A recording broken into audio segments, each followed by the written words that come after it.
علينا رحمتك يا ذا الجلال والإكرام، وصل اللهم على سيدنا محمد وعلى آله الكرام، ولا حول ولا قوة إلا بالله العلي العظيم.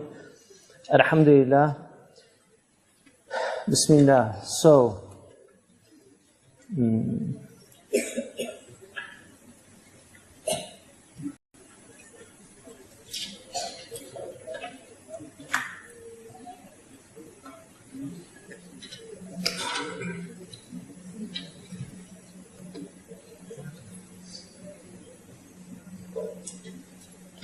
وقد أكثرت من هذه المثل المنصوص على أنها جائزة، ومنها ما التزم دبر كل صلاة كالغنائي الذي ذكره الشاطبي، ومنها ما التزم 40 مرة في كل يوم لرؤيا ريئت في النوم كما ذكره الشاطبي أيضا، ومنها ما فعل عمر عند الخروج من الخلاء على غير وضوء، ومنها ما هو من الراحات أو العادات، تنبيها على أن من وقف عندها وعند ما يشبهها قصار ما أقول إنه ظالم لنفسي، إن لم أقل إنه مقتصد، ولا أقول إنه مبتدع أو ضال، بل إن فعل شيئا من هذا قبل تسليمه التحليل من الفرض صحت صلاته عند أبي حنيفة، وإن فعلها بعد السلام وقبل تسليمة الرد صحت صلاته وفعل بدعة مذمومة.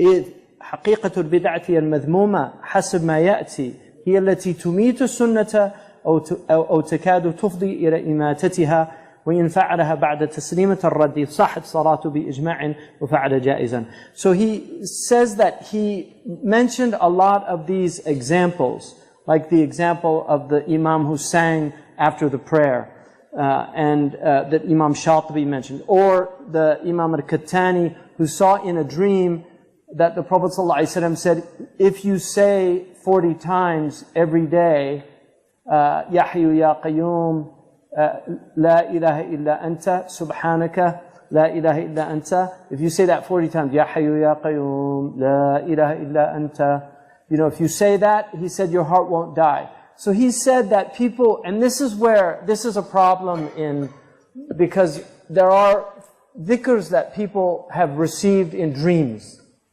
And so people will say that's not mansoos, that there's no sharia, that there's nothing from the Prophet ﷺ that said that. And this is a khilaf issue. Some of the ulama said, that they say the ibadat are tawqifiyah, and so you can't do any. And the ibadat are tawqifiyah. But dhikr is, Allah subhanahu wa ta'ala said, اذكروا الله ذكرا كثيرا. Dhikr is mutlaq. So as long as the sigha is in our tradition, it's not a bid'ah, like things saying Subhanaka or Ya Hayyu Ya Qayyum, La ilaha illa anta, those type things, we have them in our religion. Adding a number to them, some of the ulama said that that's not acceptable. What he's saying is that other scholars said that it was permissible to do that from like a dream if he had it. It's important, though, that people understand that those things are not. There's the nadab, the recommended act is the dhikr. And if something was revealed to somebody through a dream or something like that, it's probably personally for him to do that. Some of the shuyukh have awrad and things like that they put together, as long as they're all from the tradition. And we know that some of the Sahaba had their own du'as. And the Prophet ﷺ أَقَرَّهُمْ عَلَى ذَلِكَ. Like the man who the Prophet ﷺ was praying, and he heard him say, when he said, رَبَّنَا وَلَكَ الْحَمْدُ حَمْدًا كَثِيرًا طَيِّبًا مُبَارَكًا فِيهِ. That was from one of the Sahaba. And the Prophet ﷺ looked at him, and he said, where did you get that from? And he said, it was just something I wanted to say. And the Prophet said that he heard the angels responding to that. So some of the ulama, in Maliki madhab, they don't say that. But in some of the madhabs, they do say that from that sahabi. Now, obviously, the Prophet أَقَرَّهُ عَلَى ذَلِكَ, and so it's from sunnah to taqrir. Because there's a sunnah of taqrir where the Prophet says something is acceptable, then it's a sunnah to do it even though he might not have initiated it. And there are many examples of that. But you can make dua in the prayer. Like when you're in sajda, you can say your du'as. The best ones to say are the ones the Prophet ﷺ said. But you can say, Allahumma wafiqni lima tuhibbu. You know, there's different things. So this is the point that he's making. As long as it's from the acceptable dhikrs, then there are ways that these have been transmitted, and people should not get troubled by those things. And then there are things that are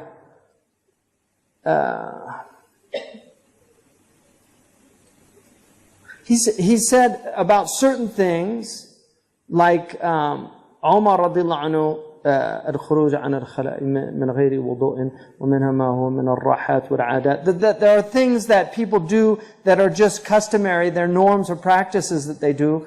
And what he says is that the furthest that we could say about many of these things is that he's ظالم لنفسه, he could be doing something better.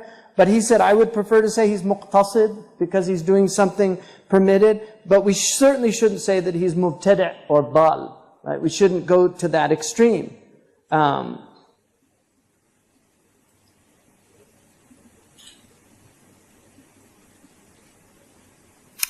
he makes mention about certain things that people would do before they got out of their prayer, that they added or something like that. And again, he says that some of these things are bid'ah madhmuma, because the reality of a bid'ah is, and this is important, the reality of a bid'ah madhmuma is what causes the sunnah to die. So if you're leaving something of the sunnah and doing something that's not of the sunnah, and that by doing that thing, you're actually causing the sunnah to die, that's a bid'ah madhmuma. Because in that situation, there is a sunnah, and you're replacing it with a bid'ah. And so that's an important distinction. And then he said, إِن تَرَكَ ذَلِكَ لِمَا هُوَ أَرْفَعُ. But if they leave those things to what's more beneficial, or خَيْرٌ مِمَّا تَرَكَ, فهو سابق بالخيرات وإن تركها لأخس منها خوف أفة من خارج يعمل بذلك يدا على الله أن تعتقد العامة ما أنا في الحي حتى أنسب. So he says that if you do something that you could have done something, you're doing something better, then that's the sabiqun bil khayrat. So you've left something that is less worthy and you're doing something more worthy. And then he says, فَهُوَ كَقَوْلِ الْعَامَّةِ حَيْرٌ بِرُوحِهِ مُضِلٌ لِغَيْرِهِ. The one who's confused in his own soul, he's going to lead others astray. مستهزئ بنظرائه مدخلون على الناس شغبا في دينهم وحيرة في قلوبهم وسوء ظن في مقلديهم كما يأتي للشيخ ابن السراج لا سيما إن كان هو المتروك من قبيل المشروع الذي لا يكون أبدا أحط من المباح ومن نظره لزمه ولو أوصى بجزاء عليه لوجب تنفيذ الوصية. So again, he's talking about, you know, things that people do that they practice in and of themselves from things that are acceptable. لا يكون أبدا أحط من المباح. You can't put them lower than mubah. So they might not be the best things to do, but you shouldn't in any way attack them for doing them. And he says that سيأتي أيضا للأئمة الذين لا ينعقد للمسلمين إجماع بدونهم من شافعية ومالكية أن ما اختلف في مشروعيته فقال بعض الأئمة إنه مكروه وقال بعضهم إنه مستحب إن فعل ذلك أفضل. وقال عز ابن عبد السلام وذلك كرفع اليدين. وقال إنما قلنا هذا لأن الشرع يحتاط لفعل المندوبات كما يحتاط لفعل الواجبات. So he's saying that if there's a difference of its permissibility or not, then some of the imams, for instance, said it was makruh, not encouraged, and others said it was mustahab, it was encouraged. He said, "Inna fi'la dhalika afdal." To do it is actually better in that type of situation, because it's an area of difference of opinion. I'll give you an example. Reading Quran for dead people. That's a khilaf issue. The majority of ulama say it's permissible. Some say that it's not. In that situation, what Ibn Rushd said, this is an ikhtilaf in the rahmah of Allah. The difference here is about the rahmah of Allah. Can you help the dead with your recitation and give it to them or not? He's saying it's better to err on the side of rahmah. That yes, that will benefit that person. So here's an example where the imams differed, but they said, this is a difference about Allah's mercy. And we should encourage people to help the dead. Because one of the things of our ummah, and Martin Links has a beautiful poem about religions and remembering the dead. Because this is something that we do. We remember the dead. And this is why Muslims always say, when they mention dead people, Rahimahu Allah. Because those things help those people. And so we don't forget that we're going to hope that people will, يَتَرَحْمُوا عَلَيْنَا, after we die, they'll actually say those things. Because these are dua for these people. The Prophet ﷺ said, if somebody dies and you get enough people to do shafa'ah for him, 40 people with good hearts, and they pray over him, he'll be forgiven. And this is why for janazah, it's encouraged to have a lot of people to come and pray janazah, because it's going to help these people. So we should think about the dead and remember the dead. And when we do, we say rahimahullah, especially our parents or our, and others. The righteous. Like people, if you mention the Prophet ﷺ's name, you should say Sallallahu Alaihi Wasallam. He said, it's enough to call a man a miser who hears my name and doesn't give me the benedictions. Because, and it's not him boasting, it's not like, look at all I've done for you, but look at all he's done for us. Right? He's not saying that to us. He's saying that person who can mention my name without saying, Sallallahu Alaihi Wasallam, this man has not contemplated what I did for him. And the same is true for the great ulama. Radiyallahu anhu, Qaddasallahu sirruhu, Rahimuhu Allah. We say these things as an act of gratitude. Man lam yashkur nas lam yashkurillah. If you haven't shown gratitude towards people, you certainly haven't shown gratitude towards Allah, because those people are the asbab by which Allah has given you good. And so it's really important to keep that in mind. And so he said, like raising the hands, for instance, in the dua, the mawlid is an example of that. Ikhtilaf issue, the majority said it was permissible, a minority said that it was a bid'ah. That's fine. If people don't want to do it, they don't do it. There's certainly those people, and to be fair, those people are not doing it because they want to follow the Prophet ﷺ. So what's the impulse behind them not doing the mawlid is not because they don't love the Prophet or don't want to celebrate the Prophet. It's because they want to follow the Prophet, and they said, he didn't tell us to do this. And the mas'alatu tark is a khilaf issue. If he didn't do something, some of the ulama said you shouldn't do it. But other ulama said, no, it just meant that he left it up to you. So these are masail that are related to what's called tark. They're issues related to tark. And Shaykh Abdullah bin Bayy wrote an extraordinary book called Al-Mashahid min al-Maqasid about this very issue. That many things have... You can't add 5 rak'at, muharrama. But if you want to pray 20 rak'ats before dhuhr, it's nafilah. The Prophet's practice was 4. Before and 4 after. But there's nothing that says you can't pray 20 if you want to pray 20 and you have the time.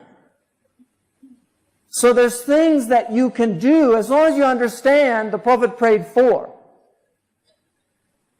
There's things that you can do that are left for us. You could pray 100 rakats at night. But the sunnah is 8 rakats or 10 rakats. But you could pray 100 if you want. You can add more. Those things are left to you. That's tark. The same with the Quran. The Prophet ﷺ recited the Quran. He said, don't recite it in more than 3 days. Right? So, but some of the great scholars recited the Quran in one night. And that's warid, even on some of the Sahaba. But the Prophet ﷺ said, don't do it because you won't understand it that way. And part of the purpose of the Quran is tadabbur. The best is to do it every month, once a month. That's the tradition. That's why there's 30 hizb, one hizb a day. That was the tradition of many Muslims around the Muslim world, was to do a hizb. And then they did 60 juz. So you do a juz in the morning, a juz in the evening, a juz at Fajr, a juz at Asr.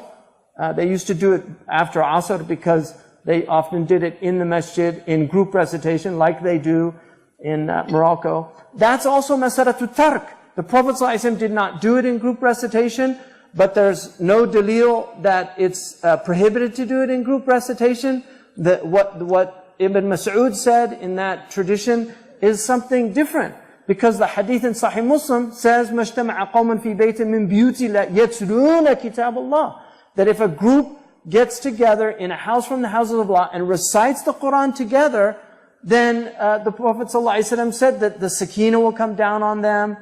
Right? نَزَلَتْ عَلَيْهِمُ السَّكِينَةُ وَغَشِيَتْهُمُ الرَّحْمَةُ وَحَفَّتْهُمُ الْمَلَائِكَةُ وَذَكَرُهُمُ اللَّهُ فِي مَنْ عِنْدُهُ. So that's the blessing of doing that. And so traditionally they would gather and recite. And Imam al-Nawawi, one of the great muttabi'in, I mean he's one of the great followers of the Sunnah, Imam Nawawi said in his book on the Quran that gathering together to recite the Quran in a group is fadila. وَفَاضِلٌ مَنْ دَعَى إِلَيْهَا. It's a virtuous act, and he is virtuous who calls people to do that. You know, these things, traditionally people did these things because much of it, when we gather together, if there's no dhikr, there's no real barakah in the gathering. There should be some dhikr in the gathering when you get together to talk about God, to remind each other. Many people, when they get together, it's ghiba, it's namima, it's zur, it's kidhib, it's all these horrible, bad qualities of the tongue. And so this is what he's saying. And then he says, Imam al-Qarafi said, وَلِيَنَا الْقَائِلْ بِالشَّرْعِيَّةِ مُثْبِتٌ لِأَمْرٍ وَلَمْ يَطَّلِعْ عَلَيْهَ النَّافِي وَالْمُثْبِتْ مُقَدَّمْ قَالَ كَتَعَارَضَ الْبَيِّنَاتِ. So, this is from Imam al-Qarafi, who wrote a very important book called Furuq. And he said, the one who's saying that this is from the Sharia is called a muthbit. He's asserting that an act is from the Sharia. And the one, لِأَمْرٍ لَمْ يَطَّلِعْ عَلَيْهَ النَّافِي. And he's saying it often because of something that the one negating it is unaware of. So for instance, if somebody says, you can't sit in a circle and do dhikr together, because he knows the hadith, the athar on Ibn Mas'ud, from Ibn Mas'ud. But the other one looked at the hadith, مَجْتَمَعَ قَوْمٌ فِي بَيْتٍ مِّن بِيُوتِ اللَّهِ. And so he says, this is a dalil that you can do it. It's a proof that you can do it. So what he says is the muthbit is muqaddam ala nafi, generally. The one asserting something is taken before the one negating. Unless obviously the dalil is very strong. But generally when the adillah when there's ta'arab, then you look at the muthbit before the nafi. So he's muqaddam. قال الشيخ ابن لب إذا كان عمل الناس على قول لبعض العلماء فلا ينبغي إنكاره. So that one of these great, Ibn Lubbin was one of the great shuyukh of Granada. In the Dibaj al-Mudahib he said كان شيخا فاضلا عالما متفننا انفرد برياسة العلم وإليه كان المفزع في الفتوى وكان إماما في أصول الدين وأصول الفقه وتخرج به جماعة من الفضلاء وله تآليف مفيدة. So this is what in Ibn Farhun's Tabaqat, the biographical literature of the Malikis, he said about Ibn Lubbin that he was well-versed, a great scholar, well-versed. He was unique in his leadership of knowledge at his time, and he was the one that people referred to for the fatwa at his time. He was an imam in usul al-din, aqidah, usul al-fiqh, and also juristic reasoning. And many great scholars, virtuous, came from him. He also has many good writings. So Ibn Lubbin said, إذا كان عمل الناس على قول لبعض العلماء فلا ينبغي إنكاره. If people would just follow this one qaida, we would eliminate so much of the problems that are in our community. He said, if people are doing an act based upon a valid scholar's opinion, then it should not be rejected. It shouldn't be rejected. So if you have ulama that say you can do this thing, and other ulama that say you can't do it, leave people alone. They have their dalil, and leave them alone. لا سيما إن كان الخلاف في كراهية, especially if the difference of opinion is in whether or not it's makruh or not. والأفضل القيام بالمشروع والمسارعة إلى فعله, and the best is to see that it's a good thing and you should hasten to do good things. ولا يعارض ذلك بما عسى أن يعتقده جاهل بسبب جهله, and this does not contradict what sometimes an ignorant person, because of his ignorance, believes. ففي الوضوء والصلاة والصيام وسائر الوظائف المشروعة فضائل يقام بها ويثابر عليها ولم يقل أحد بتركها مخافة اعتقاد الوجوب بها. قال وقد أشكل على الناس كلام مالك في مخالفة هذا الأصل في صيام 6 من شوال، واختلفوا في توجيه قوله وكيف يستقيم لأحد أن يقيس على هذا غيره. So he said that, you know, there are things that we do in wudu. For instance, in wudu, you're supposed to put the ina on the right side, right? And I learned that, right? But then I was with Marabt al-Hajj, and he put it on the left side. So I was like, you know, aren't you supposed to put it on the right side? This is ignorance. Instead of saying, oh, he put it on the right side. What's the wisdom in that? Well, I found out later that if it's a closed ina and you have to pour, then you put it on your left side. So if it's open, you put it on your right side. If it's closed, you put it on your left side. These are the adab of wudu. And that's what he's saying. You have certain things that are from the adab, also in prayer, in fasting, in doing other, you know, breaking your fast in Egypt.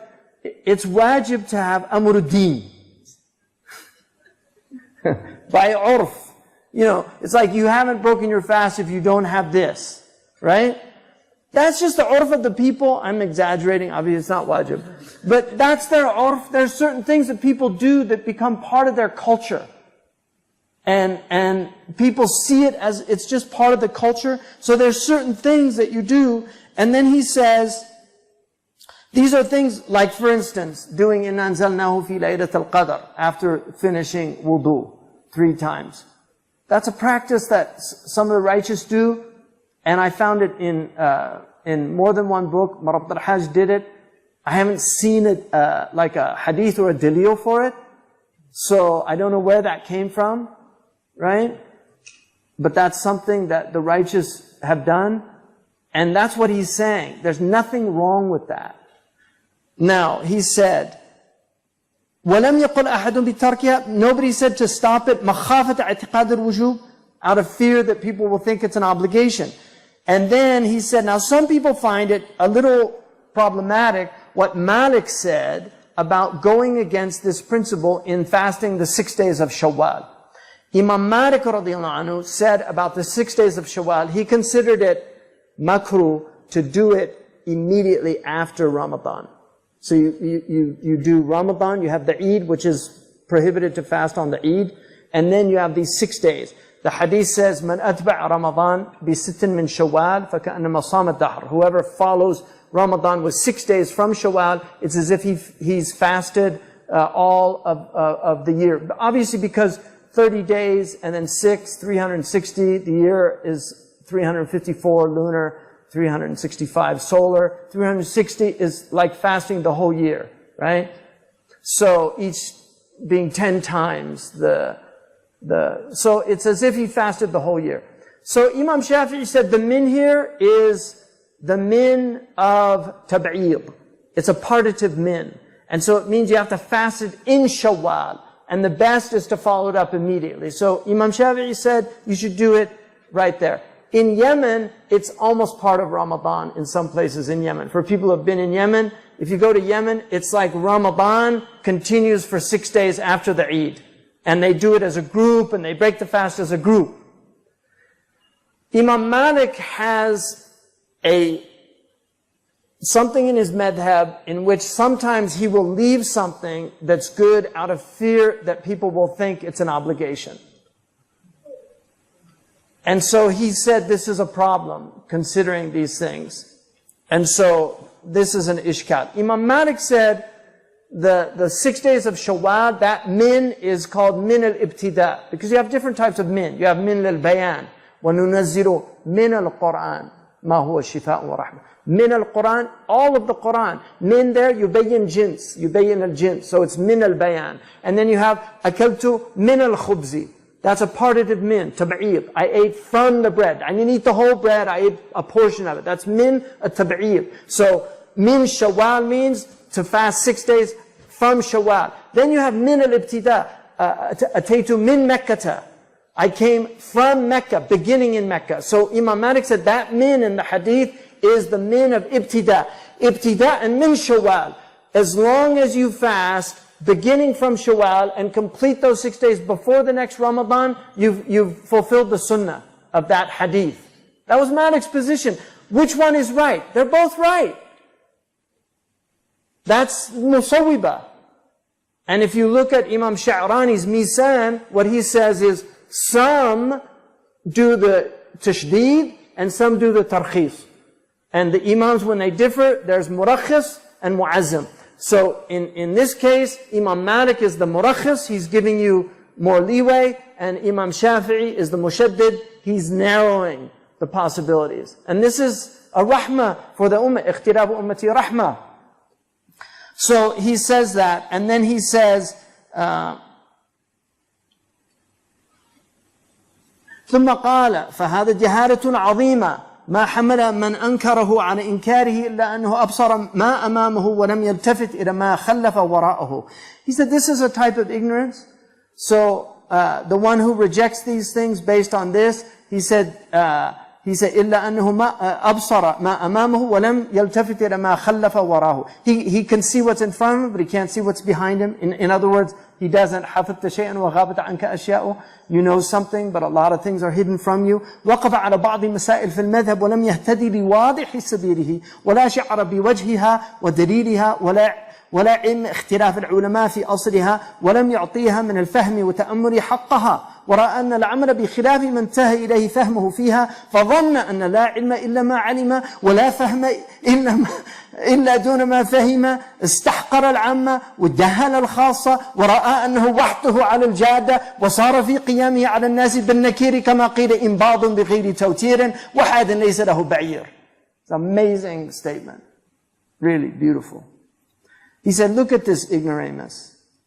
He said, he thinks that he's got the only understanding, he's got the only dalil, that all this ikhtilaf is just from this ignorance. He didn't give it proper understanding. He didn't reflect on the haqq. He sees that anybody that goes against him, it's obviously because they have no understanding.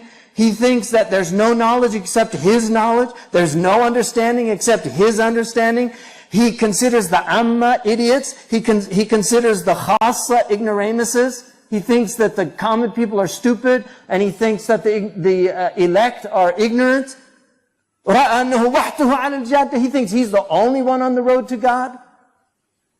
So he's just criticizing everybody, condemning everybody. Like it said, he's strumming without any strings. And he's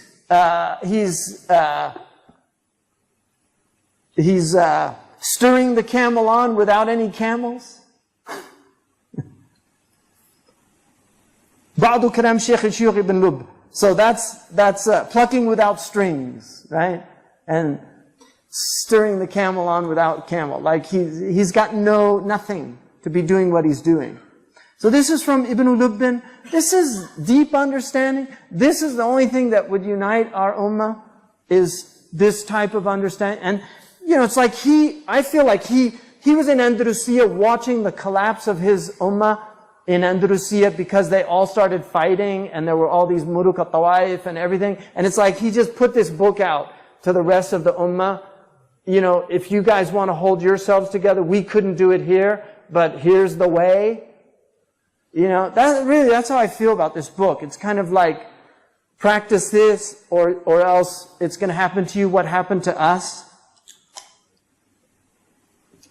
And then he says, وهذا تكلم عليه أيضا السيد مفتي تونس البرزري في المنكر الدعاء أدبار صلوات ونحو ذلك قائلا لم تسير بسيرة السلف في أن الأمر بالمعروف يكون بمعروف، وقال سبحانه وتعالى فقولا له قولا لينا، وهذا إذا كان المأمور به واجبا بإجماع أو المنهي عنه محرما بإجماع، وأنت قد عمدت إلى مستحب جائز الترك أو مكروه جائز الفعل أو مباح وغيره خير منه وجل ذلك أو كله مختلف فيه.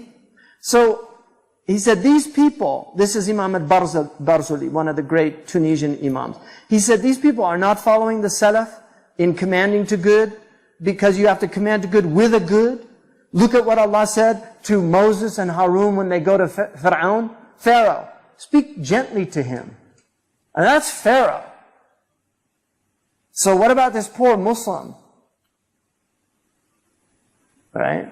How are you going to command him to good? And he said, in this, we're talking about things that are wajib by ijma', they're obligations by consensus of the ummah, or they're prohibited by consensus. These guys are looking at things that are recommended that you don't have to do, or makruh that you can do, or mubah where you could do something better than it. And most of these things are مختلفي. We have difference of opinion about them. ثم ذكر عن هذا الذي هو يتحدث معه أنه كبر هذه الأشياء وصيرها مناكير وقال قصاراها الاستحباب والكراهة أو الإباحة على اختلاف فيها أو في بعضها تركت أو فعلت لموجب قابل للاستحباب والكراهة أو الإباحة وأخذ فيها بغير مذهب مالك المرجح وجرى عليه عمل الناس من غير نكير. So he says that these things were mentioned, that he's making a big deal out of these things and turning them into manakir. And the furthest you could say about it is istihbab, it's recommended, or it's makruh, or it's ibaha, based on the differences of opinion, leaving them or doing them, based on whether they're encouraged or not recommended or permissible. And then they take, other than the madhab of Malik, which was the madhab that they were encouraged to follow in that country, and they وَجَرَ عَلَيْهِ عَمَلُ النَّاسِ مِنْ غَيْرِ نَكِيرٍ, and it's what people practice without nobody telling them not to do it. سيأتي أن أمر الحسبة ليس بالهوينة. You're going to learn that this hisbah, this regulatory mechanism in our sharia of calling to good, enjoining good, and forbidding evil is not an easy thing. انظر النصوص الصريحة بالنهي في القرآن والسنة في مثل هذه الأمور، أعني مما هو وارد على ما في ملك الإنسان، أنه نهي أدب أو إرشاد أو نهي تحريم حسب ما أبينه في المقام السادس قصار أمره، إن لم يكن النهي عن فاضل لأفضل منه أنه مكروه، والمكروه من قبيل الجائز. So he said that look at these clear texts about prohibition in the Quran and the Sunnah in many affairs. And I'm talking about, for instance, what concerns a man's personal property. It's a nahyu adban wa irshad. For instance, there's a nahi of some of the ulama put of having a wasiyah for ahl al-dhimma, right? So people that aren't from your own religious community, you don't give them things in your will. That nahi is adab and irshad, you know, that there's people that you should be helping before because al-aqrabun awla bil ma'ruf, but it's not a prohibition. So if somebody did it, you can't make inkar of them and say you can't do that.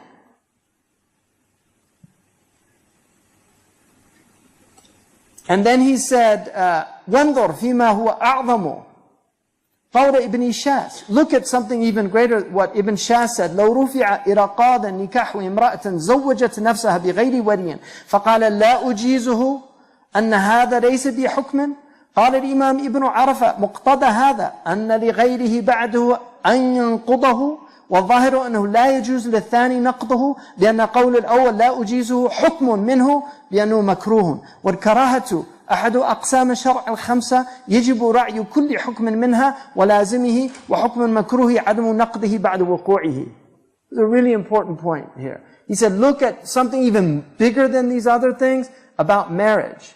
If a qadi, if somebody comes to a judge and says this woman married herself without a wali, and he says, La ujizuhu, I don't permit it. This is not a legal ruling from him.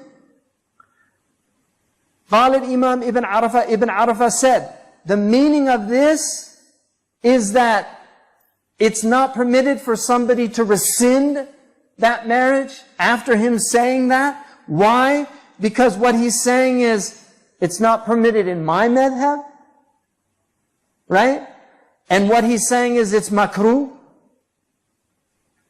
والكراهة أحد أقسام الشرع الخمسة يجب رعي كل حكم منها ولازمي. So you have to follow every hukm and what follows from that legal ruling.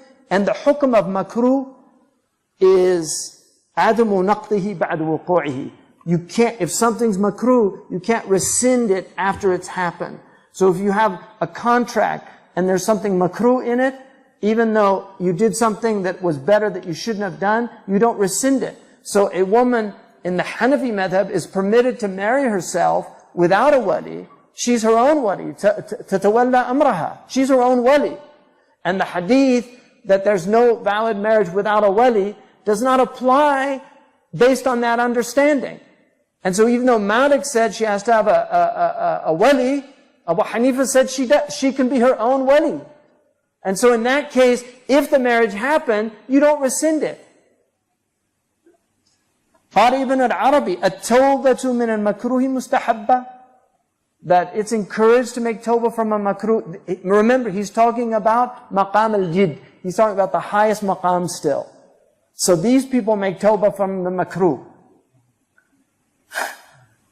I mean, one of them said, you don't have ma'rifah of Allah until you make tawbah from your khawatir. Because these are people that they don't allow bad thoughts into their minds. They control their thoughts. انظر إذا كانت الكراهة بترك فاضل لأفضل وربما يحتسب المحتسب فيترك المحتسب عليه ما فيه فضل ولا يترقى لأفضل. So look at, if it's makruh, if they should have left it for something better, the muhtasib, the regulator, the one calling to good and forbidding evil, he can leave that person in what he's doing and consider it better. Like Ibn Taymiyyah, Ibn Qayyim al-Jawziyah mentions in I'lam al-Muwaqqi'een that he was with Ibn Taymiyyah and they passed by some of the Mongols and they were drinking alcohol. And he said, shouldn't we condemn them? He said, listen, leave them doing this because they'll be out raping and pillaging. It's better they're doing this than doing that. This is it. Imam Ibn Qayyim al-Jawziyah saw this himself. And he said this is from his fiqh. Because قِلَّةُ الْإِثْمِ خَيْرٌ مِّن كَثْرَتِهِ. A little bit of evil is better than a lot of evil. So it's better they're doing that than they're doing something else that's worse. The same is about chess. People playing chess. In another one, they said, why don't you condemn them? He said, this preoccupies them from backbiting. Let them play their game. Because if you take that away from them, they'll just sit around talking about bad people. This is the hukm of the hisbah of zalim li nafsihi, not of the higher people. قال الشاطبي في موافقته قد رأيت ترك ترخصي في مواضع الترخص يوقع في مفسدة أو مفاسد يعظم موقعها شرعا.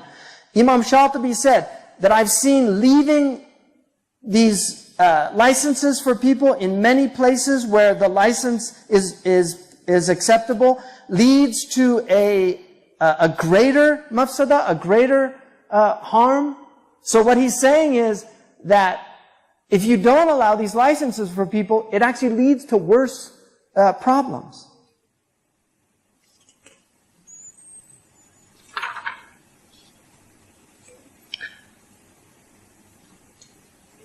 So, قال Ibn al-Arabi, the great Qadi, قِلَّةُ الْإِثْمِ بِنَسْبَةِ إِلَى كَثْرَتِهِ خَيْرٌ كَثِيرٌ.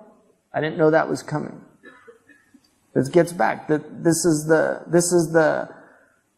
qa'idah. This is the rule. A little bit of evil in relation to a lot of evil is a great good. Right? قِلَّةُ الْإِثْمِ بِنَسْبَةِ إِلَى كَثْرَتِهِ خَيْرٌ كَثِيرٌ. وقال في الإحياء هكذا ينبغي أن تفهم حمد ما يحمد وذم ما يذم وإلا جهلت قول القائل الصادق حسنات الأبرار سيئات المقربين. You have to understand this of what's praiseworthy and why it's praiseworthy, and what's blameworthy and why it's blameworthy. And if you don't understand this, you will be misunderstand what this truthful statement is, that the good deeds of righteous people are the bad deeds of people in the highest station. حسنات الأبرار سيئات المقربين. وقال في موضع آخر مباحات العوام سيئات الأبرار. What is permissible for the common people are bad deeds of righteous people. Everything's relative, even sinfulness. I mean, this is something that our ummah, we need to understand with each other.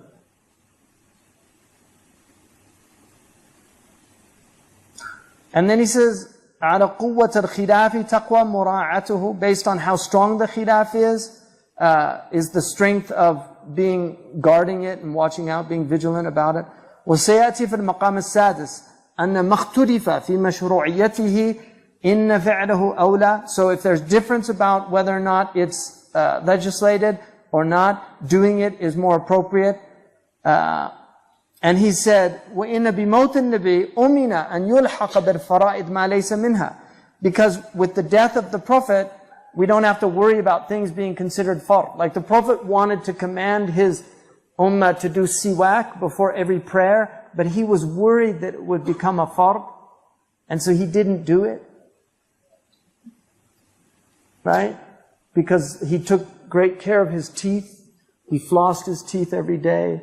He brushed them. He brushed his tongue. We know all these things. And his dental hygiene was impeccable. But he was worried that it would be too hard for his community. So he let it go. But it's a sunnah to do the siwak before every prayer if you're able to. In the Maliki, not in the masjid, because it's considered like brushing your teeth in the masjid. But you do it at where you do wudu. The Shafi'is, they brush their teeth in the masjid. So, but the Malikis, Imam Malik didn't do it. And that was the adab of the people of Medina. They didn't do it inside the masjid. They did it when they did their wudu. And وَكُلُّهُمْ عَلَى الْهُدَى إن شاء الله. وإن القرب إذا شهد شرع باعتبار جنسها فهي مندوبة. In devotional acts, as long as the Sharia recognizes the genus, then the species is manduba, it's recommended, right? As long as it recognizes the genus, then the species is. So dhikr is the genus. There are many ways to do dhikr. وسيأتي في المقام السادس أخيرا إن النوافل ما قدر الشرع أن في فعله ثوابا من غير أن أمر به أو رغب فيه أو فعله. So the nawafil are the things the Sharia has said that in doing them there's a thawab. Whether or not it commands specifically to do that or encourages it, or the Prophet ﷺ did it himself, it's that what's important is those things like dhikr. There's a reward in remembering God. وسيأتي أن المساعدة فيما لا إثم فيه مندوبة لعل أن تعتاض بما تترك من الأفضل لأجل المساعدة. So مساعدة here is like, you know, when you substitute something that you've missed, it's encouraged to do that, right? So لعل أن تعتاض بما تترك من الأفضل لأجل المساعدة ثواب المحسنين والله سبحانه وتعالى ما على المحسنين من سبيل. So like for instance, some of the ulama say that like in our madhab, you don't make up witr if you missed it, right? But some of the ulama say because other madhabs permit that the Malikis should do it anyway, just as a way of to do riyadha for the self, you know, so that you don't get used to not doing something. These are examples of that, where you can compensate for what you've done. If you missed your wird, if you do a wird every day, like a wird of Quran or a wird of adhkar, like the Prophet ﷺ, he did certain things every day. If you miss that, then you can make it up later. That will help you on your path. وسيأتي أيضا في آخر المقام السادس أن النهي إذا كان على ما في ملكك أنه نهي أدب وإرشاد، وقد يكون النهي عن فاضل لأفضل، كما يقال يكره للقاعد في المسجد أن يترك القراءة والذكر، وللمجاور بمكة أن لا يحج كل عام، وللمتزوج أن يعزل. وعلى هذا حمل ابن رشد كراهة الوصية للذم. وقال عياض ما اختلف العلماء في تحليله وتحريمه فلا يقال فيه حرام. وقال في أول الإكمال وإنما يغير منه ما اجتمع على إحداثه وإنكاره. ورشح محي الدين النووي كلام عياض قائلا أما المختلف فيه فلا إنكار فيه، وليس للمفتي ولا للقاضي أن يعترض على من خالفه إذا لم يخالف نص القرآن والسنة والإجماع. This is another, he's keeps emphasizing this thing because this is such a problem in our community. He says that you will see in the Maqam al-Sadis that there's things that are prohibited about your own personal property and what you have right to, out of adab and irshad. You know, I have an old dictionary from the late 19th century, and it translated into English the Arabic word adab as ethics, which I thought was so interesting because in the Muslim world, that's really what adab is. It's akhlaq. It's another word for akhlaq. So we tend to think of it as courtesy, but it's really deeper than courtesy. It's a central theme of our ummah. There's a beautiful dictionary set in the West, which are the cultural dictionaries of languages, and it really helped me to study I studied the Mexican cultural dictionary. My family's Mexican, and so it helped me to understand better.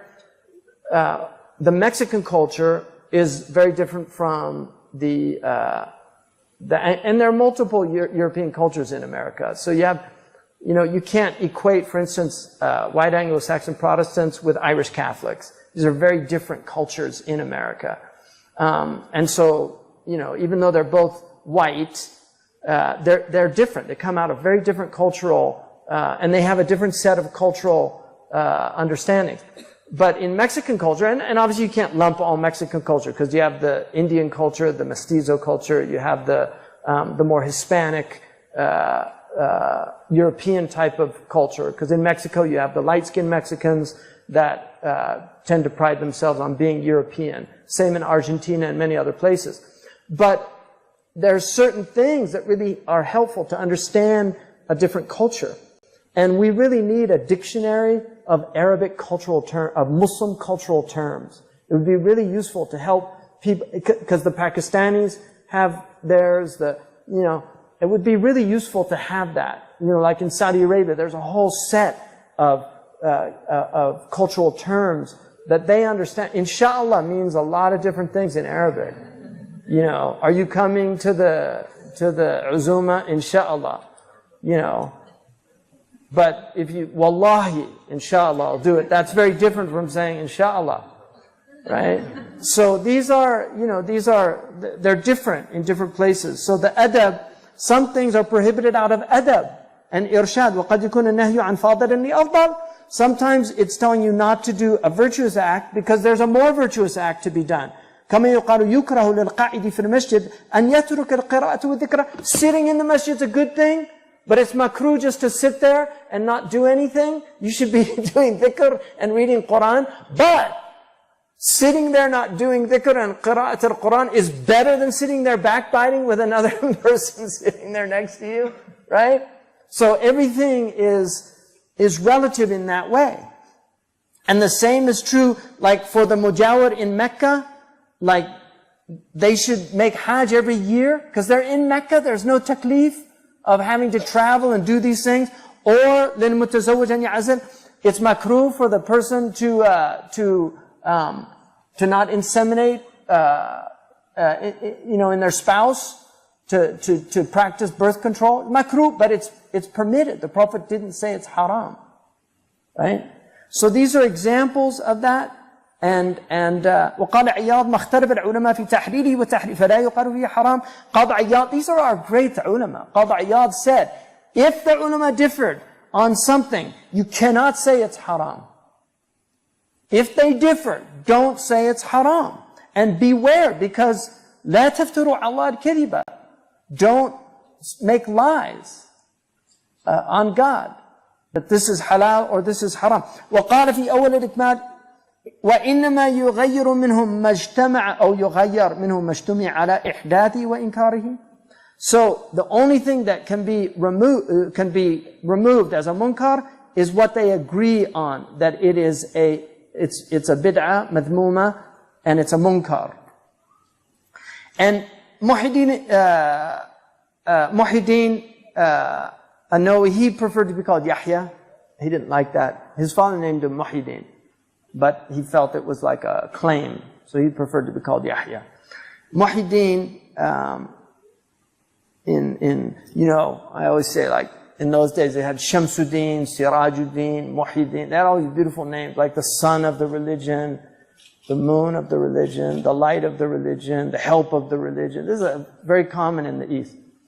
Now we need like Shawkatuddin, Mal'aqatuddin, Kaslanuddin, Mu'attiruddin. These are the names that are more appropriate today, like the fork of the religion and the one, making the religion look ugly, Muqabbih-ud-din. So he says, as for what's mukhtalif fihi, there's no inkar in it. This is Muhyiddin An-Nawawi. وَلَيْسَ لِلْمُفْتِي, it's not for the mufti or the qadi to oppose something because they differ with another in it, as long إذا لم يخالف نص القرآن. Now, nas in usul is a very specific thing. In other words, if it's khilaf, if it's zahirun nas, if it's mubham, if it's mujmal, if it's muqayyid, if it's mutlaq, there's different considerations. But nas sarih min al-Quran is there's no doubt about it. If it goes against nas al-Quran, or the sunnah, or the ijma', then you can condemn it. Otherwise, no. وانظر في آخر المقام السادس من فتية الشاطبي إذا كان من الناس على قول مرجوح في النظر لا يعرض لهم يدروا أنهم قلدوه في الزمان الأول وجرى به العمل. If you'll see in the مقام السادس from Imam Shatibi about the futya, the fatwa, if the people are acting according to a weaker opinion based on your understanding, don't concern yourself with it and consider it to be something that was done earlier and now the amal, this is what people are doing. Because if you condemn it, it will lead to a fitna. So even though it might be a weaker position, by trying to force people to change that position that's become something that they practice, you're going to create fitna. And fitna is much, al-fitnatu akbaru min al-qatli. It's worse than killing people. Don't make fitna amongst the Muslims. ومن مقدمات ابن رشد. So Ibn Rushd's مقدمات ما اختلف العلماء في تحليله وتحريمه فهو مكروه ومن تركه أجر ومن فعل به لا يأثم. Whatever the ulama have differed about its permissibility or its prohibition, it's makruh. If you leave it, you'll get a reward, and if you do it, you're not sinful.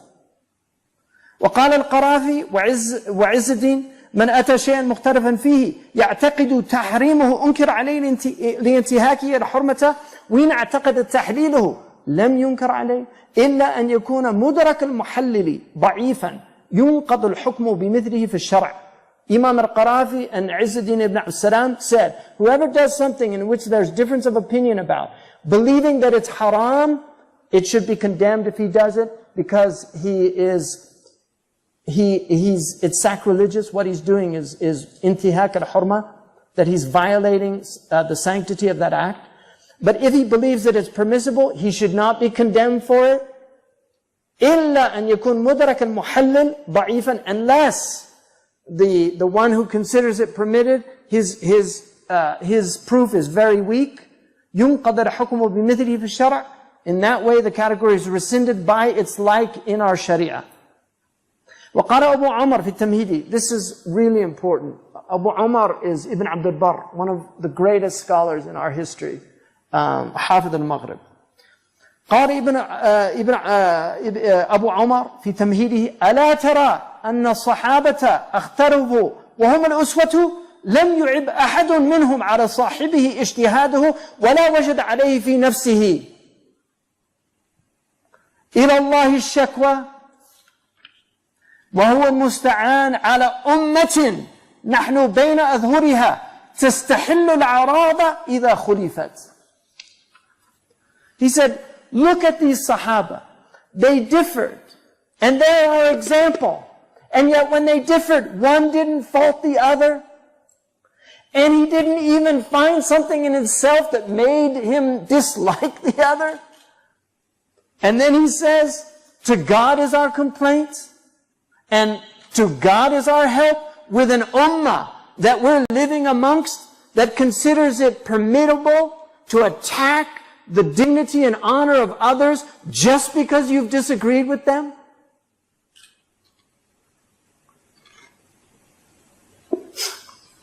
Subhanallah.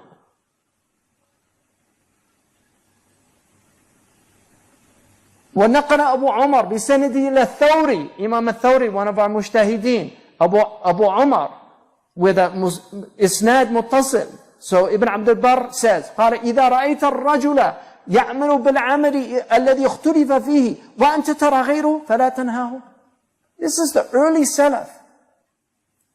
Imam al-Thawri is like Imam Malik or Abu Hanifa. He said, if you see a man doing something in which there's a difference of opinion and you believe that it's wrong, don't tell him not to do it. وقد أمر المهدي مالكا أن يجمع مذهبه في كتاب يحمل الناس عليه. فقال مالك: أصحاب رسول الله تفرقوا في البلاد وأخذ أهل كل ناحية عمن وصل إليهم فدع الناس وما هم عليه. Imam Malik was asked by the Caliph Mahdi, let's gather your school, put it in a book and force everybody to follow it. Look what Malik said, radiallahu anhu. The companions of the Prophet dispersed in the lands, and each group took their understanding with them and what had come to them. So leave people alone in what they're doing. You know, this is an ummah of ikhtilaf. This is a beautiful statement. This is an ummah of ikhtilaf. Just leave people alone. Leave them alone. If they're doing something and it's mukhtalif fihi, maybe he is zalimun li nafsi. There he is, you know, playing his flute or whatever, or playing his shatranj, or watching his movies, or whatever they're doing. He's zalimun li nafsi. But astafahu Allah, because he says, La ilaha illallah Muhammad Rasulullah. He believes in the Quran. He's from the people that Allah has chosen according to Nafs al-Quran. ثم أورثنا الكتاب الذين اصطفينا من عبادنا فمنهم ظالم لنفسه. Yes, there are amongst these chosen people that wrong themselves. ومنهم مقتصدون, and then there's people that are so-so. ومنهم سابق بالخيرات, then there's the outstrippers بإذن الله. ذلك هو الفضل الكبير. جنات عدن يدخلونها. We've got paradises in Eden. They're all going to be there. I don't want that Vadim li nafsi in there. Why does he get to go? He doesn't deserve it. Who are you? Do you proportion God's rahmah? You're the one that is going to decide. Jannah's a hotel. We've already booked it, our little group. You're not getting in there. Right? We booked all the rooms. You're going to show up. No, your group doesn't get in there. You're going to get there and they're going to say, sorry, the Firqa Najiyah, they booked all the rooms. And our Firqa is obviously the Najiyah, because it's our Firqa. كُلٌّ يَدَّعِي وَصْلًا بِلَيْلَ وَلَيْلَ لَا تُقِرُّ لَهُمْ بِذَاكَ. Everybody claims they're Layla's boyfriend, but Layla doesn't have anything to do with any of them.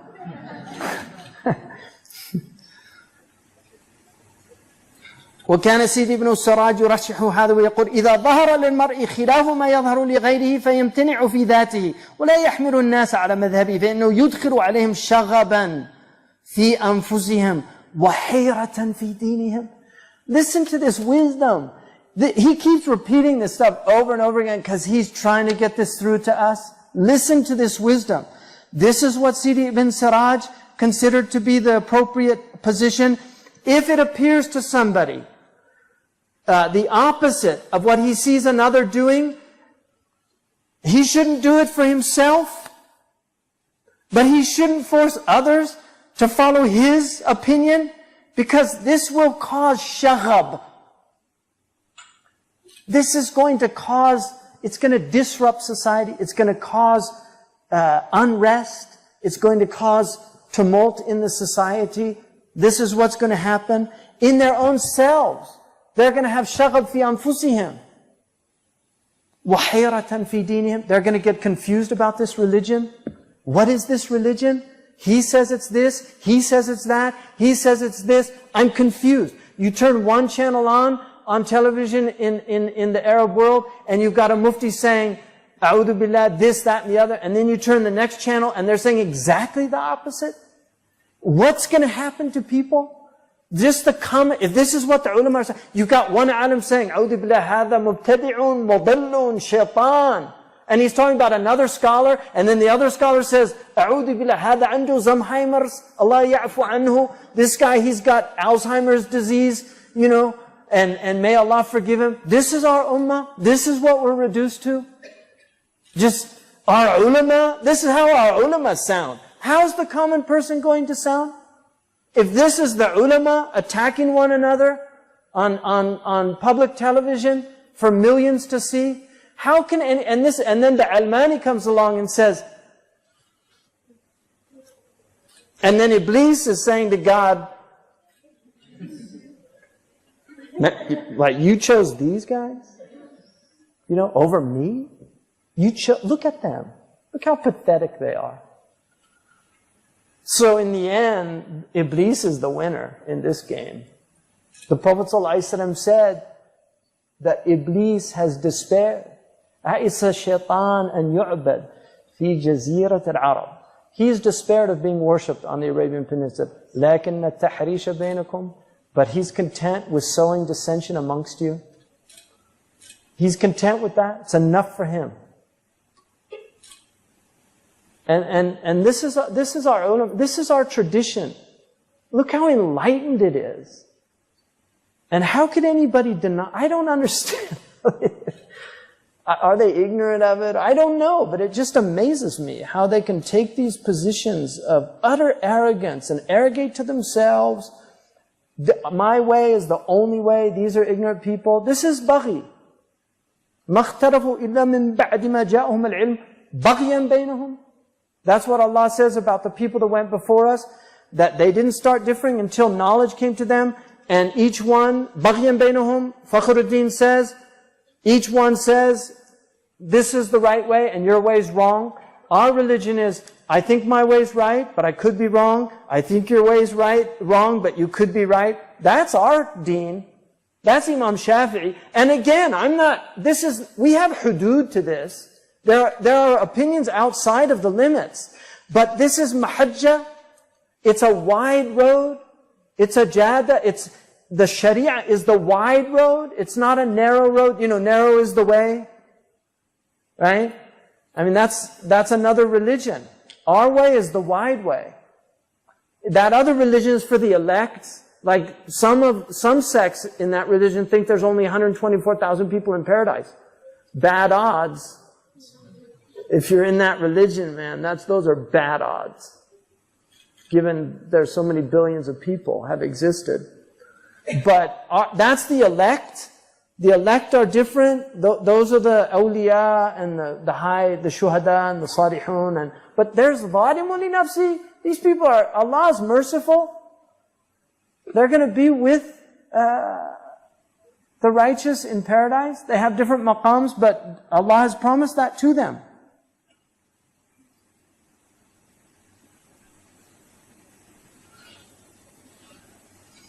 And then and then he says,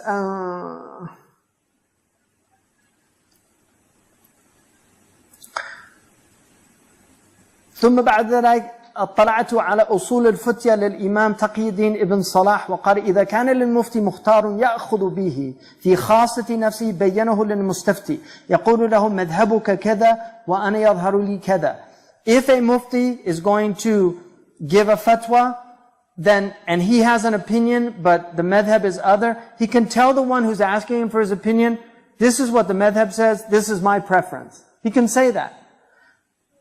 ومثل هذا أيضا ما ذكره عياض عن ابن الأغبس كان مشاورا في الأحكام وكان إذا استفتي ربما مشاورا في الأحكام وكان إذا استفتي ربما يقول أما مذهب بلدنا فكذا وأما الذي أراه فكذا.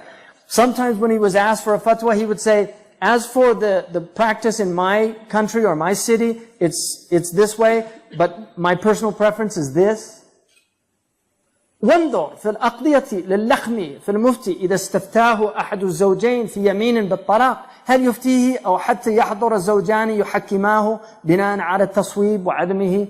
And look at what Imam al-Lakhmi said about one of the zawjas, one of the spouses asking about divorce. Can he give his opinion, or does he need to bring the two spouses to hear both sides of the story to see what happened? ونقل عياض أيضا أن قاسم بن محمد كان أعلم من محمد بن عبد الحكم سألوا عن ابن خالد فقال له أراك تفتي الناس بما لا تعتقد فقال لو سألوني عن مذهبي لا أخبرتهم. قال القاسم بن محمد نفعنا الله باختلاف أصحاب محمد صلى الله عليه وسلم في أعمالهم لا يعمل العامل بعمل رجل منهم إلا رأى أنه في ساعة ورأى أن خيرا منه قد عمله. Iyad also mentions from Qasim bin Muhammad, and he was more knowledgeable than Muhammad bin Abd al-Hakam, who asked Sa'aru ibn Khalid. Ibn Khalid asked him and said to him, I see that you give fatwa to people with things you don't actually believe yourself. And he said, if they ask me about my personal opinion, I would tell them. In other words, he would do what he thought was the best for them, even though he might have thought something else. And then he said that Qasim ibn Muhammad said, Allah has benefited us with the differences of opinion amongst the Sahaba of the Prophet, the companions of the Prophet, in their actions. وَلَا يَعْمَلُ الْعَمْرُ بِعَمْلِ رَجُلٍ مِّنْهُمْ إِلَّا رَأَى أَنَّهُ فِي سَاعَةٍ. And these people used to do things that they saw that there was room, and they would see that other people did different things that were better than them. So this is the difference of opinion. أَيُّ ذَلِكَ أَخَذْتَ بِهِ لَمْ يَكُنْ فِي نَفْسِكَ مِنْهُ شَيْءٍ. So whatever you take, you shouldn't be upset about other things. You follow what is appropriate for you. وقال عياض ومحي الدين النووي ومذهب المحققين أن كل مجتهد مصيب. Both Qadi Iyad and Imam Nawawi, two really some of the greatest scholars in our history, they said the school of the masters is that every mujtahid is correct. وكذلك أيضا قال أبو حمد في المستصفى. And Abu Hamid in his great usuli work, al-Mustasfa, he doesn't say, but I'm saying, his great usuli work, al-Mustasfa. And Ibn al-Arabi في مساركه قال وقد بينا ذلك في المحصول. So Ibn Arabi said the same in his work on usul, which is called al-Mahsul. And all these are what our imams have said. وقال ابن رشد في مقدماته الصحيح عن أبو الحسن الأشعري إن كل مجتهد مصيب. So Abu al-Hasan al-Ash'ari says, every mujtahid is correct. قال وقال البقلاني, Abu Bakr, the great Qadi, judge from Iraq, إنه مذهب مالك, this is the opinion of the Malikis. ثم قال فهذه جملة كافية لمن بصروا الله وفهمه في بيان صحة القول بتصويب المجتهدين وهي من المسائل القطعيات. ثم قال فإذا صح ذلك واستحال أن الحق في واحد فليتأول الحديث. So Imam Baqlani said this is Malik's madhab, and then he said this suffices as a summation for the one who God has given inner sight to, the one who God has made to understand the opinion that all of the mujtahideen are correct. And وَهِيَ مِنَ الْمَسَائِلِ الْقَطْعِيَاتِ, this should be understood decisively in our community. And then he said, إذا صح ذلك واستحال أن الحق في واحد, if that is true and it seems impossible that the truth أن الحق في واحد فليتأول الحديث, then you have to make some type of interpretation of the hadith when it appears to be impossible. And this is based on the hadith, إذا اجتهد المجتهد فأخطأ, right? فله أجر, right? He has أجر. وإذا أصاب فله أجران. إذا اجتهد المجتهد وأصاب فله أجران, for his ijtihad and for his soundness. وَإِذَا أَخْطَأَ فَلَهُ أَجْرٌ. Right? So then they say, okay, well, it says if he made a mistake. So how can you say they're all correct? If he made a mistake with Allah, we don't know. Or else it wouldn't be ijtihad. Ijtihad is when you don't know. If we knew with certainty from a nas sarih, there's no ijtihad fi mawrid al-nas, la ijtihad fi mawrid al-nas. But when there is ambiguity, when there's difference of opinion, that's what ijtihad is. And in those cases, we don't have, the Prophet ﷺ is not here for us to ask. Unfortunately, he's not here for us to ask. If he was here, we could just say, Ya Rasulullah, what's the legal ruling of flying in a jet plane? Because we know it pollutes the atmosphere. He might say, A'udhu billah, don't fly in jet planes. They're evil things. There's more evil in them than good. He might have said that. I don't know. We don't know. He's not here to tell us. So we have to make ijtihad. And people say flying in jet planes people do it. The ulama do it. So they say it's okay. Now we might have to rethink it, given what we know about what's happening to the ozone and what's happening to, maybe these things are much more harmful than good. Maybe we do need, our ulama need to reassess all these things. We need mujtahidun to do that. That's not an easy thing.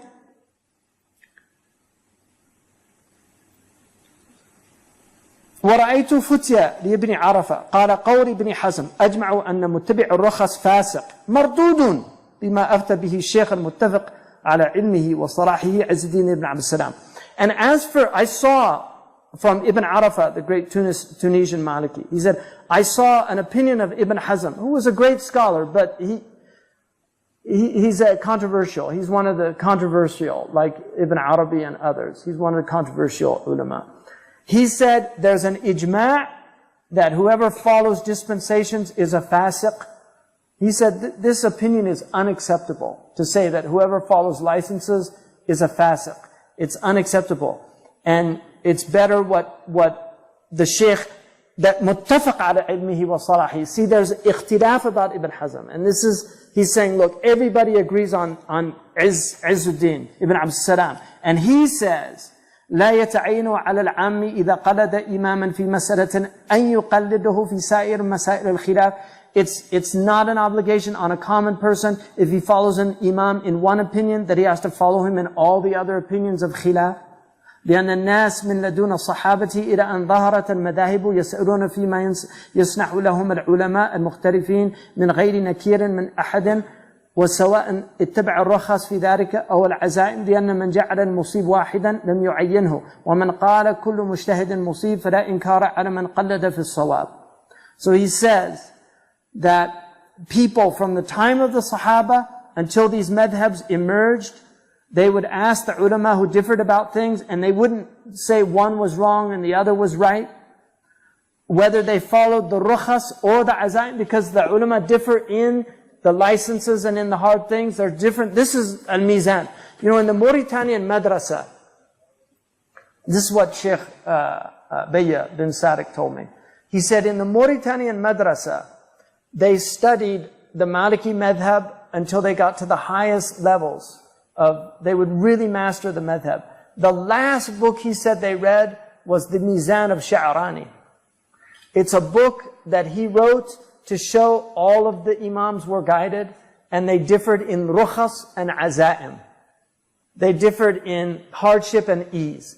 When one's hard, the other's easy. When one's easy, the other's hard. And he called it the mizan. And he shows in all these different masail how this mizan is like a divinely guided. He shows how they really did create a balance in our ummah to allow people to take easy positions when they needed to and to take hard positions when they wanted to. And this was the last book that they read in order to create tolerance for other schools and other opinions.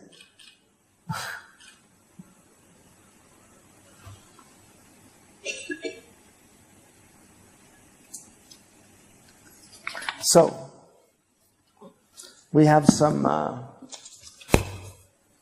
what should you do if you see somebody doing something that is haram, but you don't know if there is ikhtilaf in the matter? Well, it's a good point. That is one of the conditions of Amr bil Ma'ruf and Nahi anil Munkar, that you have to know that there's mujma' ala al-mas'ala. You have to know that there's mujma' alayh. That's why if you see it and you're not an alim, you can say in your heart, Allahumma innahu munkar ankarnahu. وَلَوْ اسْتَطَعْنَا لَغَيَّرْنَاهُ. That was what Ibn Umar said when he saw something he couldn't change. He said, oh Allah, this is a munkar. You don't say it out loud. You say it, this is inkarul qalb. وَذَلِكَ أَضْعَفُ الْإِيمَانِ مَنْ رَأَى مِنْكُمْ مُنْكَرًا فَلْيُغَيِّرْهُ بِيَدِهِ فَإِنْ لَمْ يَسْتَطِعْ فَبِلِسَانِهِ فَإِنْ لَمْ يَسْتَطِعْ فَبِقَلْبِهِ وَذَلِكَ أَضْعَفُ الْإِيمَانِ المؤمن القوي خير وأحب إلى الله من المؤمن الضعيف وفي كل خير ظالم لنفسه ومقتصد وسابق للخير وفي كل خير. The strong mu'min is better and more beloved to God than the weak mu'min in everything, in knowledge, in practice, everything. He's more beloved, but in both is good. So in that case, if you think it's a munkar, you reject it in your heart and say, if I was able, I would change it. You know, because it's a munkar in your madhab. What you learned, it's haram. But it could be in the other, unless it's, you know, something, there are things called ma'lum min ad-din fi darura. So, like wine, everybody knows it's haram. But it could be grape juice in a wine glass. So, inna ba'd al-dhanni itham. Right? And husn al-dhan, خصلتان ليس شيء يوجد فوقهما من الخيرات يحمد حسن الظن بالله ثم بالعباد فكنهما وجنبنا للعناد. Like the poet said, there's two qualities, there's nothing over them. Having a good opinion of God and having a good opinion of the servants of God. If a hadith and a teaching of the madhab differ, the example of the wali for marriage, should the hadith not take priority? Abu Hanifa knew the hadith. What he was saying was that that hadith has takhsis. So if she's underage, if she's not murashada, if she's somebody that hasn't achieved fully her abilities, things like that, then she can't, because in that case she might get into something that's prohibited for her. Right? So she's protected by her guardian until she's of age and she can think for herself. At that point, so he understood it differently from the other imams. It's not that he didn't know the hadith. This is really important about these imams. They knew all the hadiths. There's less than 1,000 hadiths that relate to ahkam. Right? Less than 1,000. Some say there's less than 500. But the point is that they knew these hadiths with rare exception. There might be some instances where they didn't, but they really knew them. Imam Malik knew the hadith on the prohibition of fasting on Friday, but he didn't take it because he had another dalil he thought was stronger. Many examples of that. So it's important to know that, and this question is exactly how people fall into the modern discourse. Look at these Malikis. The hadith clearly says they should hold their hands on their... Why are they leaving it at the sides? Right? And there's a book that was written years ago, which by an Azhari imam. It was written at the request of Hassan al-Banna. It's called Fiqh al-Sunnah. If you read that book, which nobody who's not trained in ilm should read that book. If you're not trained as a faqih, you should not read that book. That book presents a very simplistic view of the madhabs. And you can really misunderstand, because he's not dealing with the usul of the imams. And so he'll present dalils, but he doesn't understand that within the madhab, that dalil is not the strongest dalil. So he's basically doing tarjih. So he's creating another madhab. That's what madhabs are. They're mujtahidun giving their opinion of what should be followed and what shouldn't be. And that's why, like Nasiruddin al-Albani's book, Salatun Nabi Ka'annaka Tarahu, the prayer of the Prophet as if you see it. That's as if you were Nasiruddin al-Albani seeing it, based on him reading hadith. The Hanafis, they saw, Abu Hanifa saw Sahaba praying. His prayer is the prayer of Ibn Mas'ud. Imam Malik had 600 teachers from the Tabi'een who saw the Sahaba praying, including Ibn Umar. One of his dominant teachers was Nafi', the Mawla of Ibn Umar. Imam Malik studied with him. Nafi' lived with Ibn Umar, who was, of all the Sahaba, he was one of the strictest in following how the Prophet did everything. And the Prophet said, Sallu kama ra'aytumuni usalli. Not ka'annaka tarahu. He didn't say pray as if you see me praying, based on your reading hadiths of how I prayed. He said pray as you see me praying. Who saw them praying? The Sahaba. Who did they transmit it to? The Tabi'un. Who did they transmit it to? The Tabi'een. This is how our prayer, it's mutawatir. Now if you say, well then why are there differences in praying? What differences are there? You think about this. Go to Mecca right now or Medina. You're praying 5 prayers a day, 5 prayers a day. Not 6, not 7, not 4, not 3. You're praying 5 prayers a day. Whether you're Ibadi, whether you're Ithna Ashari, whether you're Zaydi, whether you're Hanafi, Maliki, Shafi'i, Hanbali. It doesn't matter what sect of Islam you come from. In Mecca and Medina, they all pray 5 prayers a day. Because all 4 imams, all of the imams are in agreement on that. How are they praying? Standing, qiyam. Oh, some people put it here, some people put it here, some people put it here, some do things like that, right? And some people leave it here, based on practice. The Prophet ﷺ we know he did the qabd. For me, the strongest dalil for the qabd is in the Muwatta of Imam Malik. People say, well, there it is in the Muwatta. Why don't the Malikis do it? Because Malik put several hadiths in the Muwatta that he didn't practice. To show, I know the hadith. Because it's taken from the Mudawwana, not from the Muwatta. And there's a khilaf amongst the Malikis. The dominant opinion is leave the hands at the side. Now, if you're going to do qabd, for me, the strongest opinion is the Hanafi. Because there's no hadith that indicates where the Prophet put his hands, except the weak hadith that Abu Hanifa took, that he put it under the surah. So when he prayed, they go from here. Some people go from here, hadwa mankibain, that's where the Malikis go. Some go from behind the ears, right?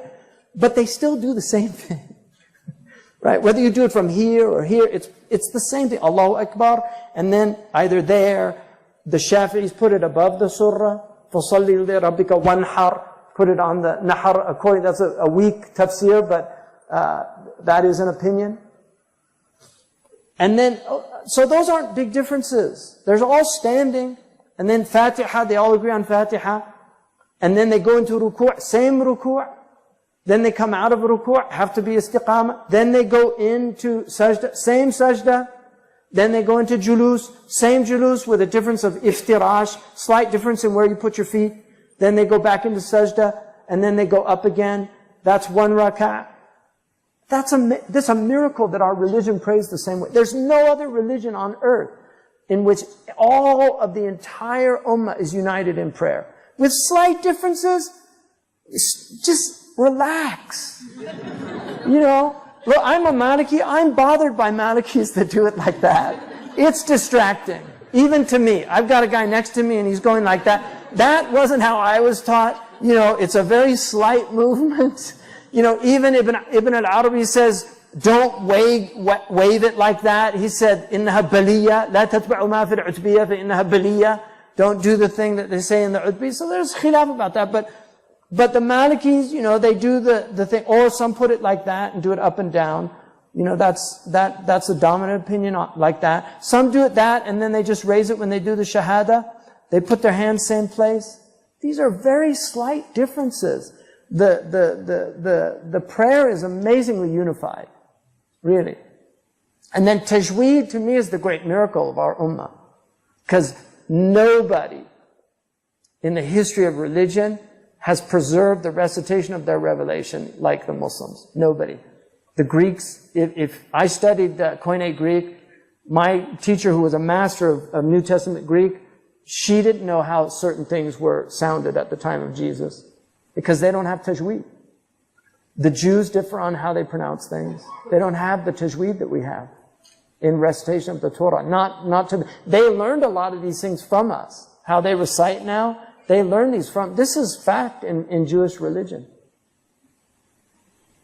Can you please clarify further how permitting some sinfulness, less sin, balanced with the idea of flexibility within the boundaries of Sharia? Yeah, I mean, they answered their own question. It has to do with degrees of transgression, avoiding greater harm. That's it. So, in other words, if by forbidding the sinfulness it's going to lead to a greater sin, you don't do it. Those are from the conditions of commanding to good and forbidding evil. It says, and that takes hikmah, you know, وَمَنْ يُؤْتَ الْحِكْمَةَ فَقَدْ أُوتِيَ خَيْرًا كَثِيرًا. Whoever's given hikmah, they have a great good they've been given. The Prophet, لِيُعَلِّمُهُمُ الْكِتَابُ وَالْحِكْمَةِ, to teach them the book and the wisdom of how to apply the book, when to apply the book, when not to apply the book. What about differing between Ali and Muawiyah? They fought each other. Please explain. How do we reconcile this with what we are learning? That's a really good question. They made ijtihad, and their ijtihad led to a fitna. It's called a fitna. So fitnas happen, undeniably. The proof that the Sahaba did it is a proof that even the best people fall into fitna. And this is part of, it's a learning lesson. But the amazing thing about those people is that they had great magnanimity in their character, and they displayed incredible displays of magnanimity. The Umayyad, unfortunately, did some terrible things. Thank God for Umar ibn Abdul Aziz, who came. He was from Bani Umayyah, and he rectified things. Some people call him the Khalif al-Khamis, the fifth rightly guided caliph, because he stopped a lot of the things that they were doing. But that it happens. Fitna happens. So it's a good question, and fitna does happen. What is the difference between the following position? You said if some ulama encourage something and others prohibit it, like reciting the Quran for the dead, we should side with the Rahmah, Ibn Rushd. But another opinion you mentioned, من اختلف العلماء على تحريره وتحريمه. Yeah, because halal and haram is different from ikhtilaf in karahiyah. If it's an ikhtilaf in karahiyah, then doing it is better than not doing it. If it's an ikhtilaf in prohibition, then not doing it is better than doing it. That's the difference. So maybe I wasn't clear on that. What is the name of the book you are reading from? This book is called Sanan al-Muhtadin. Sanan. Mistakenly sometimes called Sunan. It's Sanan. Sanan is a road. So it's the path of the rightly guided. Fi maqamat ad-din. In the stations of this religion, of which he's identified 9. And it's by Muhammad bin Yusuf al-Abdari, meaning he's from the family, the Qurayshi, Abdul Dar, the Bayt Abdul Dar. He's an Abdari. So he's a Qurayshi originally. Al-Gharanati, he was from Andalusia, Granada. He died in 897, and he's known as Al-Mawaq or Sidi Al-Mawaq. He's a famous Maliki scholar. He's still, to this day, his books are studied in the madhab. Tajul Iklil is a very important resource for Maliki fuqaha in fiqh that he wrote. He was a great usuli scholar, and he literally is khatimat ulama al-Andalus. He's the last great alim of Andalusia. There's nobody after him. He has a famous miracle that's mentioned in Ahmad Baba Timbukti, I think mentions, or Ibn Farahun, one of them, that when they surrendered Granada, he didn't want to go with the group to visit the Christians. So he stayed in his home. And they surrendered with 80 conditions. So it wasn't an unconditional surrender. One of their conditions, they would be left to practice their religion freely. The Pope later on rescinded that, saying that they were infidels and that we had no obligation to fulfill our treaty with them. But the minister wanted, the Christian minister wanted to meet the most learned of their scholars. And so they went to Sidi al-Mawaq and they asked him to come, and he didn't want to go. And they begged him, so he went. When the Christian minister put out his hand, Mawaq kissed his hand, which really ticked off the ulama, because they thought it was khunu', like humiliating them. And they spoke, and then when he left, the man's hand swelled up and started turning black. And he said, "Go get that man and bring him back." And they brought him back, and he took his hand, and the swelling went down, and the color restored. And many people saw that miracle. And they say, in interpreting it, that he was letting them know, that you've defeated us materially, but watch out, because there's still spiritual power in our community. So, wallahu a'lam. Alhamdulillah, subhanakallah wa bihamdika, ashhadu an la ilaha illa anta, astaghfiruka wa atubu ilayk. I want to welcome Sifra Davud Alu, one of the notables of Turkey. Her father's a great man, and she's a great woman too, but and her companions that are here as guests, inshallah. We're really their guests, but they're our guests also. So we welcome them, and inshallah, Allah yubarak fikum.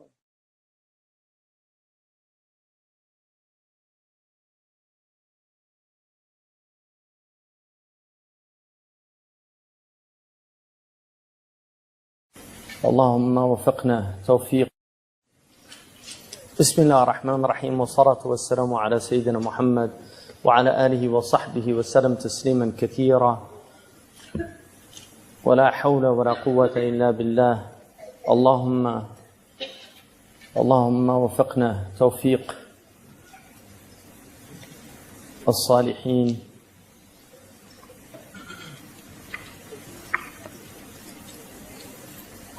وارحمنا رحمة المرحومين، وتقبل منا أعمالنا يا رب العالمين. اللهم افتح علينا حكمتك وانشر علينا رحمتك يا ذا الجلال والإكرام. اللهم علمنا ما ينفعنا وانفعنا بما علمتنا وزدنا علما، وقل ربي زدني علما. اللهم لا علم لنا إلا ما علمتنا إنك أنت العليم الحكيم. وصل اللهم على سيدنا محمد وعلى آله وصحبه وسلم تسليما كثيرا.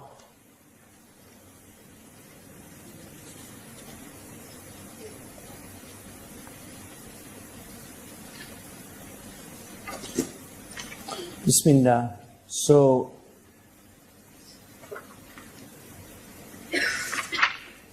Alhamdulillah.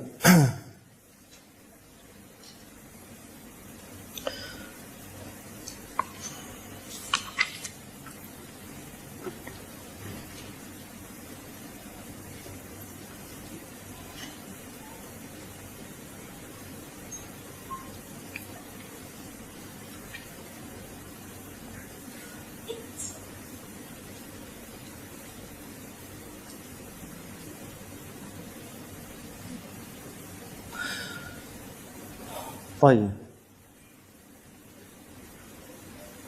شهاب الدين القرافي he said لا يحل للمفتي أن يفتي أحدا بالطلاق حتى يعلم أنه من بلد ذلك العرف الذي ترتبت الفتية عليه، فإن كان من بلد آخر أفتاه باعتبار حال بلده. وقال وهذه القاعدة في جميع الأحكام كالنقود والسكوك في المعاملات والمنافع في الإيجارات والأيمان والوصايا والنذور في الإطلاقات. قال وقد غفل عن هذا كثير من الفقهاء، وجدوا الأئمة الأولى سطروا في كتبهم فتاوى بناء على عوائدهم، فأفتى هؤلاء المتأخرون بها وقد زالت تلك العوائد، فكانوا مخطئين خارقين الإجماع، فإن الفتية بالحكم المبني على مدرك بعد زوال مدركه خلاف الإجماع. It's a really important قاعدة. Imam al-Qarafi says in his 61st 161st farq. He wrote a book called Furuq, which is one of the most important books written in the area of usul and al-qawa'id al-fiqhiyya. Because what he does, he clarifies that there are many things that one of the things that in logic, you build on premises and you move to a conclusion. The famous syllogism form, and you have different ones: categorical, hypothetical, disjunctive. These syllogisms are ways in which we determine if something's sound or not. Because you have 64 possible syllogisms, only 16 of them are actually accurate. And if you learn how to reduce an argument to a syllogism, you can determine whether it's a sound argument or not. I mean, this is one of the benefits of learning logic. But what very often people do is they do what's called qiyas ma' wujud fariq. It's making an analogical, reasoning analogically, but there's a difference that makes it different. And let me give you one example. Many people say, why is it that we can determine the prayer times by calendar and we can't determine the moon by calendar, right? Because we all use these prayer schedules. We go on to iPray.com or something, and we look the city we're in, and we click it on, and which is a bid'ah, clearly. No Sahabi did that, and yet people say, well, if we do that with the prayer time, and nobody seems to have an objection, why can't we do that with the moon times? Well, part of the reason is because first of all, لا اجتهاد مع وجود النص. There's no ijtihad with the wujud al-nas. So there's a fariq. The Quran says, إِنَّ الصَّلَاةَ كَانَتْ عَلَى الْمُؤْمِنِينَ كِتَابًا مَوْقُوتًا. Like the prayer is fixed times, and they don't change.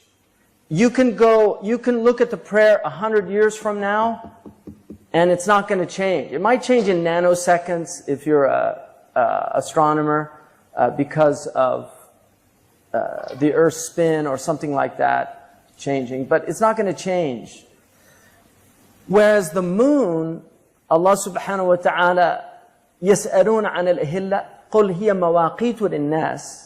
Right? They're ways of timekeeping for people, but it doesn't have the exactitude of the prayer time. And that's why in the hadith, صُومُوا لِرُؤْيَتِهِ وَأَفْطِرُوا لِرُؤْيَتِهِ وَإِنْ غُمَّ عَلَيْكُمْ أو أغمي عليكم أو غمي عليكم أو عمي عليكم. They all came down in different narrations.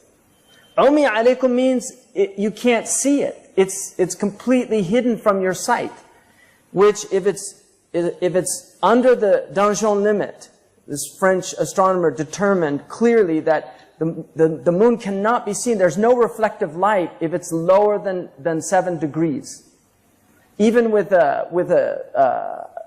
telescope, unless you had some type of filter on it, right, that enabled you to see, but it doesn't reflect light below the Danjon limit. There's difference of opinion of why it doesn't. He thought it was because of the surface of the moon, that it was so rough that the light didn't reflect off of it. Other people say it's the atmospheric, the light's too bright from the sun. Anyway, you can't see it. So it could, عُمِي عَلَيْكُمْ. The hadith says, فَقْدُرُوا لَهُ أو فَقْدِرُوا لَهُ. There's two riwayah. فَقْدُرُوا لَهُ is calculate. That hadith is called mujmal, because that could mean different things. But there's another hadith which is called mubayyin, because in usul you have mujmal, which is, it's not as clear. Mubayyin clarifies it. So the other hadith, أَكْمِلُ الْعِدَّةَ الثَّلَاثِينَ, complete 30 days, if it's hidden from you. Or if cloud, غُمَّ عَلَيْكُمْ, يعني غَمَام is cloud, so if it's cloudy and you can't see it, عُمِي عَلَيْكُمْ, it's blind, it's under the Danjon limit, you can't see it. So do that. So Imam al-Qarafi actually deals with this issue in his Furuq. He explains why, and he was an astronomer that knew that you could actually calculate the new moon. This is not new science. People have calculated new moons for millennia, literally. I mean, the Babylonians were doing this. It's not new science.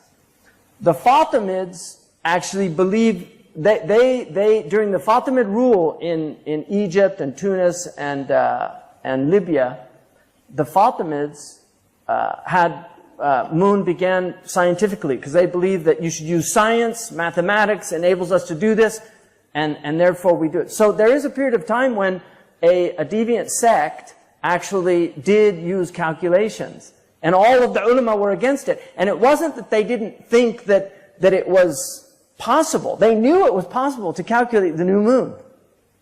But they said clearly, this is about ru'ya, and it's not about calculation. So we can calculate the prayer times, but we can't calculate. So he wrote this book to show you the differences and how these differences will affect ruling. So one of the things he said is that it's not permissible for a mufti to give a fatwa, for instance, about talaq, until it's known that he's from that place. He knows the urf of the place. So in other words, he knows the customs of the people. Like for instance, you could say, you know what, we're through.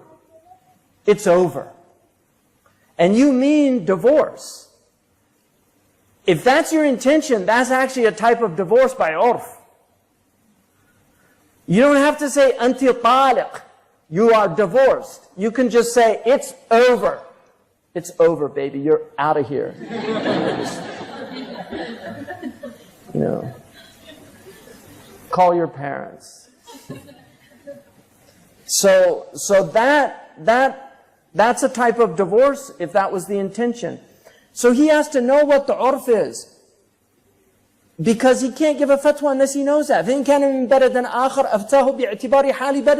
If he's in another land, he can only give a fatwa based on what happens in his land. This is really important, because we get people coming from, for instance, Arabia. They come to the United States and people ask them questions. They don't know anything about the urf of the country. They don't know the problems of the people in that country. It has to be somebody that really understands that. They should at least know a foreign language. You know, they should know a European language, be reading in that area so they can understand the issues. And then he says, وَهَذِي قَاعِدَةٌ فِي جَمِيعِ الْأَحْكَامِ. This applies to all legal rulings, whether they're monetary rulings, whether they're related to rental problems and the benefits of that, or oaths, whether they're related to bequests or vows, right? All of these. And he says, this is something many fuqaha, many jurists are ignorant of. They neglect this meaning. This is one of our greatest usuli scholars. And he's saying the fuqaha get this wrong. So just because somebody is a faqih or an alim doesn't mean that they've always got it right. And he says that they find the early imams who they trust a lot, they wrote in their books fatawa based on their circumstances and their awa'id, their cultural norms, their traditions. فَأَفْتَ هَؤُلَاءِ الْمُتَأَخِّرُونَ بِهَا. So the people come later, they read those old fatwas, and they give responses from books that were written 1,000 years ago to apply to today. And he says, كَانُوا مُخْطِئِينَ, this is wrong. And خَارِقِينَ الْإِجْمَاعِ, they have broken with the ijma'. فإن الفتية بالحكم مبني على مدرك بعد زوال مدركه خلاف الإجماع. Because a fatwa that's based on something after that thing is gone is no longer applicable. And he says this is the ijma'. In other words, the illa, the hukm, al-hukmu yaduru ma' al-illa, right? A legal ruling has to do with the rationale behind it. So if the rationale is gone, there's no more purpose of the legal ruling. In fatwas, this is a really important point. And it's a very common mistake. So And a good example of that is, women who become Muslim in non-Muslim lands, and their husbands aren't Muslim, but their husbands, in some cases, even encourage them. And so this idea that you give a fatwa based on somebody who's, in a Muslim country, what they would say, and you apply it to that same circumstance, they're not compatible. And part of this is just fiqh al-waqi'. It's the fiqh of reality, right? As opposed to fiction, right? So, he says وَمِنْ ذَلِكَ اللَّفْظِ الْحَرَامِ وَالْخَلِيَّةِ وَالْبَرِيَّةِ وَنَحْوُهُمَا مِمَّا هُوَ مَسْطُورٌ لِمَالِكَ أَنَّهُ يَلْزَمُهُ بِهِ الطَّلَاقُ الثَّلَاثِ بِنَاءً عَلَى عَادَةٍ كَانَتْ فِي زَمَانِهِ. Like, for instance, in the books of the Malikiya, they used to use these words like, the khaliya, I have nothing to do with you, or ana barra'tu, it's over, like that. And Imam Malik said that these were, they counted for 3 divorces, because they were mabtuta, they were like final. He says that's no longer applicable. We can't base it on that. وَأَكْثَرَ الْمَالِكِيَّةِ الْيَوْمِ يُفْتِي بِلُزُومِ الطَّلَاقِ الثَّلَاثِ. Most of the Malikis today, he's talking about in his place, they use these old fatwas and they say this is 3 divorces. And he said, بِنَاءً عَلَى عَادَةٍ كَانَتْ فِي زَمَانِهِ, based on a customary practice in his time that's no longer applicable. And he says, على المنقول في الكتب عن مالك وتلك العوائد قد زالت. These عوائد are over, these customs. فلا نجد أحدنا اليوم يطلق امرأته بالخلية والبرية. Nobody today uses these words to mean that. وله أيضا في الفرق 69 و200 يباح من إكرام الناس قسمان. And then what he calls what's permissible to honor people. There are 2 types. ما ورد به الشريعة كإفشاء السلام. Things that our sharia says, like spreading greeting. Assalamu alaikum. That's part of our urf. The Muslims, we customarily, if we meet, we say assalamu alaikum, and then it's mandub to do that. But it's wajib to reply. So somebody has to reply, at least one person in the group. But it's recommended. This is the Sharia is recommending that we do this. But if somebody does it, you have to reply, because if you don't, it's animosity you're expressing. He could take it wrong and think that, you don't want peace from me, I want peace for you, you don't want, okay, then here's war. Right? So what he said, والثاني ما لم يرد في النصوص ولا كان في السلف لأنه لم يكن أسباب اعتباره بلزومه موجودة حينئذ وتجددت في عصرنا فتعين فعله لتجدد أسبابه كأنواع المخاطبات للملوك وأولي الرفعة من العظماء. So many people misunderstand this today. Like, for instance, صاحب السمو. There's people that will take umbrage and say, أعوذ بالله يا أخي ليش تقول صاحب السمو هو مو سامي ولا هو عالي ولا شيء هذا سافل. No, he's a hakim. And the urf is to call him صاحب السمو. Right? Or Sa'ada, or Ma'ali, al-Wazir. This is a'raf. And if you don't do them, you're breaking the a'raf, and it's offensive. And so you're creating problems. What did the Prophet write to the Romans? Ila azim al-Rom, the great one of Rome. The Prophet ﷺ, great with who? With his people. So the Prophet was speaking to him as he was spoken to. He didn't say, Ya haqir, Ya kafir. Really, he didn't say that. Ya ahmaq, la tu'min billah. No. He said, ila azim al-Rom, to the great one of Rome. That's a name of Allah, al-Azim. So he's saying that these things like ul al-rif'a min al-udhama wal qiyam lil-ikram, getting up to honor somebody, this is all urf. The Prophet ﷺ said, man ahabba, right? The one, an yatamathal lahu, an-nasu bil-qiyam. The one who wants people to get up for him. That's another thing. And he said, لا تقوموا كما يقوم العاجم, don't get up like the ajam get up. He's talking to the Arabs. In other words, look, this isn't your urf, so don't take somebody else's urf. But he didn't tell them they can't do that. He said they do that. That's their urf. That's not the urf of the Arabs. Don't take another urf because humility is better. Right? But if the Ajam do something, as long as they don't do it out of ibadah or something like that, khalas, it's their way they show ihtiram. There are things that the Arabs didn't do that it's sunnah for the Arabs not to do. And there's things that the Ajam, it's sunnah that they do things that the Arabs did. Not because it's an Arabian sunnah, but because the Prophet ﷺ did it as a practice. For instance, he ate with his hand. You can eat with a fork or a spoon. There's nothing that says you can't eat with a fork or a spoon. You can do that. But the Prophet ate with his hand. Now, if you eat with your hand, the sunnah is to use 3 fingers, not your whole hand. 3 fingers. That's the sunnah. And to use your right hand.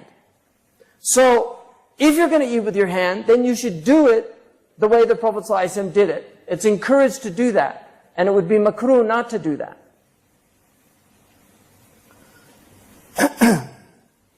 وهذا كله ونحو من الأمور العادية. These are customary affairs, matters. لم تكن في السلف ونحن اليوم نفعلها. Today we do it. The Salaf didn't do it. وذلك جائز مأمور به وإن كان بدعة. These things are permissible even if they didn't, he means bid'ah lughawiyya. It wasn't in a practice of the Salaf. ولقد حضرت عند عز الدين ابن عبد السلام وكان من أعيان العلماء وأولي الجد في الدين. So he's of the maqam of jidd in the religion, this highest maqam. عز الدين ابن عبد السلام. And this is Imam al-Qarafi speaking, right? He's writing this. في الدين. وثبات على الكتاب والسنة. He followed the book and the sunnah. غير مكترث بالملوك فضلا عن غيرهم. He could care less about the kings, let alone others. In other words, he wasn't afraid of king. He would speak the truth, say the truth. He's famous for that. His mawqif in front of the ruler. He's famous for that. So he's saying he didn't care about the kings, let alone other people. So he's not saying this because he was worried or something like that. لا تأخذ في الله لومة لائم. He didn't worry concerning God. He didn't worry about other people blaming him. He would speak the truth and he could care less what other people thought. فَقُدِّمَ لَهُ سُؤَالٍ. A question was asked of him. فِي الْقِيَامِ الَّذِي أَحْدَثُهُ أَهْلُ زَمَانِنَا. About getting up, the way people of our time get up. مع أنه لم يكن في السلف هل يحرم. This wasn't amongst the Salaf. Is it prohibited because the Prophet didn't do it? فقال قال رسول الله لا تباغضوا ولا تقاطعوا ولا تدابروا. Didn't the Prophet say, don't hate one another, don't cut off ties with one another, don't turn your backs on one another. وترك القيام في هذا الوقت يفضي وترك القيام في هذا الوقت يفضي للمقاطعة والمدابرة فلو قيل بوجوبه ما كان بعيدا. And if you didn't do this today, it would lead to people never talking to you again. And so it's not far-fetched to say it's an obligation to stand. This is Izzuddin ibn Abd Salam. It's not far-fetched to say it's an obligation to stand. Because the ulfa and the unity of the Muslims is much more important. And this is why he said that sometimes leaving a sunnah, if it's going to lead to something worse, would be the sunnah in that situation. هذا نص ما كتب وهو معنى قول عمر بن عبد العزيز تحدث للناس أقضية. So things happen with people and then the responses come based on that. And this is one of the reasons why the Prophet said, my death is good for you. Because تحدثون فيحدث لكم. You do things and then Allah responds. So when I die, wahy's cut off. So this doesn't get too overwhelming for you. Right? Because it's a rahmah to have أصل الأشياء الإباحة. If there were too many rules, we would get overwhelmed. وهذا بشرط ألا تستبيح محرما ولا تترك واجبا. But this is conditional upon neither making what is haram permissible nor leaving what is an obligation. And this is really important because one of the things that we have to be very careful about in our religion, because this is an age where the Abrahamic faiths are breaking down. What the occultists call the age of Horus, the one-eyed one. That one of the really sinister occultists of the early 20th century, who died in 1947, and he's very popular amongst artists and things like that. He said that that we are entering into this age of Horus. You know, they call it the age of Aquarius, and what preceded us was the age of Pisces, and that was the age of Isis, interestingly enough, and Isis is this Egyptian god that imposes this patriarchal rule and treats us like children, and we have to follow them and follow these rules. And if we break these rules, we go outside of this patriarchal father god. But now the age of Horus is coming, who's the son. So it's the age of the child, and the child is free to do what it wants. So the only real law now is do whatever you want, right? Do whatever you want. And as long as you don't hurt anybody. You can hurt yourself, and obviously you can hurt somebody else if it's consensual, but you don't hurt anybody intentionally, right? So this is the idea. So we have to be very careful that we do not change our religion because of the zeitgeist. So there's people that will say, what's wrong with this? Love wins, right? No, there's certain things our religion is very clear about. And one of the most important things one of my teachers told me, Shaykh Bashir al-Shaqfa, he's a great scholar from Syria, Allah yahfaduhu, a really brilliant faqih. One of the things that he told me, he said, in America, just tell them, the Muslims there, whatever they do, don't make the haram halal. He said, because as long as, he said, in this religion, no matter what you do, the door of tawbah is open to you. But once you make the haram halal, the door closes. It closes.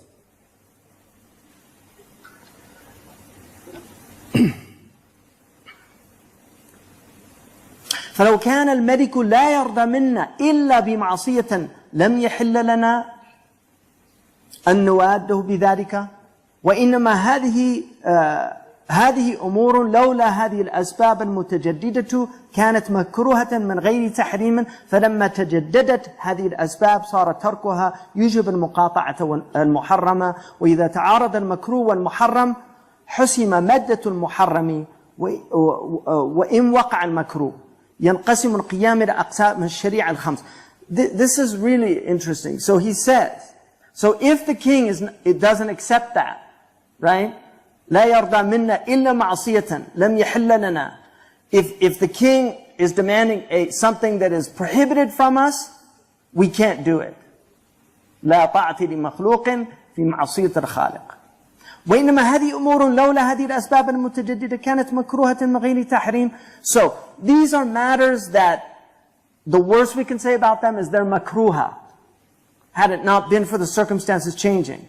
And من غير تحريم, they're not haram. فلما تجددت هذه الأسباب صار تركها يوجب المقاطعة. But because they've become the norm of the people, leaving them would lead to strife in the society. And for this reason, the rule is إذا تعارض المكروه والمحرم, when there's a choice between, a conflict between what's haram and what's makruh, you cut off the bab of haram. And that's why the makruh in this situation becomes accepted to do it. وينقسم القيام إلى أقسام الشريعة الخمس. And qiyam falls under the five. It can be wajib, it can be mandub, it can be mubah, it can be makruh, and it can be haram. So it falls under these. And this is for the usuli scholars to determine. ولنرجع إلى ما كنت خرجت منه من أن الأخذ بالجد في الدين. So let's go back to what I've gotten out of. You know, like He went on this whole discourse. Remember, he began this about the highest maqam, and he took us through this thing to show us that despite this importance, we have to recognize that there's all these other things happening.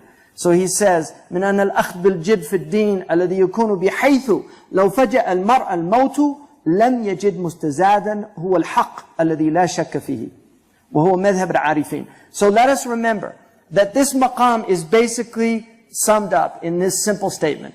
If a person was surprised by death, he would not find anything else concerning the truth that he would be wanting to do. That what he's doing is exactly what he would like to have been doing when death came to him. That's the maqam of these people. They're always in that maqam of, they're always doing the most appropriate thing in the situation. And this is the madhab of the arifin. The arifin are the people of ma'rifah of Allah. الَّذِينَ هُمْ أَفْضَلْ مِنَ الْعُلَمَاء بِأَحْكَامِ اللَّهِ. These people are better than the scholars who know the outward rules of Islam. لكن معلوم أن هذا ليس في طوق البشر. But it's well known that this really isn't in the capacity of the majority of people. Even the arifun will slip. So this is just, only the prophets have this isma, and even the Prophet ﷺ, there are a few times when he left the afdal for a fadila. And Allah actually, وَبَخَهُ فِي الْقُرْآنِ, in the Quran, Allah subhanahu wa ta'ala reprimanded him, عَبَسَهُ تُوَلَّى. It's a gentle reprimand of the Prophet when he found to the person who wanted to hear from him, and he went back to who he was talking to. He was in da'wah, but he was speaking to a man that really wasn't interested, and there was a man that was passionately interested in. One was rich, the other was poor.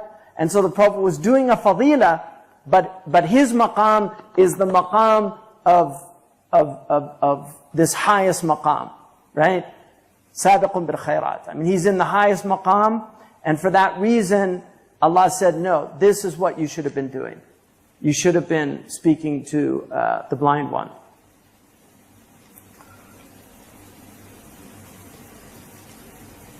And then he says, فَدُونَ هَذَا الْمَقَامِ مَقَامٌ آخَرُ وَهُوَ مَقَامُ الثَّانِي. So the next maqam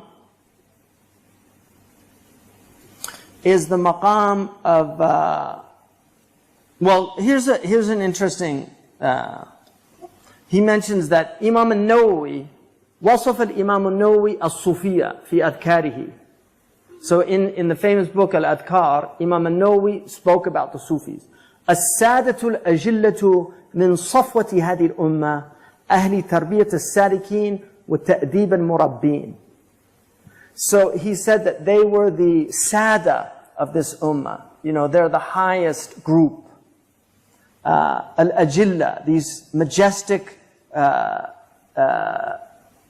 masters. من صفوة هذه الأمة, from the best of this ummah. Ahli tarbiyat as-sadiqeen, they're the people that help people on the path to God by getting better. With ta'deeb al-murabbin, and they discipline the souls of others with their insight. Now this has to be understood in the context, because this is a contested term. Sufism, tasawwuf, is a contested term. Sufism is not what you see in many countries in the Muslim world today. In fact, the Sufis would be the first people to reject them. Imam al-Ghazali, in his book, At-Tabyin, he wrote a small treatise called At-Tabyin, elucidating the fact that the vast majority of creation is completely deluded. And when he gets to the last section, he says, the Sufis, and he said, and how great is their delusion. He said they're deluded in their dress. They're deluded in the way they talk. They're deluded in their thinking that they're the elite of God and the elect. So remember that many of the people that were part of this tradition, they were great critics. And they also, some of them say that the Sufiya and the Mutasawwifa are different. Some use these terms technically. The Mutasawwifa are the people that pretend to be Sufis. And in fact, they have a term in the tradition called the mutamawit. The mutamawit is somebody who's like he's acting like a spiritual person because he thinks this is how a spiritual person should be. And so he's pretending to be dead. In other words, like his ego is dead. And he has certain qualities. He's very hushed. He's very, you know, I'm very humble, I am. Right? Like Uriah Heep in David Copperfield. Right? I'm humble, I know me place in society, you know. But he's meanwhile like tricking and doing all these things to... So, one of the Mauritanians said, عاش بها القوم بخير عيشة فصيرت من بعدهم معيشة يدعى الذي يمشي عليه السالك والسالكوها اليوم حزب هالك. That عاش بها القوم, you know the qawm, these are the qawm, the Sufiya, they were called the qawm. هم القوم لا يشقى بهم جليسهم. They're the people, because when the angels found the circle of dhikr, they said there was one person, he wasn't from them, but he was sitting with them. He said, and Allah says to the angels, هُمَ الْقَوْمِ لَا يَشْقَى بِهِمْ جِلِيسُهُمْ. They're the people that even if you sit with them, you're in a good state.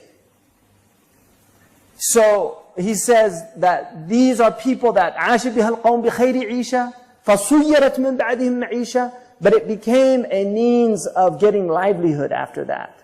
It became a means of, you know, selling talismans and doing these things, like, and the Pir Sahib who, you know, gets the poor people and convinces them, you know, that support me and all your ailments will go away and I'm going to get jinn out of you. Ah, I can see there's a jinni in you and just give me 5 minutes and I'll, you know, do some mumbo jumbo and it'll all go away. There's a lot of this in our ummah, right? Seriously. And so we can't be naive about these things. I mean, there was one person that, you know, came to our area and he made all these claims. That's what the first thing. If they make claims, big red flag. That's the first thing. If they tell you, like, somebody came to me and said, I've got this person in our city, he doesn't pray Jummah at the masjid. You know, he came from, I won't name the country, and he says he prays Jummah with the Prophet ﷺ at his house, right? You know, and a lot of people were like really taking this man seriously. And I just said, you know, he's a kadhab. He's just a liar. Don't believe him. The Prophet ﷺ, first of all, I don't think he'd be praying in England, Jummah. Because most of the fuqaha say Jummah doesn't even apply in foreign countries without an imam, because that's one of the conditions to establish Jummah. I mean, Shaykh Sa'id Ramadan used to pray Jummah and then pray Dhuhr afterwards, because they didn't consider the Jummah valid in Syria. People don't know that, because there was no legitimate government by Sharia. Right? So, yeah, anyway, and I don't have a problem telling people that. I don't believe that. You know, I had somebody come to me, you know, we do this dhikr on Thursdays, and this one guy, every day he said the Prophet's in the circle, and he comes to him in his dreams, and he tells them what dhikrs they should do. You know, and for me, that's just red flags all over the place. I don't want anything to do with those people. I'm telling you the truth. These are people that, you know, the people that I knew never talked about any of those things. Shaykh Abdullah bin Bayya, somebody asked him, he actually once said, you know, that he didn't want to see the Prophet in a dream because he would be so ashamed. Like, who am I to see the Prophet ﷺ? You know, that's the people I knew. Sifadul al-Huwari, Habib Ahmed Mashhur al-Haddad. These people were people of no claims. No claims. So people that do that, that tell you, oh, I saw the Prophet and I saw this and that. Now people can genuinely see the Prophet, and we're going to get to that inshallah, I think. And there can be a bushra in that. But if you do see the Prophet ﷺ, keep that to yourself. That's my advice. It's a very special thing, and you should just keep it to yourself. If you want to share it with somebody very special that it has to do with them, or you want to tell somebody that might know something about dream interpretation, that's another thing. But I would not put that on Facebook. You know, and if you hear a sheikh saying, I saw the Prophet and he said support Sisi or something like that, and then, no, I'm sorry. You know.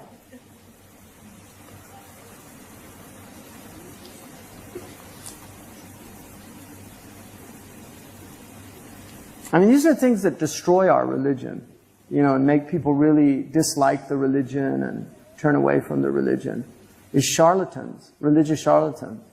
And I'm not saying they're all charlatans, but they're certainly not practicing the Sunnah. You know, one of the books that I read when I was starting out, I mean, I wasn't starting out, I was already pretty adept at reading Arabic, but I read Badi'u Zaman al-Hamadani. I was reading, I went through a period where I read the maqamat, I really liked them. Zamakhsharis were beautiful because they were all spiritual maqamat.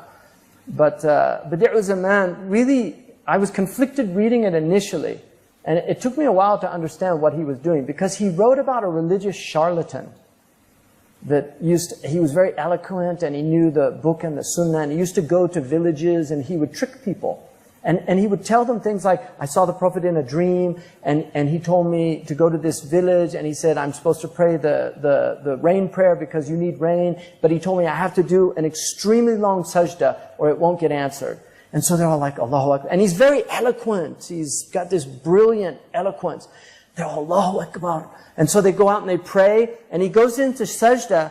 And then he gets up. They're all in sajda. He gets up and robs all the houses. And then he leaves. You know, and I thought, that's such a weird, why is he doing, this is, you know, 800 years ago.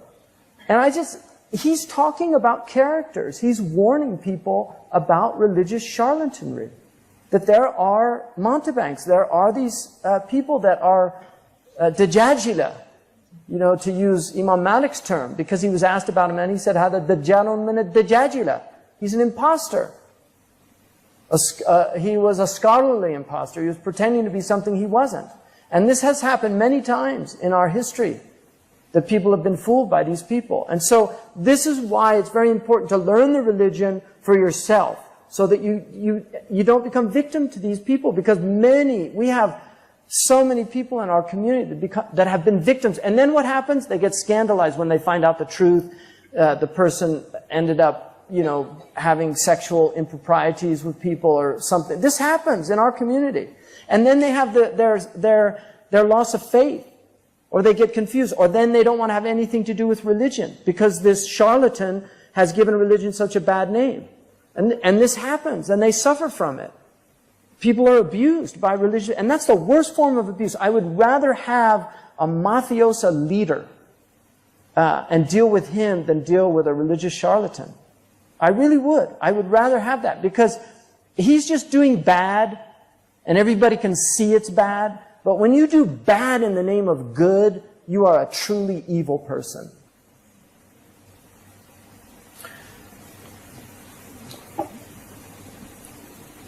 So now we're gonna go to the next maqam, maqam al-thamin. This is the 8th maqam. They get shorter, so don't worry, we'll get there. Maqam khawas al-ulama bi ahkamillah. This is the maqam of the khawas. So the first one, these are ahl al-jidd. These are people that, the arifun billah. Now you're in so those were khasatul khasa. Now we're with the khasa. And these know the ahkam of Allah. أقول إنه مقام خواص العلماء بأحكام الله أن يكون المرء سعة وسعة. The Prophet ﷺ روحوا قلوبكم سعة وسعة. And the hadith of Hanzala al-Usayyidi. It's a beautiful hadith where Abu Bakr sees Hanzala and he says, how are you? And he says, نافق Hanzala. Hanzala is a munafiq. Abu Bakr shocked. How could you be a munafiq? He said, we're with the Prophet ﷺ. Our states are so exalted. He reminds us. We feel so good. And then we leave. Asafna al-ahl wa bay'at. We go and we get preoccupied with our families and our farms. And we lose that feeling that we're with. And Abu Bakr says, I feel the same way. Let's go to the Prophet. So they go and the Prophet sees them and he says the same thing. And then the Prophet ﷺ says, if you were like you were with me all the time, the angels would be shaking hands with you in the road. Right? Because that's what the Prophet ﷺ was happening to him. The angels were coming up and greeting him. He heard the stones from his irsahat, the irhasat, which are the miracles before he became a prophet. He heard stones greeting him. So the Prophet ﷺ said, وَلَكِنْ سَعَةً وَسَعَةً, like little by little, a time for this, a time for that.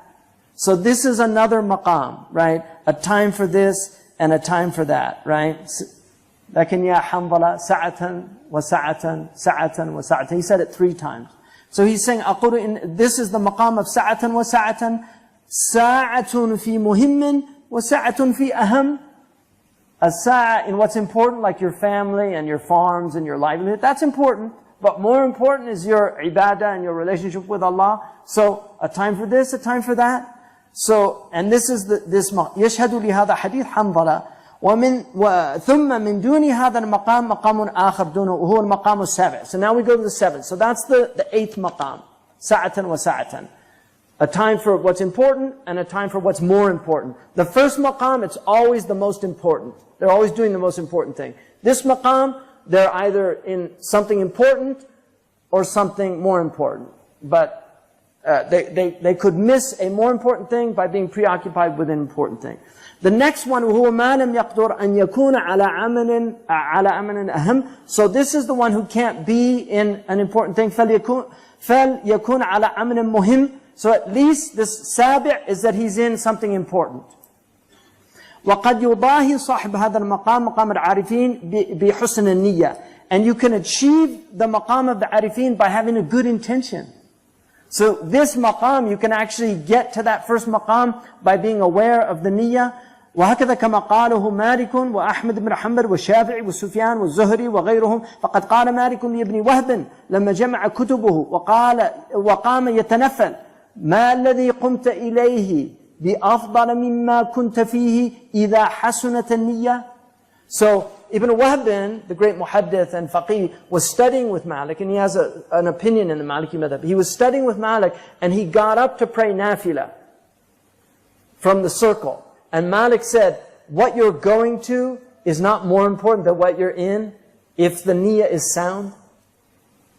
Right? Don't think that this is ibadah if your intention is for Allah and you're studying this knowledge.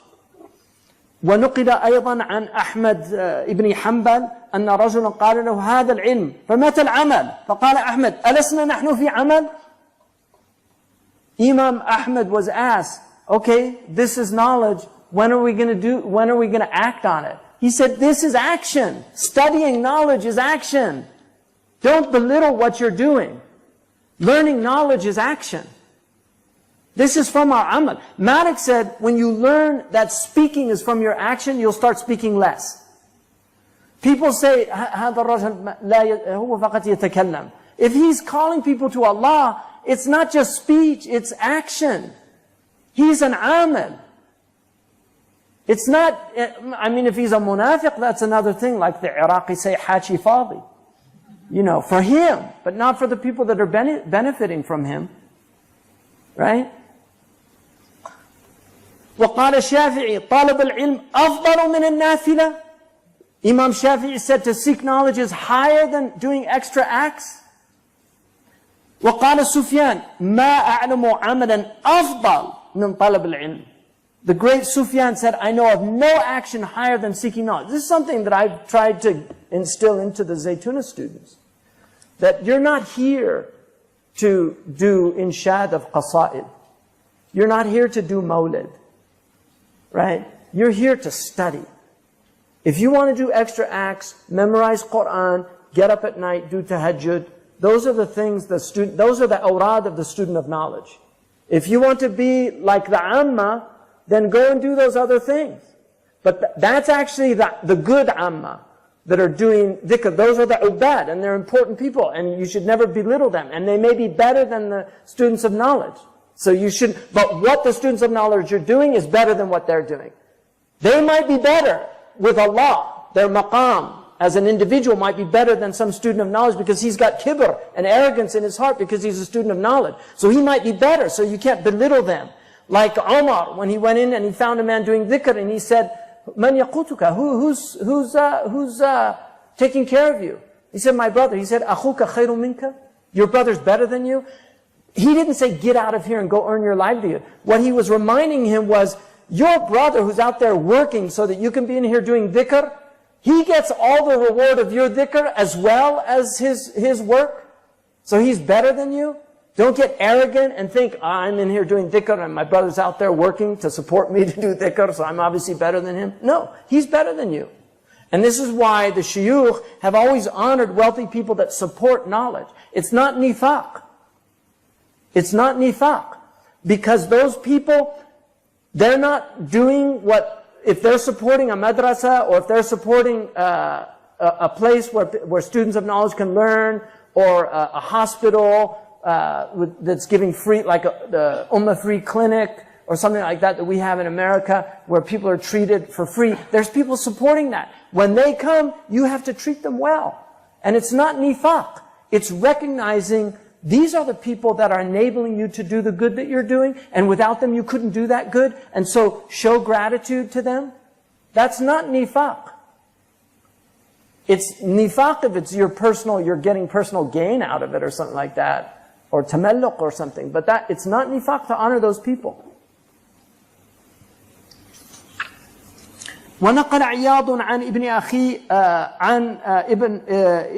أخي ابن وهب قال كنت مع عمي بالإسكندرية مرابطا فاجتمع علي الناس يسألونه فقال لي هذه بلد عبادة وقلما أمهد لنفسي فيه مع شغل الناس فترك الجلوس لهم في الأوقات التي كان يجلس وأقبل على العبادة والحراسة فبعد يومين أتاه إنسان فأخبره أنه رأى نفسه في مسجد عظيم نحو المسجد الحرام والنبي صلى الله عليه وسلم فيه وأبو بكر عن يمينه وعمر عن شماله وأنت بين يديه وفي المسجد قناديل تزهر أحسن شيء وأشدها بياضا إذ خفت منها قنديل فانطفأ فقال لك رسول الله صلى الله عليه وسلم يا عبد الله أوقده فأوقدته ثم آخر كذلك ثم أقمنا مليا فرأيت القناديل كلها همت تطفأ فقال أبو بكر يا رسول الله أما ترى هذه القناديل فقال رسول الله صلى الله عليه وسلم هذا عمل عبد الله ابن وهب يريد يطفئها فبكى ابن وهب فقال له الرجل جئت لأبشرك ولو علمت أنه يغمك لما أتيك فقال له هو خير رؤياك هذه وعظت بها ظننت أن العبادة أفضل من نشر العلم ثم ترك كثيرا من عمله ورجع إلى الناس وحبس نفسه عليهم يقرؤون عليه ويسألونه. Amazing story. Ibn Wahb, a great, really truly great faqih and scholar and muhaddith. He's from the Rijal of al-Bukhari. And Qadi Iyad, the great muhaddith and Maliki jurist, said that he relates this from the cousin of Ibn Wahb. He said, I was the son of the brother of Ibn Wahb. He said, I was with my uncle in Alexandria doing ribat. The ribat, murabit, ribat was like it was almost like a monastery. It was a place where people would go sometimes for 40 days. Tamam al-ribat arba'una yawman. You know, there's a warada hadha al-athar that you know how Jama'at Tabligh goes out for 40 days. They get it from this tradition. The ribat were places where they were fortresses in areas where enemies could attack the lands of Islam. And there was a great reward in being a guard in those places. But one of the things that they did in those places was a lot of ibadah. And so they were really almost like places of retreat where people would go and they would do military service, but at the same time they would be doing a lot of Quran, a lot of tahajjud. So it was a place of ibadah. The Murabitun were famous for this. They built the Murabitun and then they conquered Morocco and Andalusia. So he says, I was there in Ribat. And people used to come, they found out Ibn Wahb was there, so they used to come to ask him questions. And he said to his nephew, He said, this is a place of devotion. And he said, I'm not able to prepare myself because I'm so preoccupied with these people. And so he stopped sitting for them. He used to sit with them to teach and give them lessons in the ribat. He stopped sitting for them and he just started doing ibadah and hirasa. So doing devotion and then watching at night, they would watch the borders. After 2 days, a man came to him and he said, I saw myself in a great masjid near the Masjid al-Haram. And the Prophet ﷺ was in it. And Abu Bakr was on his right and Umar was on his left. This is tafdeel. So Abu Bakr is better than Umar. So right, left. And you were sitting in front of them. And in the masjid were candles. And they were emanating a brilliant light, incredibly white. But then they started dimming.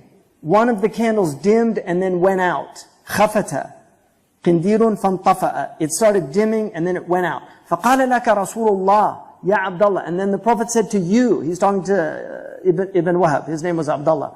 Ya Abdullah, light this candle. And so you lit it, and then you lit another. And then we stayed there for a while, and then I saw the candles, all of them, it was as if they wanted to go out. And Abu Bakr said to the Prophet ﷺ, look at those candles. And the Prophet ﷺ said, this is the action of Abdullah ibn Wahab. He wants to put out the candles.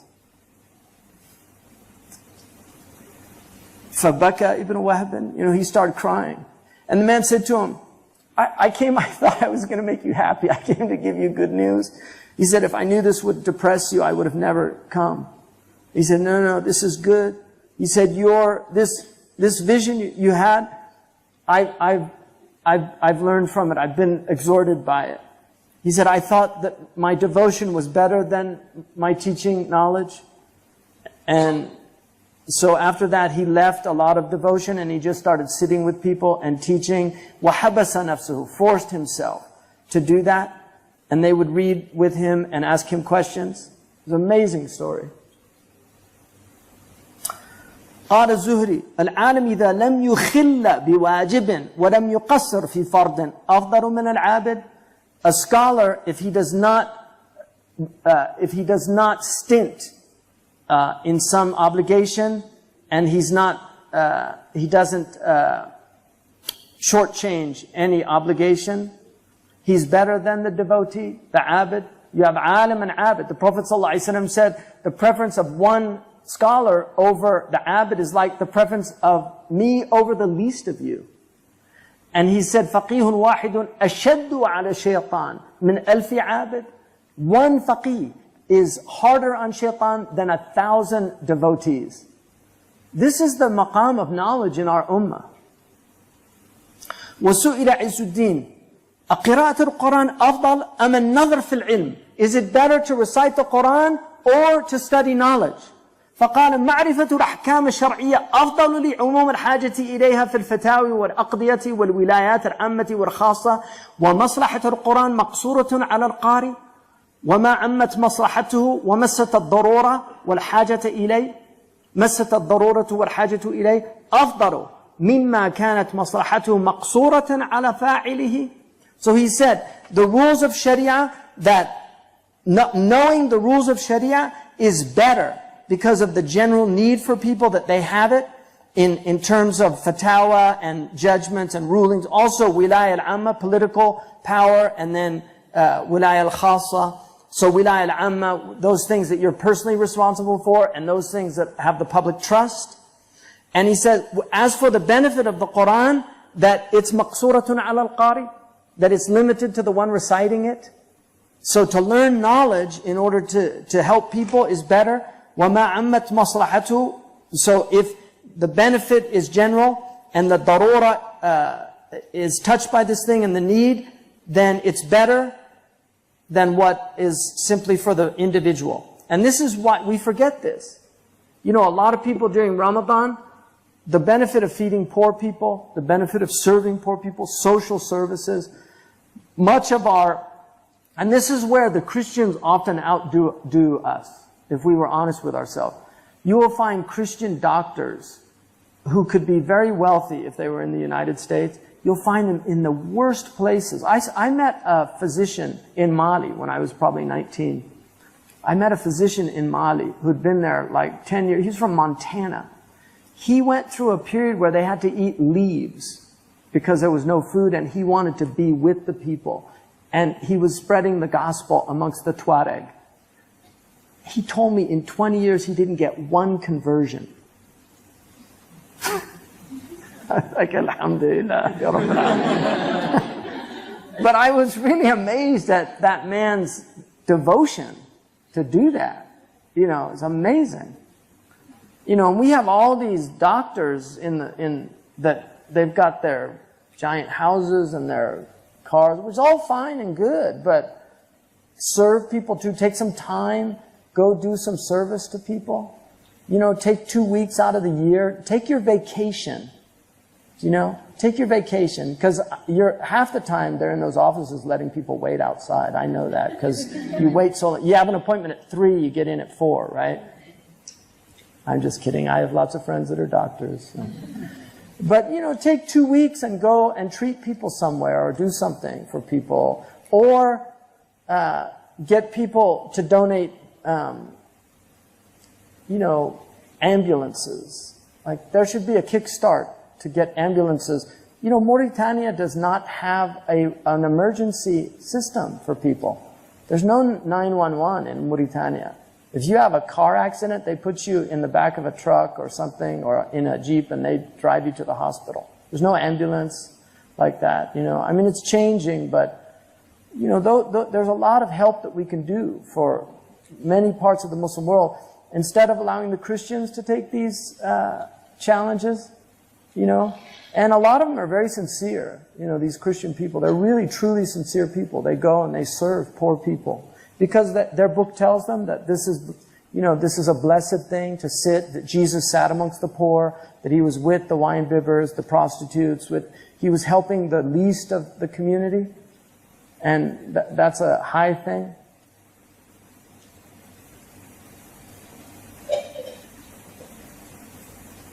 You know, visiting prisoners is a great thing to do, helping people in the prisons, right? And you know, they're so appreciative when you go. It's amazing. They're just so appreciative that somebody thought about them. And these are people that did something wrong. They made tawbah. You know, a lot of them, they made tawbah, and they need help. They're on the mend, as the Brits say. You know, they're trying to get better. And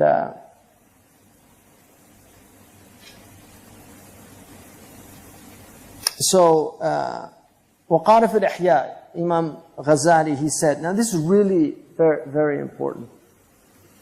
لما ذكر أن الطريق إلى الله عمارة الأوقات بالأوراد قال أما العالم الذي ينتفع الناس بعلمه في فتوى أو تدريس فترتيب أوراده تخالف أوراد العابد فإنه محتاج إلى المطالعة والإفادة فإن أمكنه أن يستغرق أوقاته في ذلك فهو أفضل ما يشغل به بعد المكتوبات ورواتبها. And this is really important for students of knowledge to understand this. Imam al-Ghazali said that the way to God is to fill your time with dhikr. But as for the scholar, الذي ينتفع الناس بعلمه, those who people benefit from their fatwa and their tadris, their awrad are different. They should do that. They should do the maktubat, and then the awrad that go with that. There's certain things that you do, like the what they call the baqiyat al-salihat after the prayer and things like that. Those are important. Do like Shaykh Abdullah al-Qadhi. He does the wird al-Nawawi, which takes literally 5 minutes, and all his other is Quran and tafsir and fiqh and teaching. That's what he does. Just a really short dhikr, and so. Now, listen to what he says. That's better for him to fill his time with reading, other than the maktubat and the rawatib that go with them. Those dhikrs that go with the maktubat. قال وكذلك المتعلم. He said, and then he says, and like that, the student, الاشتغال بالتعلم أفضل من النوافل. قال فحكمه حكم العالم. The student has the same category as the scholar in this situation. It's better for him to be studying. We need scholars. We need scholarship. We need more women scholars. I would love to have women scholars teach. It's hard to find traditionally trained women scholars. You know, we need more women scholars. We had great female scholars in our history. Hani, she knew the 4 madhabs. She had 4 sons. She taught each one a madhab. You know, Imam al-Sakhawi said that he got the musalsal of Surah As-Saff from her. She read, that's the best of all the hadiths of musalsal, where every alim does something in the hadith. She read Saff to him, and he said in a beautiful voice. Right? So, we need scholars, but it's a path. Scholarship is a path. Devotion is another path. Salah ala Nabi sallallahu alayhi wa sallam is a path. That's a path. And the Prophet actually said, if you did only Salah ala Nabi, then it's a good thing. Other than the maktubat. Just prayer on the Prophet. Leave everything else and just do prayer on the Prophet. Hence the Dalail Khairat in our ummah, because that's a sahih hadith, and the Prophet aqarra, he said, if you make all of your extra acts prayer on me, it'll suffice you and take care of all your anxiety. All your needs will be taken care of. And I know people that do that. That's all they do. And they're amazing people, filled with light and love. You know, really. There's amazing people that do that. And that's a path. That's not the path of scholarship. That's the path of ibadah. It's a good thing. If you're not inclined towards scholarship, that's the best path for you to take. If you fall asleep when you read, that's the best path. Some people do. They start reading and I just puts me to sleep. They don't need sleeping pills. They just get a book. And the next thing they know, they're asleep. That's those type people, the best thing they can do is imarat al-awqat bil-awrad. Do dhikr, right? When you're awake, do dhikr. But for the students of knowledge, for the scholars, the best thing they can do is read and study and teach. وقد تبين بهذا أن العالم قد يكون من السابقين بنسبة ومن المقتصدين بنسبة ومن الظالمين لأنفسهم بنسبة فالذي هو من السابقين فكما قال هو الذي لو قيل له غدا تموت ولم يضع الكتاب من يده والذي من المقتصدين فمن جعل سببه الدنيا ومن قائل يقول وهو من خير الأسباب ومن قائل يقول طلب الدنيا بالدف والمزمار أحب إليه من طلبه بالعلم والدين. So he says, this should make it clear that a scholar can be from that first group, as-sabiqun bil khairat, binisbatin, you know, it's all, this is relative to what he's doing. And he could be from the muqtasid, from these moderate ones, and he could also be from the zalimin li anfusihim, those who oppress themselves, depending on what he's doing. So the sabiqun are the ones that if you said to them, you're going to die tomorrow, and he's reading a book, he wouldn't change the book he's reading. So, if he's going to die tomorrow and he's reading Brothers Karamazov, and he's, oh, put that away, enough of Dostoevsky, get the Book of Allah out, then then he's not from that group.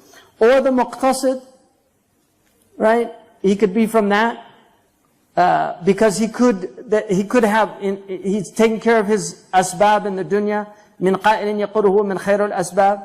Right? Those who say that it's good, better to take the asbab, and then saying to seek dunya with a drum, a tar drum, and flutes, I would prefer that over seeking dunya with knowledge and religion.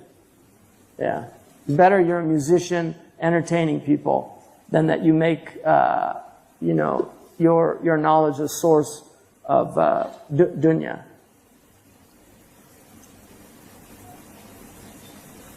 وحكى السيد مفتي تونس البرزلي قال قدم علينا الشيخ الدكالي وكان شيخا صالحا يأكل من كد يمينه البلغة من القوت فأنكر أشياء منها لبس العمامة بغير حنك على ما يلبسها اليوم الفقهاء ومنها أخذ المراتب من الأوقاف على الإمامة وأظن والتدريس حتى أداه ذلك إلى عدم الصلاة خلف الأئمة الذين يصلون بالراتب فأوجع ذلك سيدنا الإمام meaning Ibn Arafah. فقلت له نجتمع به ونتكلم معه في هذه المسائل فمنعني، فلما قدر وحججت اجتمعت به في زاوية في الإسكندرية، وقلت له أنا آخذ مرتب على التدريس والإمامة، وأعتقد أنه أحل لي من أخذه من بيت المال، لأن بيت المال لعموم الناس، والمرتب مختص بي من واضعه، وهو إعانة على القول الصحيح لا على معنى الأجرة.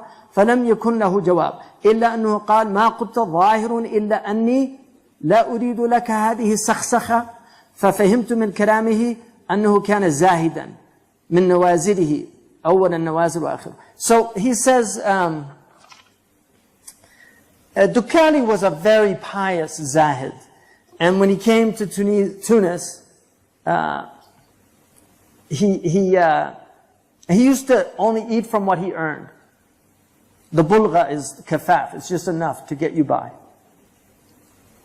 And he condemned certain things that he saw, like he didn't like the fact people wore the imama without the tahniq, right? Because the sunnah was to wear the hanak under your chin. The Prophet put, like the Sokoto people do. You know, if you look at the Amir of Sokoto, you know, the African Amir, they wear it like that. The Tuareg wear it like that. They sometimes veil, but the tahniq was the sunnah. And so early fuqaha didn't like it if they wore the turban. In fact, Uthman Danfodio, I mean, this is, take it for what it's worth. Uthman Danfodio said, this is imamatu shayateen. He said it's an imam of the demons that didn't, because they weren't following the sunnah. And what he meant was, this is what shaitan does. He changes things to get people out of the sunnah, right? So he said, and this is the way a lot of fuqaha wear it today. And he also rejected taking a murattab, a salary from the awqaf for being imam. And I think he also said for teaching.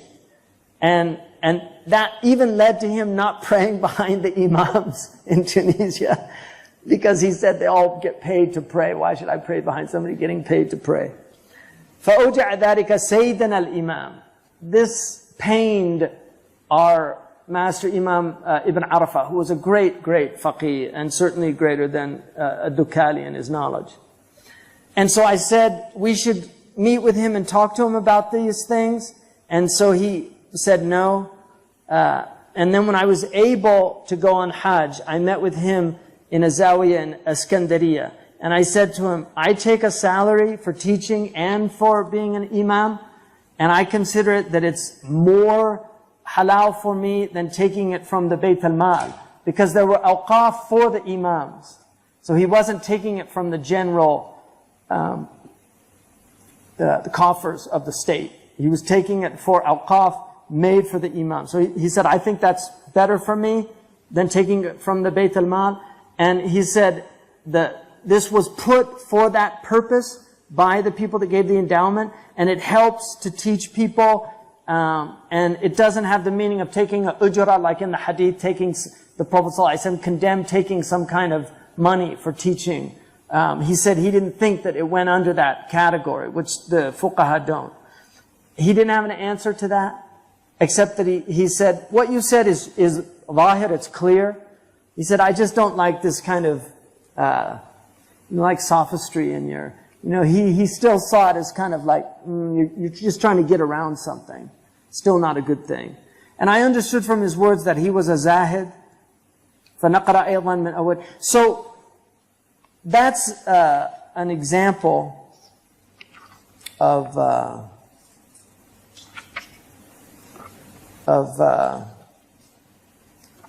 maqams, the different maqams. For him, he couldn't do it, Dukali. He had to earn from his own hand. He's not going to take from Bayt al-Mal. A lot of male shuyukh mentor male students of sacred knowledge. A lot of senior prominent scholars are males, many of whom have expressed the need for more female scholars. But whenever I inquire about mentorship, many say they won't teach women. How can we get out of this catch-22 situation? Part of it, I think we need older shuyukh. Like, I'm really quite serious, we need shuyukh that it's a more of a father-daughter relationship because polarity, people can fall in love, you know, it happens. And it can be a fitna for both the teacher and for the student. And that happens. And especially with the younger scholars, you know, many of them are charismatic and, you know, it can be a fitna. I'm talking quite realistically, and this has happened in many occasions. And it's just, these are normal. This is reality. Look, in classical Freudian psychiatry, it's actually considered a part of the process for the patient to fall in love with the psychiatrist. And it's very sick, but that's legit because it happens when you have a close relationship with somebody and they're guiding you. جُبِلَتِ الْقُلُوبُ عَلَى حُبِّ مَنْ أَحْسَنَ إِلَيْهَا. You know, the hearts are inclined towards those who do good to them. So they can actually fall in love. This is realistic. You know, it happens. And so that's one of the things. Some of these, you know, teachers are just trying to guard themselves. Because they're human. They could be attracted to, if they have a really brilliant student, there can be a lot of compatibility. They feel, you know, attracted. That happens. It's just human nature. And Islam is very realistic about these things. And so even in tasawwuf, you know, young shuyukh were never the norm in tasawwuf. It's very, very tricky to have young shuyukh. You know, traditionally they were older. Their nafs, Ibn al-Munkadir said it took him 50 years to get his nafs under control. You know, so to be guiding other people and helping other people and you're still struggling with your nafs, that's a little tricky. So it's a problem. It is a type of catch-22 situation. You know, I think there are ways around. We've even, I mean, at the college, this is one of the things we're struggling with. I know Dr. Winter's struggling with it because when you put males and females together, they also, the students tend to fall in love and things happen and it's normal. This is part of human nature. If you read the early period when they started introducing co-ed education in America, which is the first place that did it. I mean, they never had co-education anywhere.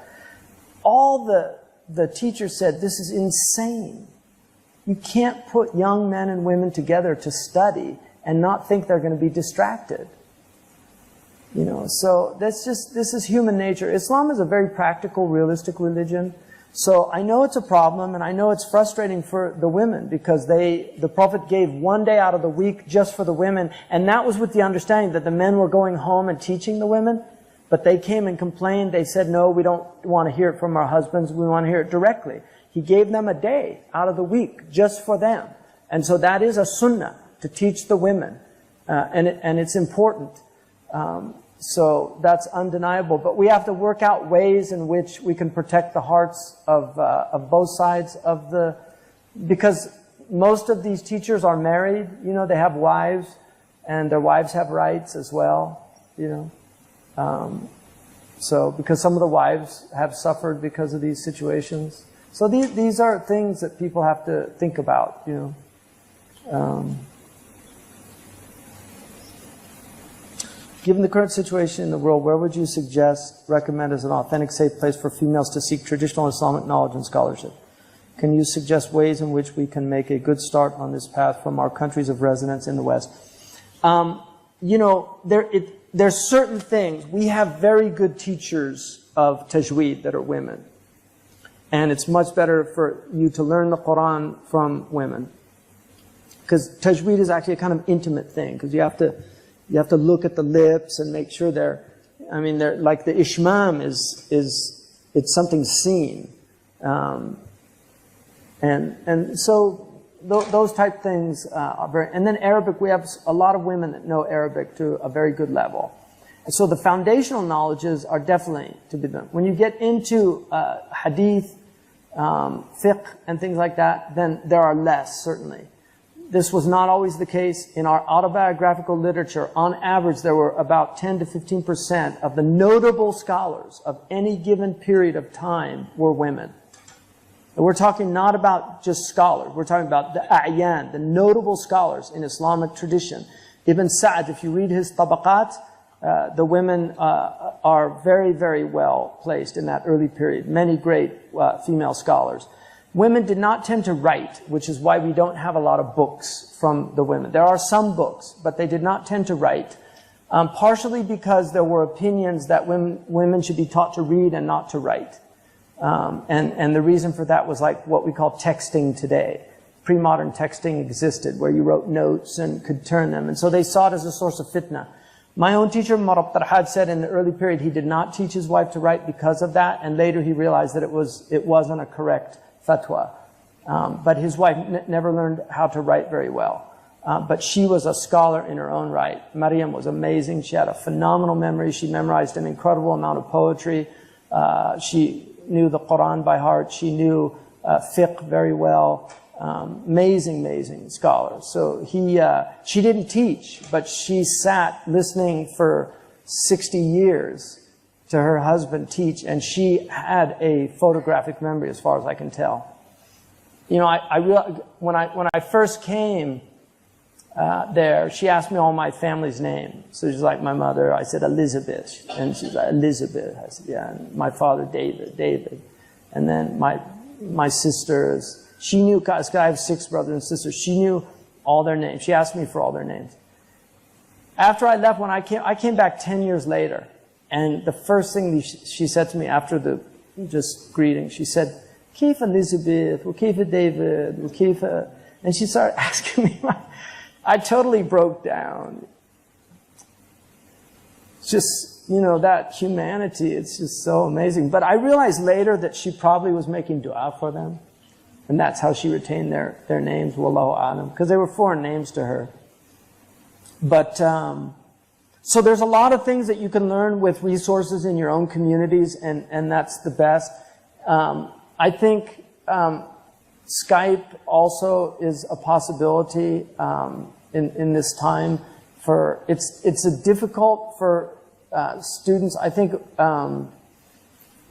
just because of time factors. A lot of people are very extremely busy. I know a lot of the people, I mean, I'm constantly at a loss for time, just trying to find more time for different things, because I'm doing a lot of things. I mean, Zaytuna alone is like a full-time job, and I've got other things besides that. And I'm pretty much every day, even while I'm here, I'm having to deal with a lot of Zaytuna issues, and because the catalog's being written right now, and you know, I get weekly reports, and I'm in contact with my assistant there, you know, quite often. So it's just time is a problem. But yeah, we need to do that. Right now, the Muslim world's in a lot of turmoil. Isar is an excellent option for women that have a degree to study. They have a women's program, and Dr. Rajab Shenturk, to me, is really one of the brilliant, innovative, and not mubtadi', but mubdi', you know, like a creative person, innovative, not in a negative way. Because you have mubdi' and you have mubtadi', you know, and one's negative, the other's positive. But he's a very creative thinker. He's rooted in the Islamic tradition. He himself is a scholar of the Islamic tradition. He also has a PhD from Columbia University in sociology, so he's very familiar with modern world. And he's doing very similar things that we're trying to do at Zaytuna, which is bridging these two worlds, trying to make tradition relevant in the modern times, how we grapple with the contradictions of our time. Renewing and trying to understand tradition in light of the modern world with all its complexities. So he's really good. We had one of our students was there. She was studying Turkish here. Turkish is a barrier. You can learn it, because I've met people that have learned it, but there's a character on the YouTube that speaks 20 languages, and he's pretty fluent in them. Freydun said his daddy was really good, and his Arabic was, I thought, very good. He was a young Jewish kid. There's a whole community of polyglots. But when he got to Turkish, out of the 20 languages he spoke, When he got to Turkish, he said, now here's a really hard language. It was the only one he said that. So I was like, somebody told me it was like doing math in your head. But anyway, it can be learned. The great language after Arabic, in all honesty, is Persian. It is a truly great language, worthy of being learned after Arabic. And I think Urdu is also another great language of the Islamic tradition. And then there are some languages that are worth knowing. Mandarin Chinese, I would really encourage people, if they're young, to learn Mandarin Chinese, because it's going to help when they finally do invade. You can start saying, you know, don't shoot in Mandarin, you know. Hopefully they're not Cantonese speakers, you know. You know, languages are good to learn. Malay's a good Muslim language, although most Malays, other than the Orang Asli, speak English now. But Malay is a really sweet language, and I think it's not that difficult to learn, according to a lot of people that I know who've learned it. Somebody asked why the order of Islam, Iman, and Ihsan. That comes from the hadith of Jibreel. Islam is used to mean many different things. It's the deen of Allah with a capital I, Islam, which includes Islam, Iman, Ihsan. So it's used as a generic term, and under that are those three rubrics. And then it's also used to mean specifically the 5 pillars, and then fiqh that relates to that. Iman is used to refer to the belief, the tasdeeq, the assertion in one's heart that Allah is real, the Prophet's real, that Jannah and the fire are real, that there's a day of judgment, that we believe in angels, the books, we believe in the qadar, khayrihi wa sharrihi, hulwihi wa marrihi. That's Iman. And then you have Aqidah that also goes under Iman, which is the dogmatic theology. It's learning the rules of theology, dogma. In the positive term, I'm not using that negatively. It's used in the modern world very negatively. That's just dogma. But it's actually traditionally, it's a doxa. You know, it's belief, dogma. It's what you believe. It's the articulation of what you believe. And dogmatic theology is important. It's not that difficult to learn basic dogmatic theology. To get into what's called speculative theology takes a long time. And some people have to do that. That's a fard kifaya. It's not a fard ayn. Dogmatic theology is fard ayn. Speculative theology, or what's sometimes referred to as natural theology, which is rational theology, it's a type of metaphysical theology in which you're able through it to refute obfuscations, to refute atheists, to refute their arguments. And right now, the best people at it, unfortunately, I mean, fortunately for them, but unfortunately for us, because we used to be the best at this. And much of the Catholic tradition benefited greatly from our great theologians. But the Catholics are still quite formidable at speculative theology. And I think Muslims actually could, I'm talking about the Muslim scholars, could benefit from modern Catholic theology, because they're writing some of the best refutations of the new atheism. They're also, some of them are formidable in physics. They know a lot of the modern sciences, and yet they're also well-versed. Somebody like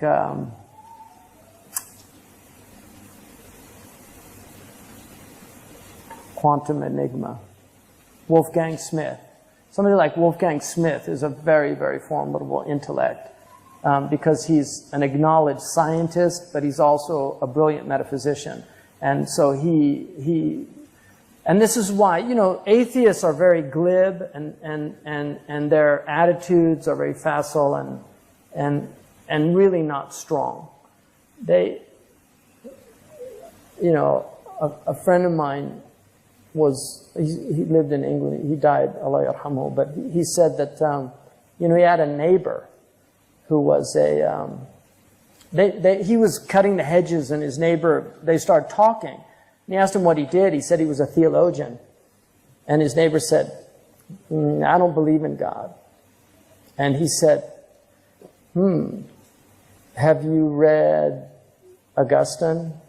He said, no. He said, have you read St. Thomas Aquinas on God? He said, no. He said, you ever read St. Gregory? No. He said, have you ever read Ghazali, Abu Hamid? He said, no.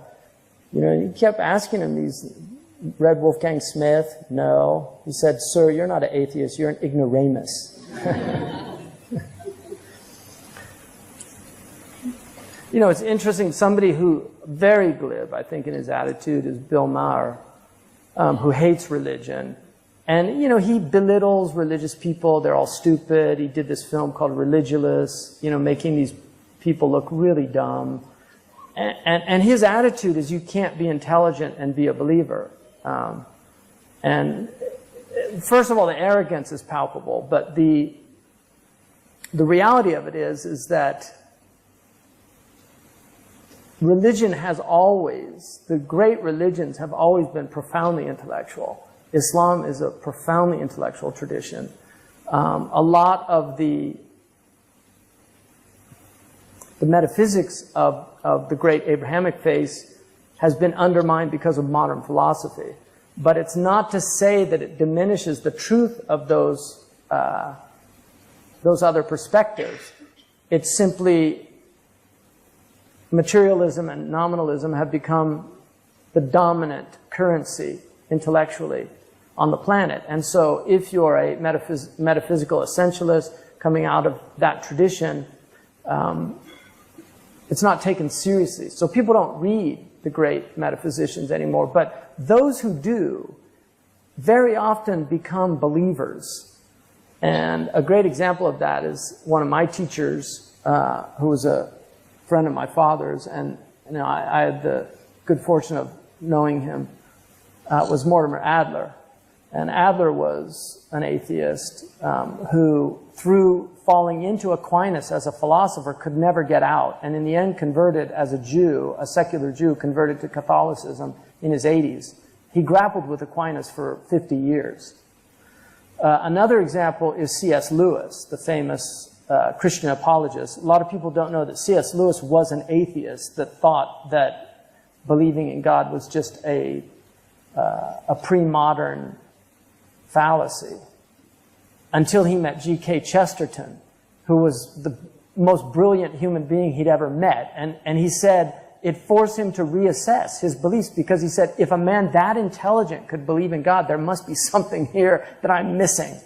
And that got him into studying theology, and ended up, he became one of the great Christian apologists of the 20th century, whose books are incredibly rich.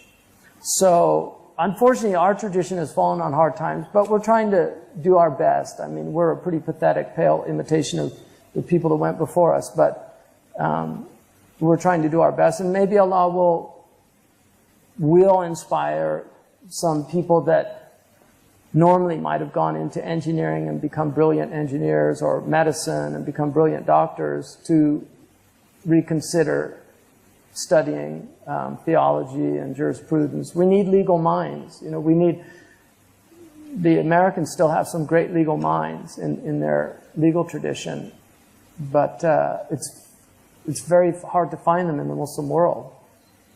Most of our scholars come out of mediocre training now. So this is a crisis that's happened that we need to remedy. There's a lot of ignorance. Anyway, enough said. سبحانك اللهم وبحمدك أشهد أن لا إله إلا أنت أستغفرك وأتوب إليك.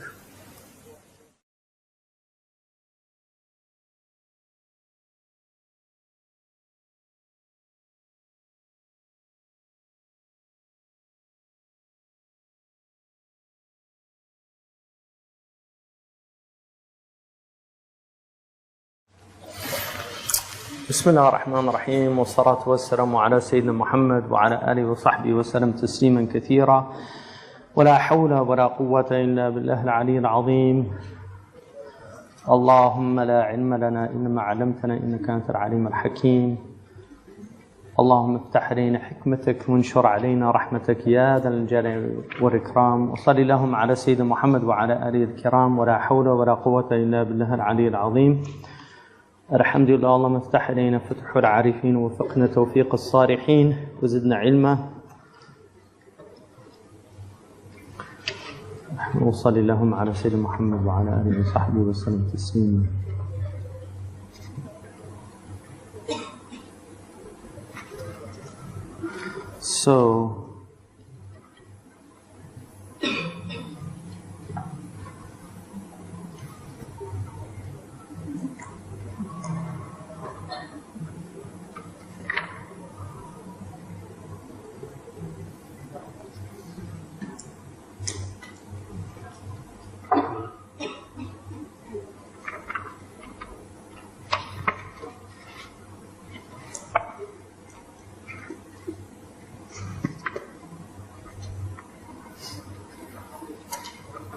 So we're on the 8th maqam. And the way he structured this book is that he does what he called tadalli, and then he has taraqi. So he goes from the 9th maqam, and then he goes down to the 1st maqam. And then he goes up from the first lowest maqam of the zalimun li nafsi. Then each group, the zalimun li nafsi has 3 maqamat. The muqtasid has 3. And the sabiq bil khairat has 3. So there's 9 altogether. So he deals with each maqam. But in the first section of the first half of the book is tadalli. It's going down. So he starts at the top where he is. And he goes down to the bottom. In order to show you the ladder. What he does in the second half is he does the taraqi, to show you how to go up that ladder, how to ascend the ladder. So,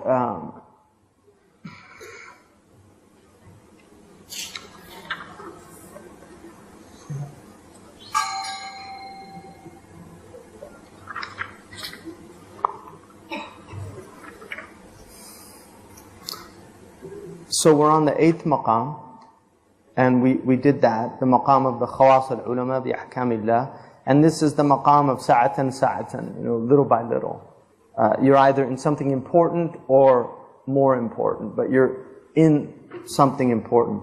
And then the 7th maqam is that an yakun fi muhimmin in lam yakun fi aham, that he's in something that's important if he's not in. It's similar to the 8th maqam, but it's less, because in the 8th maqam, he's going to be, these are for the khawas of the ulama of the ahkam of Allah. The first one are the ulama of Allah and the ahkam of Allah.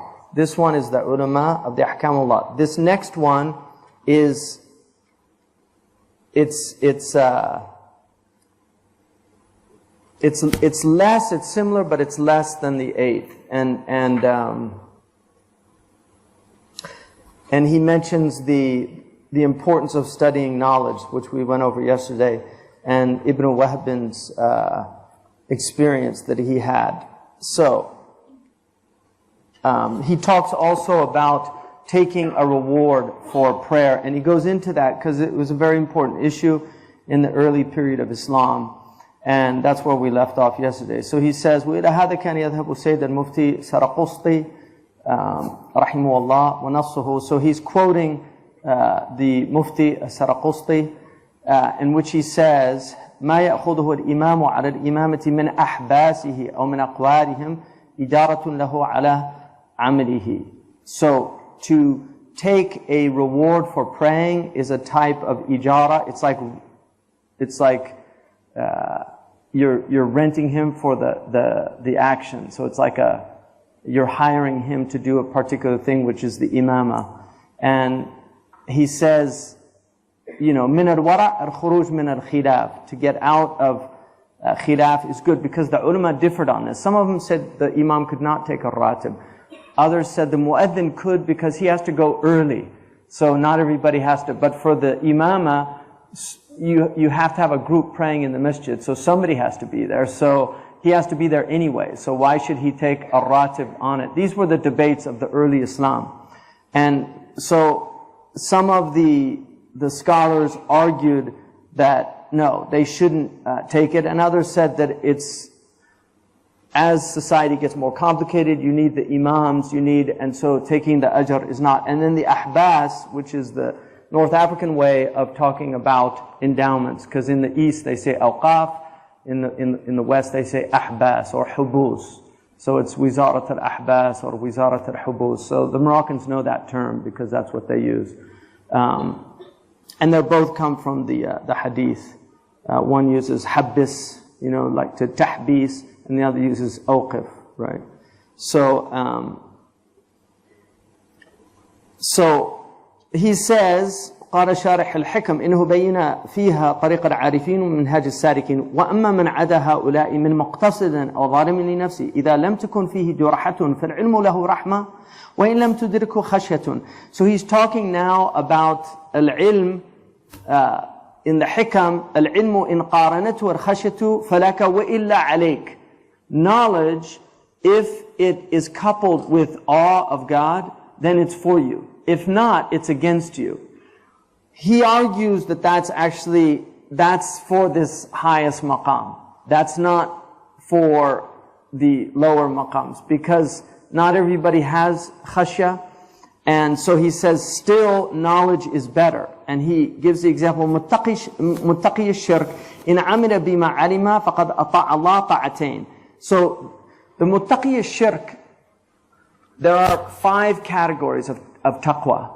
The first and least of all of them is the one who fears shirk.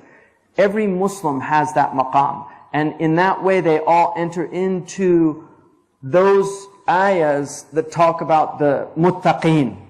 But there's also the taqwa of kaba'ir, because somebody fears shirk, but he falls into enormities, major wrong actions.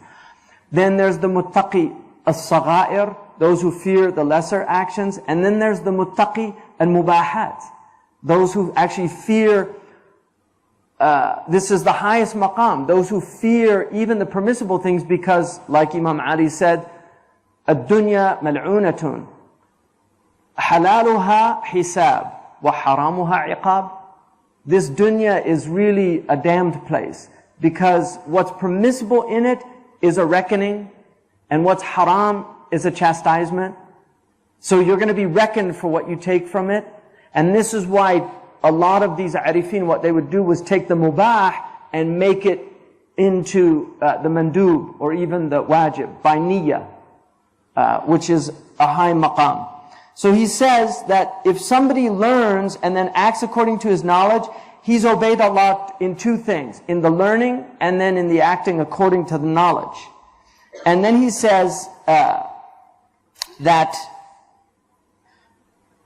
وَإِن لَمْ يَعْلَمْ وَلَمْ يَعْمَلْ فَقَدْ عَصَى اللَّهَ مَعْصِيَتَيْنِ. But if he's ignorant and he's disobedient, he's disobeyed Allah with 2 ma'siyas, with 2 acts of disobedience. Being ignorant and not acting according to it. وَإِنْ عَلِمَ وَلَمْ يَعْمَلْ بِمُقْتَضَى عِلْمِهِ فَقَدْ أَطَاعَ اللَّهَ سُبْحَانَهُ وَتَعَالَى طَاعَةً وَعَصَاهُ مَعْصِيَةً. قاله شهاب الدين القرافي. So he said, whereas if he learns and doesn't act according to it, he's only done one sinful thing. So it's better, what he's saying is, it's still better to learn and not act according to your knowledge than it is to not learn and just disobey Allah subhanahu wa ta'ala. Now some of the Sufiya would say that the danger of learning and not acting according to your knowledge is Allah might excuse the ignorant one. So don't get deluded by this. Like, He might excuse the ignorant one because he just doesn't know, whereas He afforded you the opportunity to learn knowledge, because not everybody is afforded that opportunity to sit with the scholars and to learn and have this knowledge transmitted to them. And so not to act according to this great gift that you've been given is like throwing the gift back in the giver's face, to use an analogy. وَلِلَّهِ الْمَثَلُ الْعَلَى. So then he says, فَقَدْ حَصَرَ مِنْ هَذَا إِنَّ الْعِلْمَ نِعْمَةٌ. Knowledge is a blessing. وَالْعَمَلَ بِهِ نِعْمَةٌ. And acting according is a blessing. So there's 2 blessings. The blessing of knowledge and the blessing of acting according to it. يَسْأَلُهُمْ الْعَبْدُ مِنْ رَبِّهِ مُفَرَّقَيْنِ. This is a really amazing insight. When you ask Allah, the dua, the famous dua of the Prophet, when he asked Allah, he asked him for both separately. He didn't ask him for them together. He said they're together in the statement, but they're distinguished as separate in the dua. So Allah subhanahu wa ta'ala said, the Prophet sallallahu alaihi wasallam said, Allahumma arini al-haqqa haqqa warzuqni ittiba'a. So show me the truth as truth, That's the knowledge. وَارْزُقْنِي اتِّبَاعًا. And then let me act according to it. So he asked them separately. وَأَرِنِيَ الْبَاطِلَ بَاطِلًا وَارْزُقْنِي اجْتِنَابًا. And show me falsehood as falsehood and give me the ability to avoid it. So he separated between the knowledge and acting according to that knowledge in the dua. He asked for them separately. So this is his point, is these are separate things.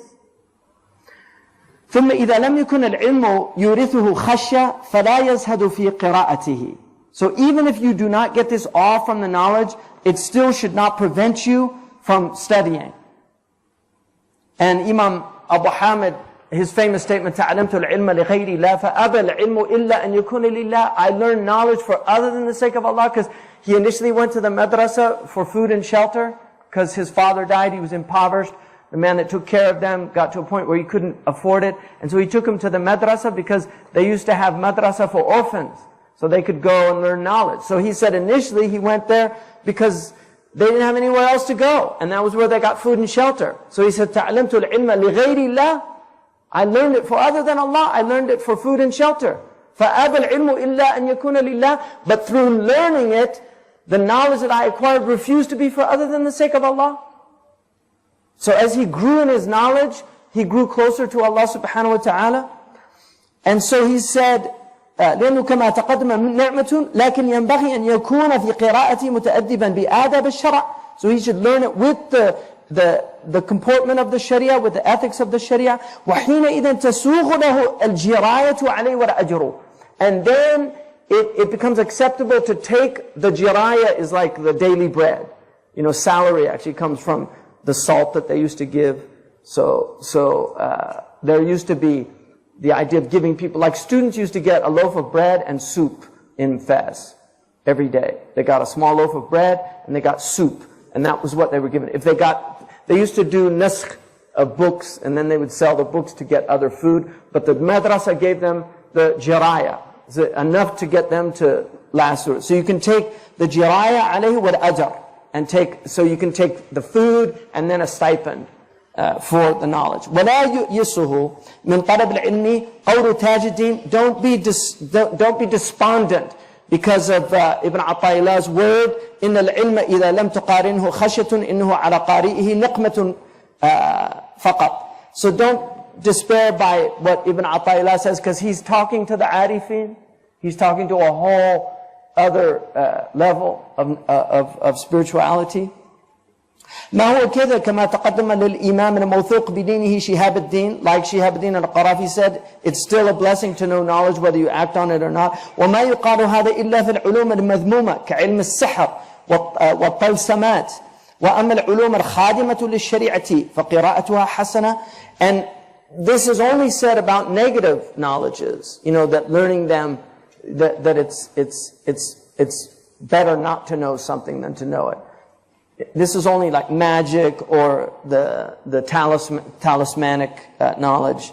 As for those knowledges that serve, the instrumental knowledges of the Sharia, like Arabic and other, studying them is a good thing. وَالْمُرَتِّبْ عَلَى ذَلِكَ سَائِغٌ. And to take a salary for that, there's nothing wrong, it's acceptable. And this is the dominant opinion of all the later scholars. And that's why when you referred, Dukali mentioned to Al-Barzali about that, that bothered Ibn Arafah, that he explained to him why he was taking it, and he said, that's sakhsakha, it's like a joke, and so why are you even bringing that? He said, from his point of view, that was true, because he was taking the wara'. But remember, the qa'idah is, يَتَوَرَّعَ الْمَرْءُ فِي نَفْسِهِ وَلَا يَحْمِلُ أَهْلُهُ وَلَا غَيْرُهُ عَلَيْهِ. That a man is scrupulous in and of himself, but he doesn't force it on other people. So if somebody wants to be scrupulous in that and not take money, that's his prerogative. إذا كان القارئ فيه إذا كان القارئ فيه أهلية ذلك. I think he's saying إذا كان للقارئ فيه أهلية لذلك. So if he has the appropriate ability to do that. وقرأ على ما ينبغي فأول ذلك أن يعتني بما ينبني عليه عمل في الدين. The first thing you should be concerned about is what is necessary to act according to your religion. وَيَكُونُ فِي طَلَبِ الْعِلْمِ كَمُنْشِدِ ضَالَّةٍ. You should be like one seeking a lost thing, right? Because the Prophet ﷺ said, الْحِكْمَةُ ضَالَّةُ الْمُؤْمِنِ. Wisdom is the lost property of the believer. And the munshid is the one that seeks it out. وَلَا يُفَرِّقُ بَيْنَ أَن تَظْهَرَ الضَّالَّةُ عَلَى يَدِهِ أو على يد من يقرأ معه. He shouldn't be concerned whether that lost thing manifests on his hand or the hand of somebody he's reading with. مُعِينًا لَا خَصْمًا. Somebody to help him, not to argue with him. وَيَشْكُرْ لَهُ إِذَا عَرَّفُوا الْخَطَأَ أو أظهر له الحق. And he should be grateful if he identifies for him some mistake or manifests the truth for him. كما لو أخذ طريقا في طلب ضالته فينبهه صاحبه على ضالته في موضع آخر. And like that, if he's taking this path, looking for this lost thing, his companion should remind him about it when it's appropriate. أكان يشكره أم يذمه أكان يكرهه أم يفرح به. So he has to look at, is he grateful or is he blameful? Does he dislike it or is he happy with it? كذا الشيخ مع التلميذ. And this is the relationship of the teacher with the student. He has to, because there's different types of relationships.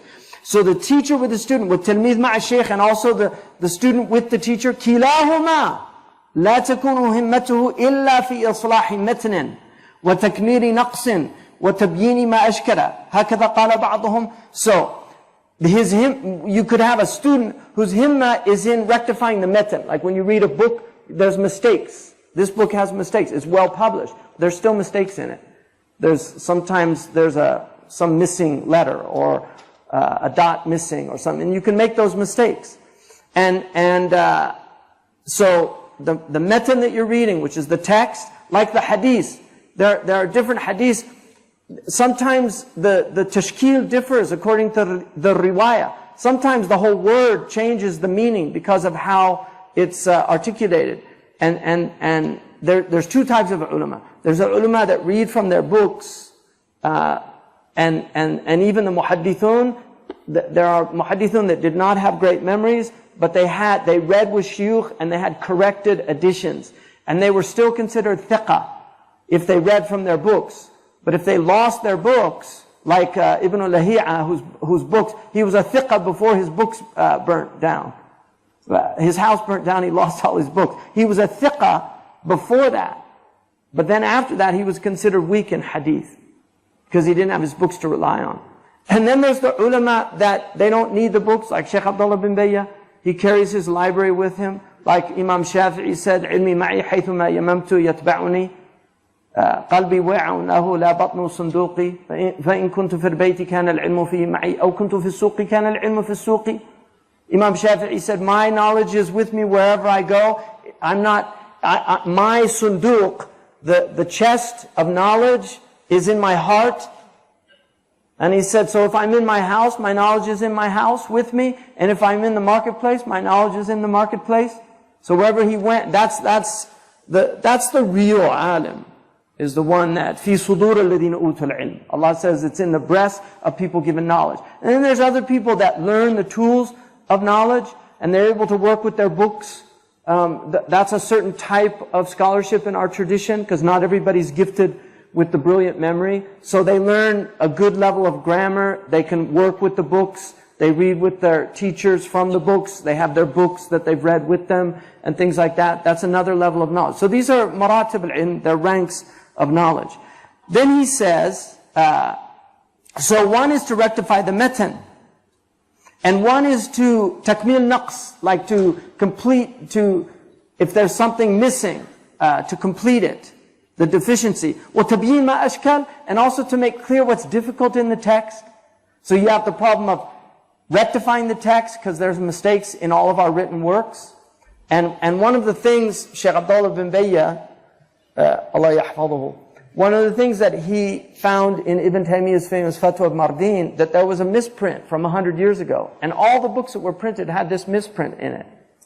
And the Al-Qaeda based a fatwa on that misprint.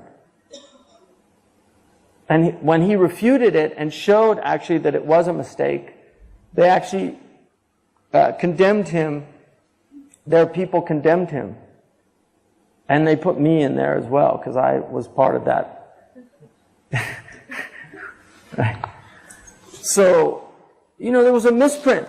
And one of the ulama at that time was a little upset with the sheikh because he challenged the fatwa. He said, I don't think this is correct. Because it said, yuqatalu bima yastahiq. And he said, it doesn't make sense. And so they went back and he asked somebody in Damascus to send them manuscripts of the earliest texts. And they found that it was yu'amidu, it wasn't yuqatilu. He should be treated, not fought. And then he found in Ibn Muflih, who was a student of Ibn Taymiyyah, in his book it had yu'amalu. So one of the ulama at that time, he said, نَتَّهِمَ التُّرَاث, يعني we have to be suspect of our tradition without tahqiq. I mean, I'll give you an example. Every edition of the Ihya Ulumuddin has major mistakes in it, except for Dar al-Minhaj. They took 20 of the earliest makhtutat, and they had several scholars working on it, and they brought out a critical edition. That's very important to have a critical edition. Much of our printed Turath has filled with mistakes. In Mauritania, when they do the naskh of a text, and I did this many times, like I copied out the books I studied by hand. When you did the naskh, then you did muqabala, which is you sit and read the whole text with other people that have the same text that are corrected. So you make, because every nasikh makes mistakes. The scribes make mistakes when you write them down. And so this was really important. So people don't realize. I'll give you an example. In the West, when you read, if you're reading from a really good publishing house, you will rarely find mistakes, but you still find mistakes. But it's not that often. That's because they go through multiple edits before they actually go to the printers. In the Muslim world, they don't. It's just for tijara. So they do very fast and sloppy work. And so you literally get opposite meanings sometimes. And then sometimes they take things out that they don't like. Like I had an edition that was published in one of the Muslim countries that had a commentary of Imam Nawawi on the 40 hadith. When it got to لا يؤمن أحدكم حتى يحب لأخيه ما يحب لنفسه, they took out والأولى أن يحمل على الكافر, right? As well, يشمل الكافر. So this should include the non-believers, that you should love for them what you love for yourself. And then it said كاليهودي والنصراني والمشرك. And he says, because this is the angelic nature, Allah is challenging us to rise above our vengeful nature to an angelic nature of forgiveness. And so Imam Nawawi wrote that. They just took it out. They didn't like it, because when you're fighting the Israelis, you don't want people to, right? They just took it out. Because it was politically, they didn't like it. That's called khiyana. This treachery. You know, it's treachery with people's words. Shabrakhiti said the same thing. Ibn Rajab al-Hanbali. This is what the great Imam said, that it includes everybody. You should love for everybody what you love for yourself. The Prophet was not hashahu. He wasn't a miser with his love. He had love for all of humanity. And I wrote in the translation of Dua al-Nasiri, I wrote an essay on universal love. That's part of our tradition, that people misread the Quran when it says, La yuhib al-zalimin, he doesn't love the zalimin. Because he has two types of love. He has a universal love for his creation, and then he has a specific love that's only given to those of the awliya. And Amir Abdul Qadir al-Jazairi made a beautiful distinction in his book Al-Mawaqif about that. So a lot of Muslims don't understand that rahmati wasi'at kulla shay. His mercy encompasses all things. All things. What's mercy from? It's from love. Right? Mercy is from love. It's the love of Allah that He sent the Prophet. The Prophet's existence,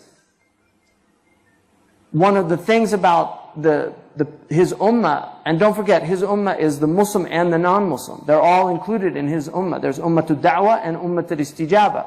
The ummah that are called and that's everybody after he comes into the world. And then the ummah who answers, and those are the people that respond or are born into it and just inherit it. And that's why the converts have a higher maqam, right? The Sahaba were converts, right? They didn't choose it. The Prophet ﷺ said that converts get 2 rewards, right? They get 2 rewards. So it's a high station because they're choosing it. Whereas other people are just born into it, they're raised into it, they might not even really appreciate what they have. So he says, and this is really interesting, right? وهكذا قال بعضهم وأنا أقول تبيين ما أشكل ليس بمتعين على المقلد. Clarifying the difficulties of these texts is not something that the muqallid should concern himself with. If he's just a muqallid, he just follows, he doesn't, because understanding is a higher maqam. وَنُقِلَ الْخِلَافِ, and there's a difference of opinion about this. فَإِنْ قُلْتَ أَنْتَ إِنَّهُ مُهِمْ فَأَقُولُ أَنَا لَيْسَ بِأَهَمْ. So if you say it's important, I'll say it's not the most important thing. The most important thing, he doesn't make mistakes. وَالْأَوْلَى لِكُلِّ ذِي عَزْمٍ وَحَزْمٍ أَنْ يَبْدَأ فِي الْعِلْمِ بِالْأَهَمْ فَالْأَهَمْ. The priority of everyone who has resolution and resolve is that he begins with knowledge that's most important and then the next following. So you don't start learning things that are not very important before you learn the important things. قال السيد مفتي تونس البرزلي, the Mufti of Tunis Barzali said, لا يخلو السائل للعالم من أربعة أوجه. People that ask scholars questions will fall into 4 categories. This is a really useful wisdom for those, especially those who teach.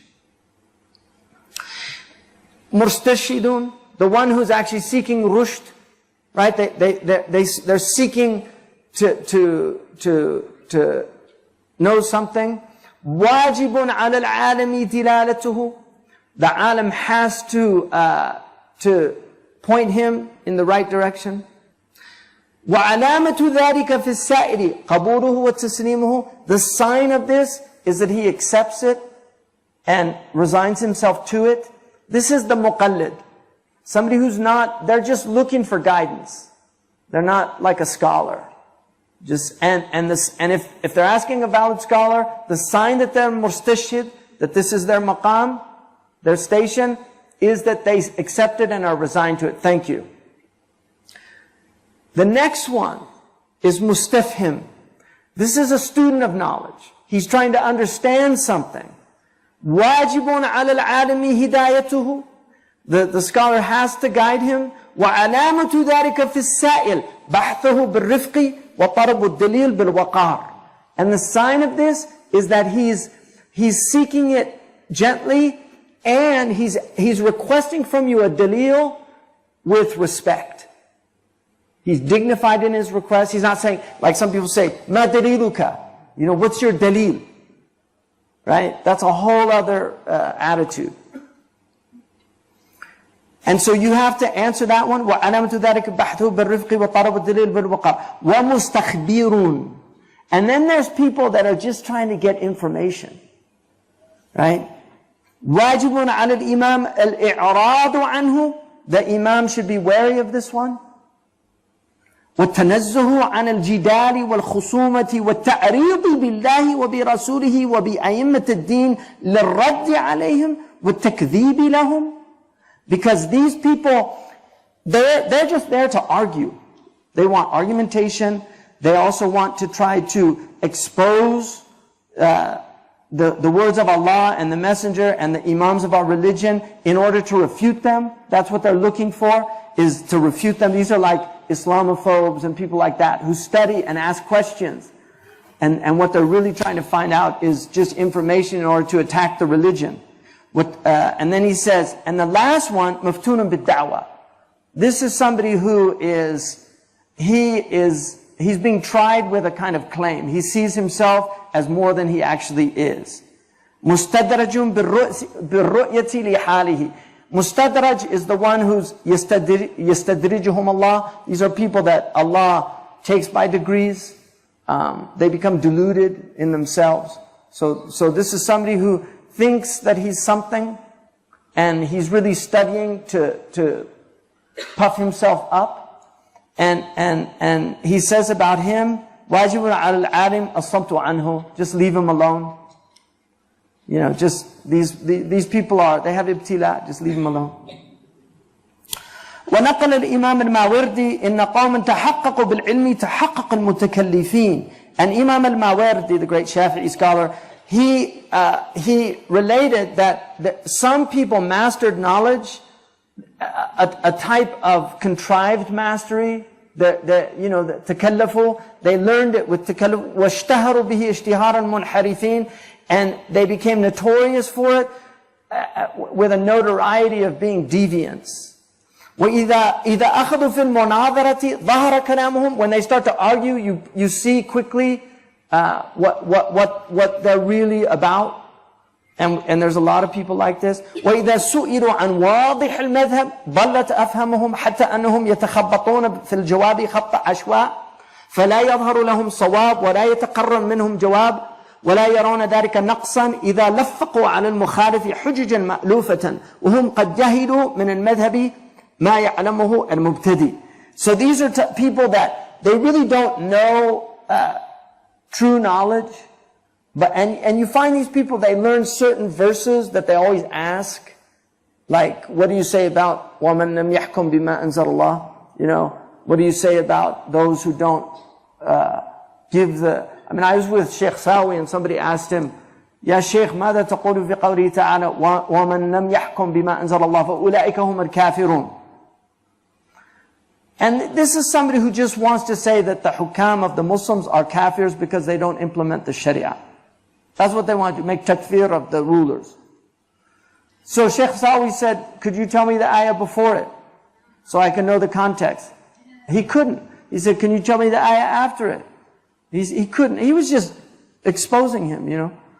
And then he said, what do you do? What's your job? He said, I'm an auto mechanic. He said, أصلح السيارات أصلحك الله. You know, fix cars, may Allah fix you. You know?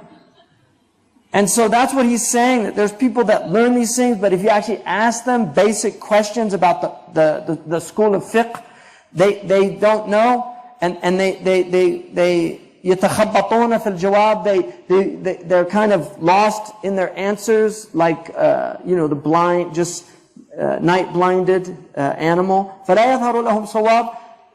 The correctness doesn't come from them, and they don't really have the proper answer. لَا يَرَوْنَ ذَلِكَ نَقْصًا. But they still don't see this as a deficiency, because لَفَقُوا عَلَى الْمُخَالِفِ حُجَجًا مَأْلُوفًا. They contrive trite answer proofs, to kind of attack them. So they've got their little hackneyed proofs, because they read their little book on the Khilafah or something like that. And this is, and so they've got their responses, or some book on Aqidah to attack people that have an Aqidah that differs from them. And then he says, وَهُمْ قَدْ يَهِرُوا مِنَ الْمَذْهَبِ مَا يَعْلَمُونَ مُبْتَدِئ. They're ignorant of even the most basic things in a school of fiqh, that even a tyro would know. وقالوا أبو درداء لا تتعلموا العلم لتتجملوا به فإنه يوشك إن طال بكم عمره أن يتجمل أحدكم بعلمه كما يتجمل ذو البزة ببزته. Abu Darda, the great Sahabi radiallahu anhu, said, do not learn this knowledge to adorn yourselves with it, because the time is coming soon. If you live long enough, you will see people learning this knowledge to adorn themselves with it, like somebody adorns himself with some fancy suit. Put it on. It's just an outward thing. It has no inward reality, like the suit adorns your body, but there's nothing under that suit other than nakedness. وَنَقَرَ Ibn Abi Zayd fi sadri mukhtasarihi. Ibn Abi Zayd al-Qayrawani, in his abridged book of fiqh, قال نبينا من تعلم العلم ليباهي به أو ليرائي به. He's this must be another riwayah. أو قبه الله موقف الظلم وجعله عليه حسرة يوم القيامة. It's ليباهي به العلماء أو ليرائي به السفهاء. Like, just to show off to scholars and things like that. Allah will put him in a humiliated place and make this regret and remorse on the Day of Judgment. وَلَا يُقَالُ هَذِهِ الْآفَةِ مِنْ قِرَاءَةِ الْعِلْمِ. It should not be said that this is some fault in actually studying. إِنَّمَا هِيَ مِنْ خُبْثِ الدَّخِيلَةِ. it really relates to the sickness of the person who's studying. It's not the fault of the knowledge, it's the fault of the one learning. كالمنافق يقرأ القرآن, like a hypocrite who reads the Quran, and then he says, ولذلك قال ربيعة لا تعلم العلم سفهاءكم فيصرف أخلاقهم فيه. Don't teach this knowledge to idiots, to fools, because they will do their foolishness with the knowledge, so the knowledge gets attributed to that foolishness. So don't teach the fools this knowledge, because their bad character, they'll express their bad character knowing this knowledge, and people will associate it with this. قال وهب ابن منبه العلم كالغيث ينزل من السماء حلوا صافيا فتشربه الأشجار فتحوره على قدر طعومها يزداد المر مرارة والحلو حلاوة. This knowledge is like rain that comes down from the heaven. It's pure, and then the foliage, the trees drink it in. They take that water and then they transform that water based on their nature. So if they're sweet trees, then that water is transformed into a sweet fruit. But if they're bitter, it's transmitted into something bitter. So this is how knowledge is. Depending on your tree, whether you're sweet or bitter, is going to be how that knowledge manifests in you. So that shows you who you are. It's not the knowledge, it's you. فالقائل أعوذ بالله من العلم يضاهي من يقول أعوذ بالله من الغيث. So the one who says, I seek refuge in knowledge, and unfortunately we have people like that. You know, there's a type of, there's a type of people in deviated forms of Sufism that really belittle knowledge and say, that's outward knowledge. You know, the fuqaha, these people don't listen to the fuqaha. The Sufiya, they know the real thing. They've tasted the true thing. They have the inner knowledge. That outward knowledge is just a hijab. It's a veil from God. That's a shaitan, Iblis saying that. So to say, I seek refuge from knowledge is like saying, I seek refuge from rain. قال الشاطبي. This is an amazing statement by Shatibi. أجاز النظار أن يتصور الاجتهاد في الشريعة من غير المسلم. The theorist of our religion deemed it conceptually possible that a non-Muslim could reach the level of ijtihad. Amazing statement. Amazing statement. You know, there's a hadith that the Prophet said the end of time won't come until the kafir will argue with the Muslim with the words of his religion. يجادل المنافق الكافر المشرك المؤمن بما يقول.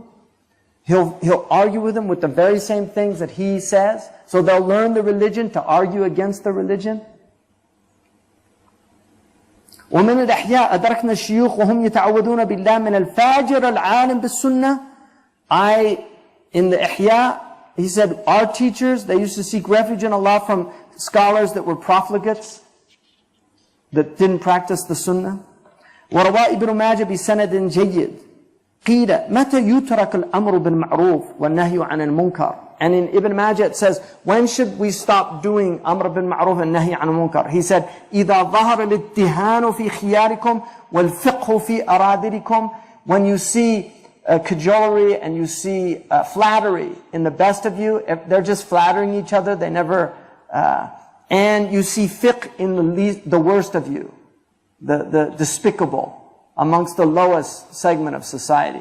At that time, there's no point in Amr bil Ma'ruf and Nahi an al-Munkar. وقال ربيعة لا تعلم العلم سفهاءكم فيصرف أخلاقهم فيه. He repeated that. وقد تقدم قول ابن وهب قال مكحول بفقه الرعاء فساد الدنيا وبفقه السفرة فساد الدين. With the fiqh of the rabble is the ruin of the world. And with the fiqh of degraded people is the ruin of the religion. So when the rabble are, suddenly the rabble know everything, right? When they've got all the religious rulings, they don't listen to the ulama who tell them, don't do this. They say, no, we know better than you. The deen is destroyed. Right? Seriously. It's like revolutionaries. You know, the ulama say, don't do this. What do you know? If the fiqh is in the ra'a, that's fasad dunya. It's ruinous for the world. And when it's in the degraded people, then it destroys the religion. وكان سفيان إذا رأى هؤلاء القبط أو القبط يكتبون العلم يتغير وجهه فقيل له في ذلك فقال كان العلم في سادات الناس فإذا خرج وصار إلى هؤلاء السفرة غير الدين. Sufyan saw, and I'm going to assume this is Coptic, because that's Qibt, or Qubt is a Coptic.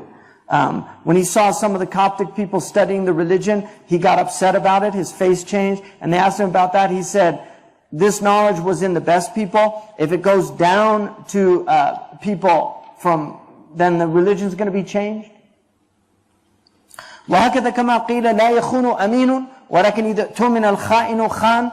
And like that it said, the trustworthy one will not be treacherous. But if a treacherous one is given a trust, he'll be treacherous. ونقل عياض في مداركه تقديم من أخر الله وتأخير من قدم الله فتنة في الأرض وفساد كبير. That putting forward those who Allah has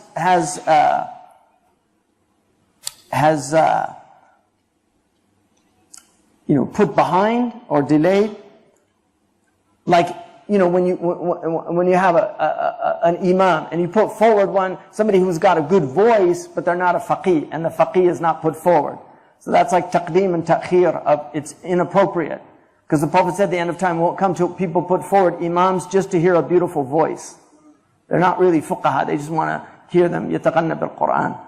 And so he's saying, Zamakhshari has very funny, it's not funny, it's actually quite tragic, but he says,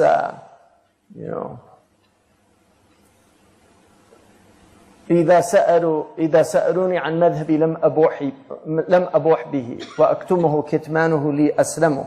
If they ask me about my school of thought, I don't reveal it. Concealing it is much safer for me. إن حنفي قلت قالوا بأنني أبيح الطلاء وهو شراب المحرم. If I say I'm Hanafi, they say, oh, he permits wine. And everybody knows wine is haram. Because the Hanafis, the tila it's a type of grape drink that they boil, and until 2/3 of it go, they drink it. And so the Hanafis permit nabidh, a type of fermented. It wasn't wine yet, but it still had a fermented, and so there was a khilaf about it. Some said it was actually had the hukm of wine. So they'll say, خلاص. وَإِن مَالِكِيًا قُلْتُ قَالُوا بِأَنَّنِي أُبِيحُ لَهُمْ أَكَلَ الْكِلَابِ وَهُمْ هُمُ. If I say I'm Maliki, they say, oh, he permits the eating of dogs, and they're the dogs. Right? وَإِن شَافِعِيًا قُلْتُ قَالُوا بِأَنَّنِي أُبِيحُ نِكَاحَ الْبِنْتِ وَالْبِنْتُ تَحْرُمُ. And if I say I'm Shafi'i, they say, oh, he permits marrying daughters. And everybody knows the daughter's haram. And this comes from a mas'ala far'iyya. If a man fornicated and the woman had a child and it was a girl, and then he married the girl later, that legally the contract would be valid. It's it's a horrible thing, but it's one of those legalisms. And so they said, oh, well, he permits marrying the daughter, and everybody knows the daughter is haram. And then he said, وَإِنْ حَنْبَلِيًا قُلْتُ قَالُوا بِأَنَّنِي بغيض حلولي ثقيل مجسم. And if I say I'm Hanbali, they say he's gruff, anthropomorphist, heavy to be around, and somebody that associates with Allah. وإن قلت من أهل الحديث وحزبه يقولون تيس ليس يدري ويفهمه. And if I say I'm like Salafi, like a person who just follows the dalil, they say, you're a goat that doesn't understand anything. And then he says, إني تعجبت من هذا الزمان وأهله. I'm amazed at this time and its people. فما أحد من ألسن الناس يسلم. Because nobody's safe from tongues of people. وأخرني دهري وقدم معشرة على أنهم لا يعلمون وأعلموا. And this time put forward people It held me back. أخرني دهري وقدم معشرة. So it held me back with all my genius and put these people forward. Why? Because they don't know and I know. And then he says, ومذ أفلح الجهال أيقنت أنني أنا الميم والأيام أفلح أعلم. And since I've seen ignoramuses prospering, I realized I'm the meme, the harf meme. And the age that I'm living in is aflahu a'lamu. Aflah is the one who's the lower part of the lip is defective, so it's hard for them to pronounce the labials. Like meme is a labial, and the a'lamu is the one whose upper lip is defective. So he's saying, I'm a meme, and the time I live in, it can't pronounce me. You know, but that shows you that this is like, when he died in the 6th century. So it's all there. Right? I mean, even Mutanabbi said, أغاية العلم أن تحفو شواربكم يا أمة ضحكت من جاهلها الأمم. Al-Mutanabbi said, is the extent of your knowledge that we have to trim our mustaches? Oh ummah, that other are laughing at our ignorance. You know, and that's Mutanabbi, 4th century. So, you know, these are perennial problems in our community. So, then he says, قال ابن مسعود لا يزال الناس بخير ما أخذوا العلم من أكابرهم فإذا أخذوه من أشرارهم ضلوا. Ibn Mas'ud said, people will remain in a good state as long as they take knowledge from their elders. When they start taking it from the lower people, the ashrar, they'll go astray. قال عمر قد علمت متى صلاح الناس ومتى فسادهم.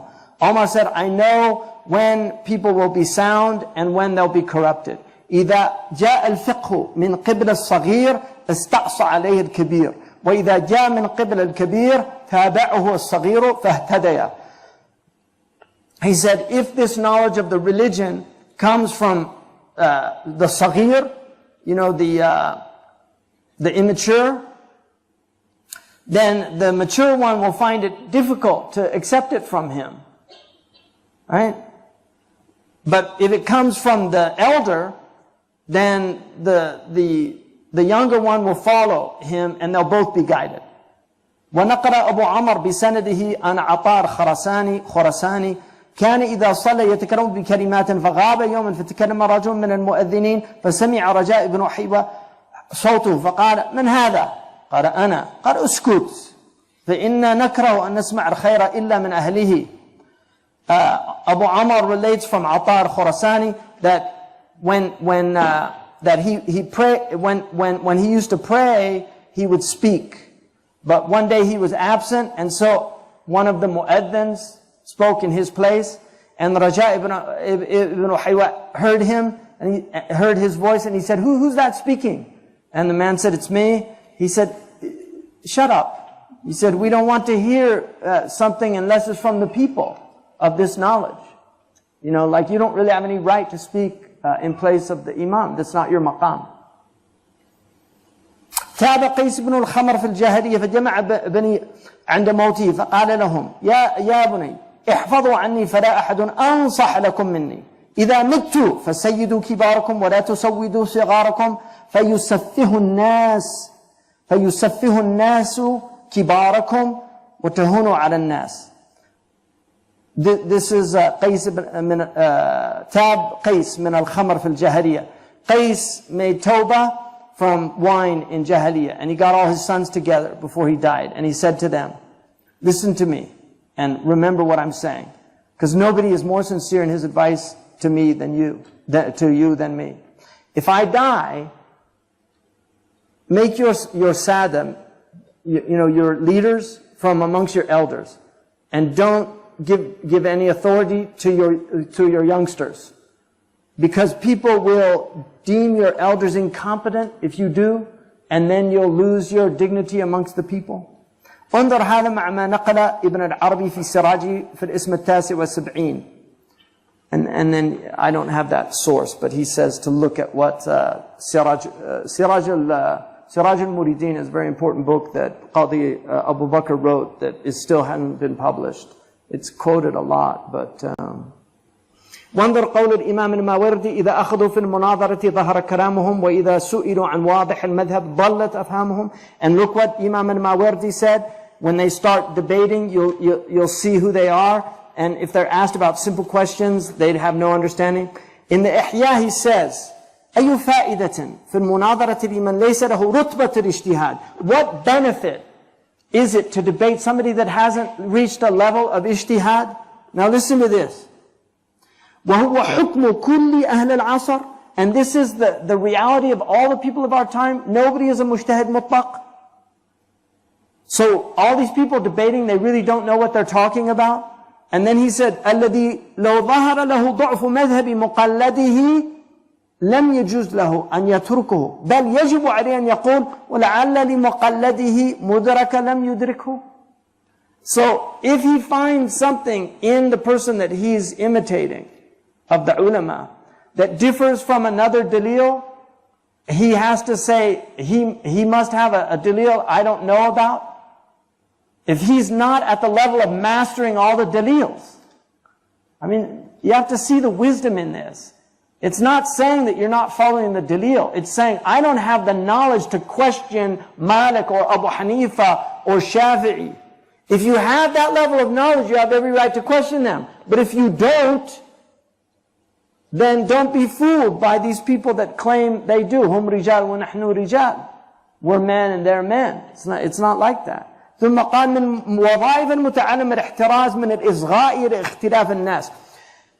One of the things that students have to be aware of is listening to the differences of opinion. فإن إصغاءه لذلك يدهش عقله ويحير ذهنه ويفتر رأيه ويؤيسه من الإدراك والاطلاع بل ينبغي أن يتقن أولا الطريقة الواحدة المرضية عند أستاذه فإن كان أستاذه من عادته نقل المذاهب فليحذر منه فإن إضلاله أكبر من إرشاده ولا يصلح الأعمى لقود العميان وإرشادهم ومن هذه حاله فهو يعد في عمل حيرة وتيه الجهل. Beware of listening to differences of opinion because these will perplex your intellects, confuse your minds, they will enfeeble your opinions and cause you to despair about truly understanding. Rather, you should first master one way that's pleasing with the ulama. Master one way that's pleasing with your teacher. And if your teacher, if it's his habit to talk about the other opinions, beware of him. Because his problems are greater than his good. Like he'll lead you astray in that. You'll get confused. And it's not permitted, and it makes no sense that a blind man lead the blind.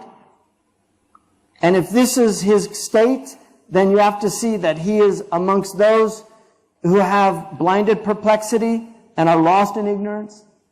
قال المازري كنت بين يدي أستاذي في الأصول فجاء الثبت أن اليوم من رمضان فقلت هذا اليوم لا يقضى على رواية مالك وبعض أصحابه فأخذ بأذني أستاذي وقال لي إن قرأت العلم على هذا فلا تقرأه فإنه يجي منك زنيديق. Imam al-Ma'ziri, one of the truly great scholars, when he was a student, he said, I was in the presence of my teacher of usul, and Maziri was a great usuli scholar, so his teacher was. And he said, a sound source came to tell us that Ramadan had begun, and so I said, according to one opinion on the riwayah of Malik and some of his companions, we don't have to make it up. Right? But you're supposed to make it up. But there's difference of opinion about it. So he quoted this differing opinion. He said, my teacher took me by the ear. Right? And that's something they call tahkim al-udhun. Like the sheikh will twist your ear. It's interesting because in Chinese medicine it's supposed to stimulate the brain. Right? So he twisted the ear. And he said, if you're going to study knowledge don't read it because, it's just little heretics come out of this type of attitude. You won't be a big heretic, you'll be a little one. And a heretic, zindiq, is the Greek word heraseia, means to choose for yourself. That's the essence of heresy, is that you don't follow the tradition. You think you're big enough to choose for yourself.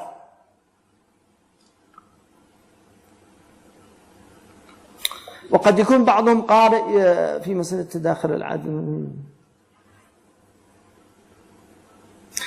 Now, listen to this. This is really, really useful. If you get this, if this is all you get a lot.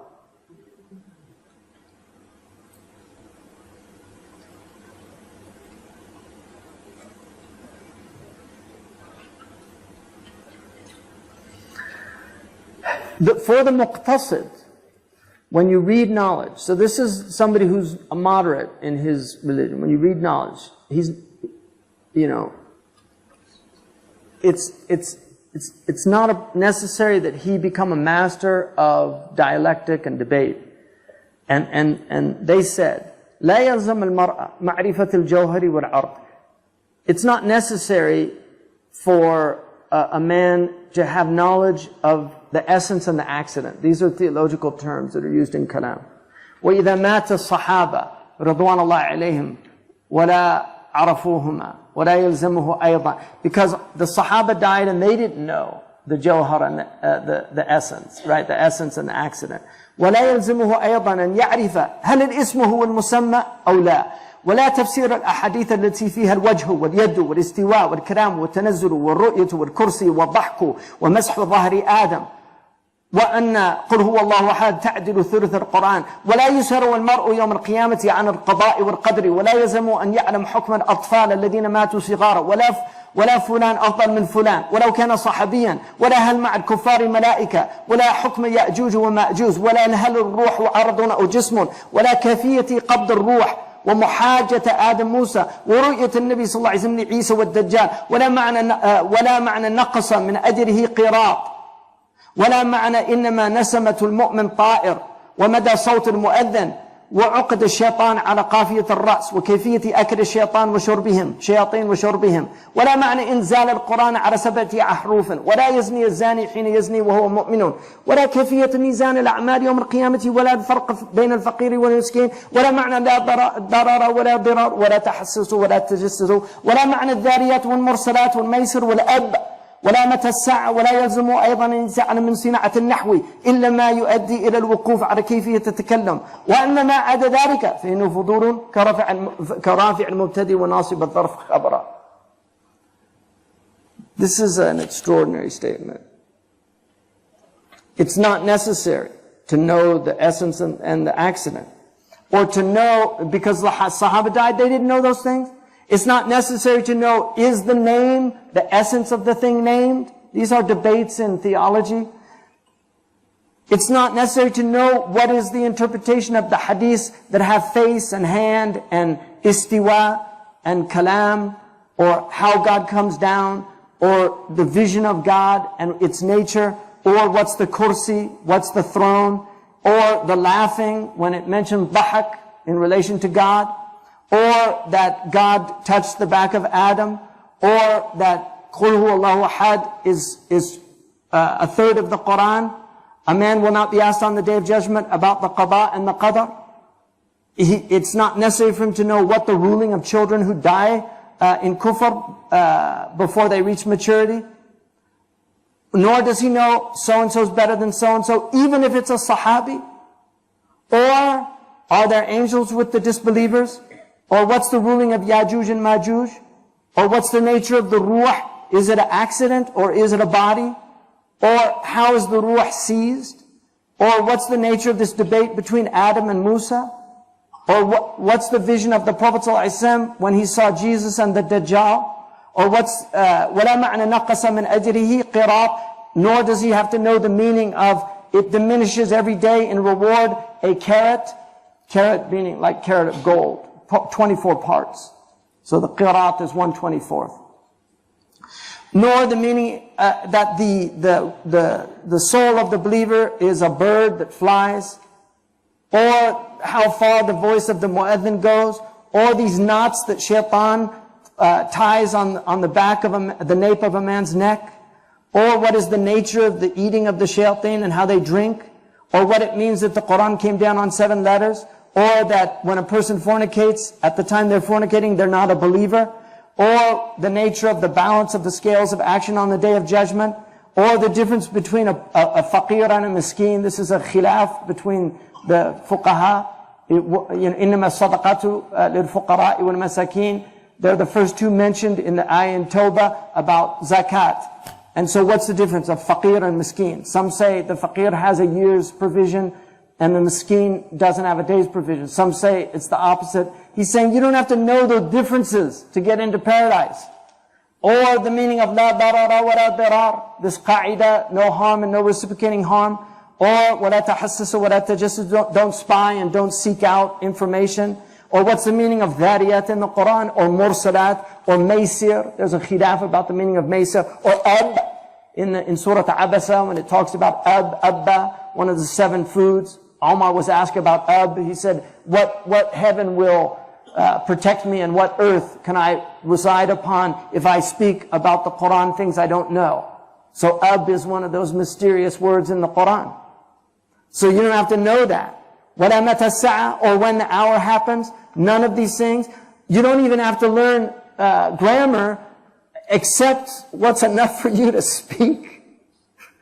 Right? And anything after that is just extra, like knowing why something كرافع المبتدا, right? What makes the mubtada marfu' and what makes the dharf mansub.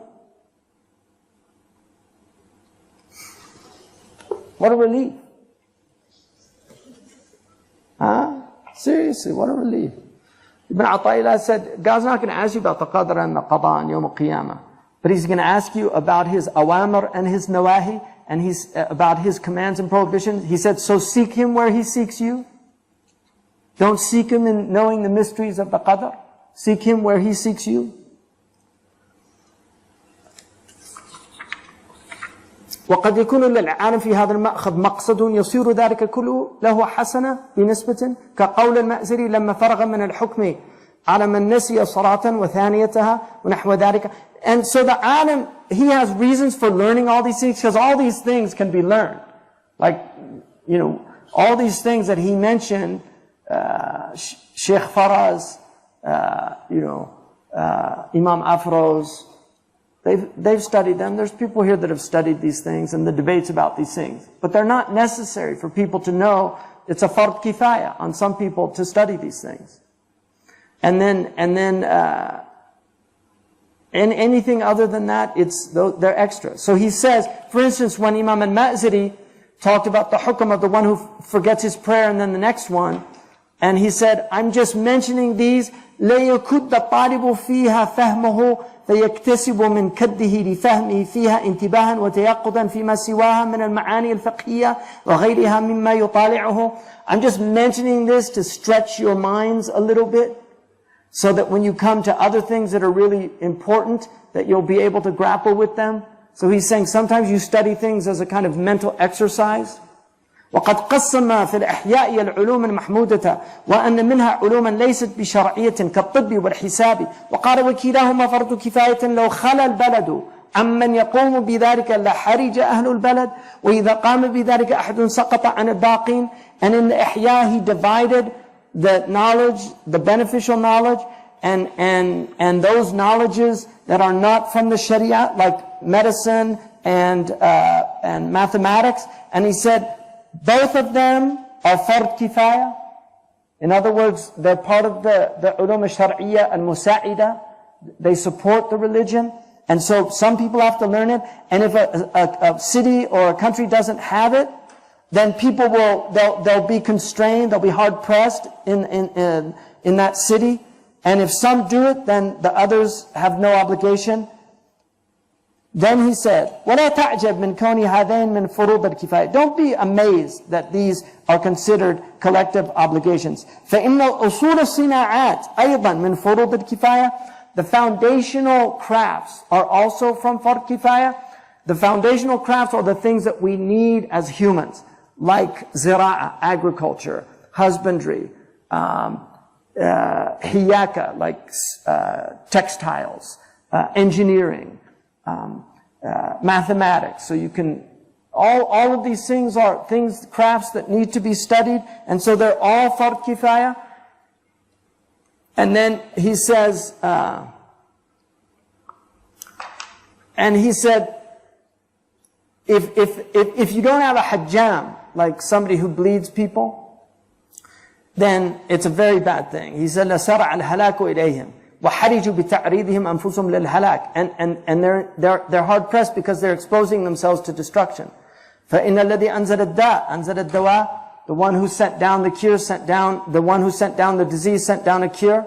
وَأَرْشَدَ إِلَى إِسْتِعْمَالِهِ, and showed people how to treat these things. وَعَدَّ الْأَسْبَابِ لِتَعَطِيهِ, and gave us the means in order to do so. فَلَا يَجُوزُ التَّعَرُّضُ لِلْهَلَاكِ بِإِحْمَالِهِ. So you can't expose yourself to destruction by ignoring these things that God has given us. قال وأما ما يعد فضيلة لا فريضة فتعمق في دقائق الحساب وخفايا الطب وغير ذلك مما يستغنى عنه ولكن يفيد زيادة قوة في القدر المحتاج إليه. And then those things that are virtuous but not an obligation, delving deeply into them, like knowing the details of mathematics or the secrets of medicine and things like that, that you really don't, they're not necessary. He said nonetheless they give greater strength. And so in that way they're good. And then he says, this is for things that aren't associated with the Sharia. So what about those things that are associated with the Sharia? مَا لَا يُتَوَصَّرُ لِلْوَاجِبِ إِلَّا بِهِ فَهُوَ وَاجِبٌ. What you can't achieve without it, when you can't achieve an obligation without it, that thing, the means, also becomes an obligation. And then he said, وقال في الإحياء وأما المباح من العلوم فالعلم بالأشعار التي لا سخف فيها والتواريخ الأخبار وما يجري مجراها. As for the permissible, those knowledges you can learn, like poetry, as long as it's not nonsensical, like stupid poetry, and history, and those type things. ومن نحو هذا قول الحافظ أبو عمر في استذكاره قال معرفة أعمار العلماء والوقوف على وفاياتهم من علم خاصة أهل العلم، إنه لا ينبغي من وسم بالعلم نفسه جهل ذلك، وإنه مما يلزمه من العلم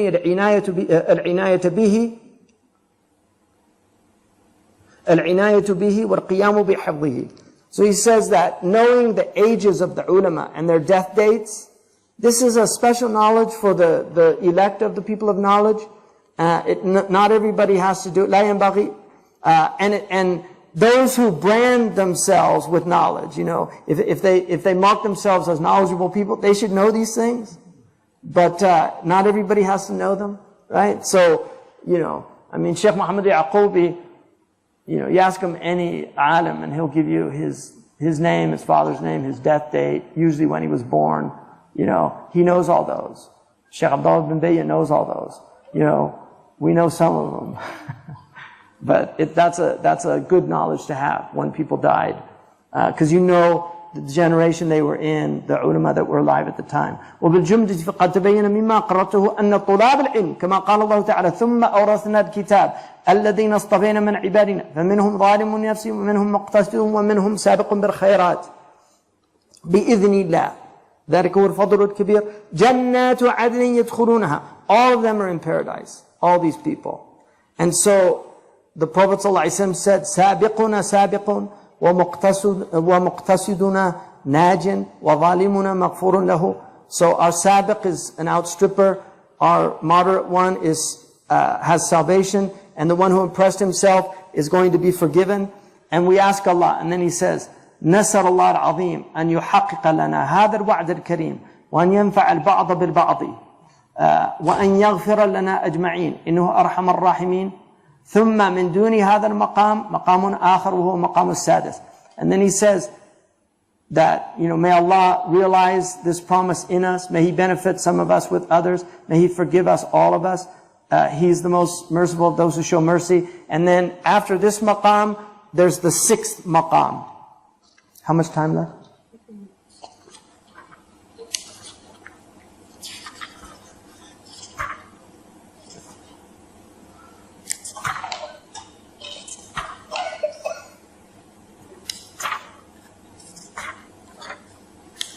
So I can finish tomorrow, inshallah. We'll finish the tadalli, because the last few are actually quite short.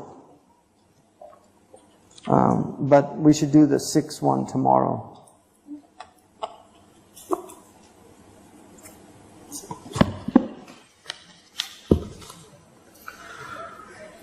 Yesterday in the women's section you mentioned that some scholars said that women shouldn't be taught how to write because of the possible fitna that it may cause, because reading and writing are mostly taught together in the West. I assume that meant scholars felt that the woman should be illiterate. Yeah, no, that's not true. What they felt was that you know, you have to remember, these ulama, their main goal was to protect society from fasad. And they were worried, like now you have texting. That's why I mentioned it with texting yesterday. There's a lot of men and women text now, and it opens the door of fasad. Even now, I read an article that Imam Tahir posted, you know, how young girls in high school are sending naked pictures to, you know, boys, and it's horrible. So these are the type of things. They're talking about the general mass of people. And like I said, Murabt al-Hajj rejected that opinion, but that was an opinion amongst many ulama. And for that reason, women tended to study. They learned to read, but they were not encouraged to write. So that is true, and it's a blemish on our community, you know. But the reason behind it was that fear, and this happens now in many Muslim countries. The texting is a way that men and women communicate for fasad. You know, and that's part of the reason why women did not write as much. But there were many great ulama in the history of Islam that were women. And certainly Aisha radiallahu anha is one of the greatest. Aisha, the other thing Imam Suyuti and others mention, that there, in the history of Islam, no woman was ever known to fabricate hadith of the Prophet. It's one of the things that they say is a great honorific truth about the female scholars of Islam. They never fabricate. There's no wada'a. There's no woman in the history of hadith literature known to have fabricated a hadith of the Prophet. So, and there are many women that related hadith. How do we go from merely memorizing and studying of knowledge to acting upon it? Does having knowledge but not acting on it constitute a sin? It depends on what the knowledge is. For instance, you can learn Arabic grammar, and you know, when you live in an Arab world, it's very difficult to speak classical Fusha with Arabs because it sounds funny to them. And you know, the ulama tend to do it, not all of them, but some tend to do it. Shaykh Abdullah bin Bayya almost always speaks flawless Arabic. Every once in a while, when he's with Mauritanians, he'll dip into Mauritanian Arabic, but generally he speaks flawless Arabic. I've never heard him do a lahan in all the years I've been translating for him. I've never heard him make a mistake grammatically, which is really amazing. It's very hard to do. But you know, the ulama. But Dr. Alma, when he told me years ago when he first got to Egypt, he'd studied classical Arabic, and he got into the taxi and he said, "Assalamu alaikum." You know how he's like, mashallah. He said, "Assalamu alaikum. Uridu an adhaba ila suqi min fadlika li ashtariya ba'd al-aghrab." And when he finished, the guy said, "Sadaq Allah al-azim." So you know, you learn grammar, but you know, it's not always that easy to speak it in a classical way, right? And Dr. Omar tends to speak almost with tajweed when he speaks, literally, you know. I told him the first lesson I ever learned from him, I mentioned Khalid ibn Walid. He said, "لا تقل خالد كما يقوله العرب. قل خالد لأنها حرف مفخمة." You know, like say Khalid, because don't say it like the Arabs say it now. Khalid.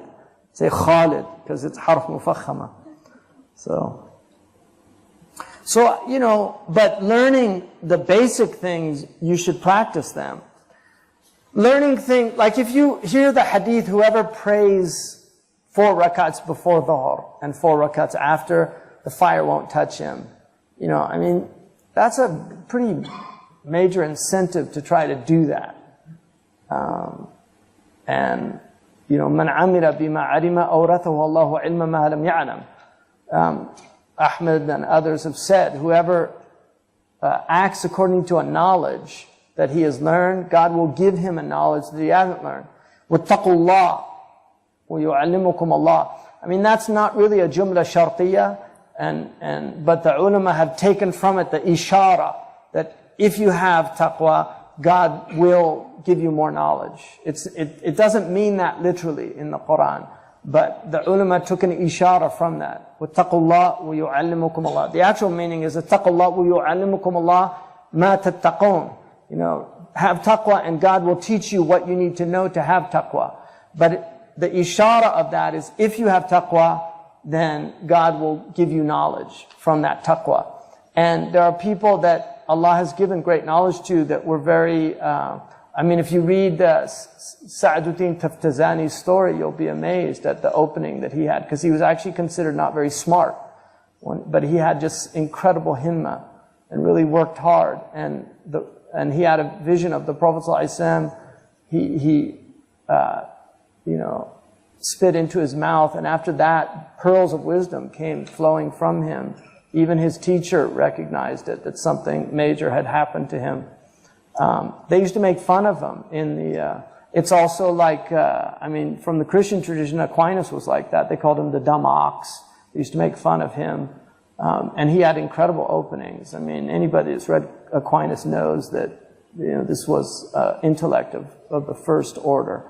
And Aquinas, he never finished the Summa, and at the end of it, he said he had a vision in which he realized everything that he had written was meaningless. He literally said it was chaff, tibba, which is a very unusual thing to say. I mean, the Catholics interpret it to say, no, he didn't really mean that. But it's a very interesting thing that he said. So just try to do, you know, taqullah mastata'tum, have taqwa to your degree and ability, and just try, you know. Somebody wrote a note yesterday that they gave me about, like, that I shouldn't say anything homophobic, and that I'm insulting people that might be homosexual or something like that here. I don't remember saying that. If I said about love wins, that hashtag, you know, my point from that is that our religion cannot accept same-sex marriage. It's as simple as that. So for us, it's not love wins, it's more like kufr wins. It's as simple as that, you know. If people have that tribulation, you know, it's a tribulation like many tribulations. It's a tribulation. If you're attracted to somebody of the same sex, that's a tribulation. But acting upon it is what's haram in our religion. If somebody has those feelings, they can't control their feelings. And you know, they're supposed to be patient and not put themselves in situations where they're going to be tempted. So just like men that are, and women who are attracted to each other, they shouldn't put themselves in situations where they're going to be tempted either. So that's my point, is that Muslims should not, because of the zeitgeist, and I guess some people don't know, you know, that's just the spirit of the age. It's like whatever the latest mode is, the fashion, that we can't change our religion for the zeitgeist, that we have to maintain the truths of our religion. And one of the truths of our religion is that certain types of sexual practices are prohibited. Rectal intercourse, whether it's male on male or male on female, is haram in the Sharia. It doesn't distinguish between homosexual or heterosexual. It is prohibited for a man to penetrate a woman rectally or a man. It's the most dangerous form of sexual practice according to the World Health Organization. It's a pathogenic practice. It can literally be mortal. One time, it can be a death sentence. And the Sharia is here to protect us. It's as simple as that. It's here to protect us. So that was my point. So I was surprised that people would, anyway, doesn't matter. So what is the stance with postmodern Muslims' view of light taken from a living tradition as elitist? I know, somebody probably saw that, like, this sounds a little elitist in here, that one section. I was kind of tempted not to read that section for that reason, because I thought, people are going to misunderstand this. And possibly stained by the Foucaultian power dynamics, non-egalitarian, etc. I've seen that many of our brightest Muslims with the most prestigious degrees are increasingly coming under this sort of liberal influence, and that it is a gateway of shak in the deen, causing many, I know personally, to even leave the religion altogether. Wal-'iyadu billah. I think it's interesting. One of the things about Islam is that it really has an egalitarian spirit that none of the previous dispensations had. In Christianity was similar to Hinduism in that they actually had castes in classical Christianity. So you had the aristocracy, you had the gentry, you had the clergy, and then you had the laity, which were not educated. They were actually kept out of education. And you have the serfs, right? The peasants. Similar to Hinduism, where you have the Brahman, the Kashtiya, the Vaishya, and the Shudra, the Dalit, they're put into these categories. What Islam recognizes is that every society has those categories, but they should not be imposed on you. So every society has untouchables, the people that do that work that nobody else wants to do, right? Every society has garbage men. Every society has, these people that do things that I wouldn't do or you wouldn't do, but somebody has to do them. In certain religions, they were literally born into that. But in other societies, they could, in essence, be born into it in poverty, and this is what they do, something like that. And then you have the commercial class, right? You have the service class, so they're like serfs. And then you have the commercial class. And then you have the Brahmins, you have the educated elite, right? So to deny these things is simply to deny life on earth. What Islam does is it allows people to be upwardly mobile.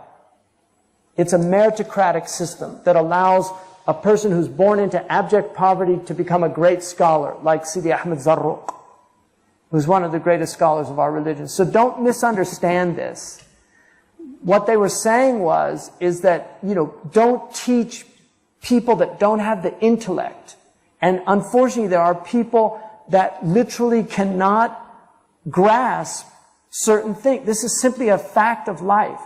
It doesn't mean that they're less as a human being. What it means is if you give people that don't have the intellectual capacity to absorb this information, if you give them this information, they're going to misuse it.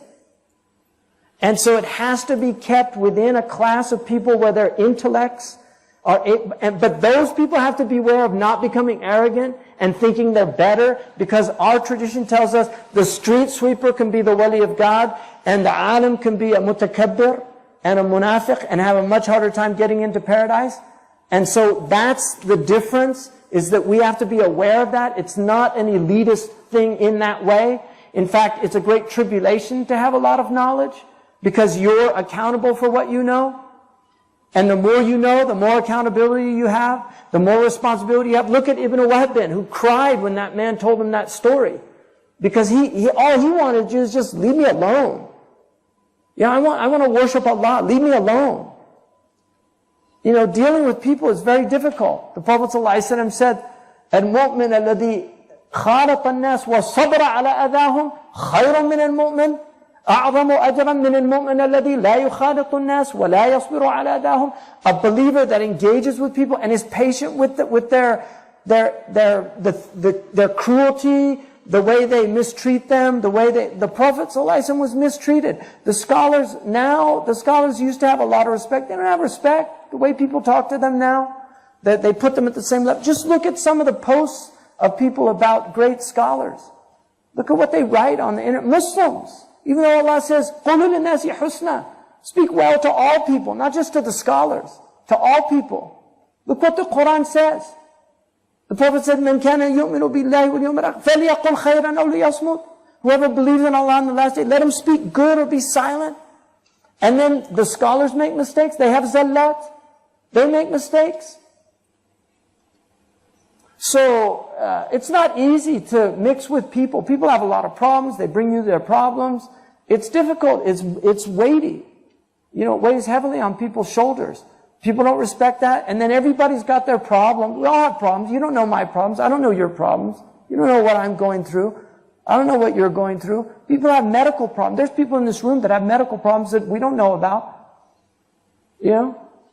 So this is life on earth. But this idea somehow that Muslims, it was all elitist and aristocratic, it's not true. The early period of Islam, it was the slaves that took over the religion. And the aristocrats of the Quraysh were very troubled by it.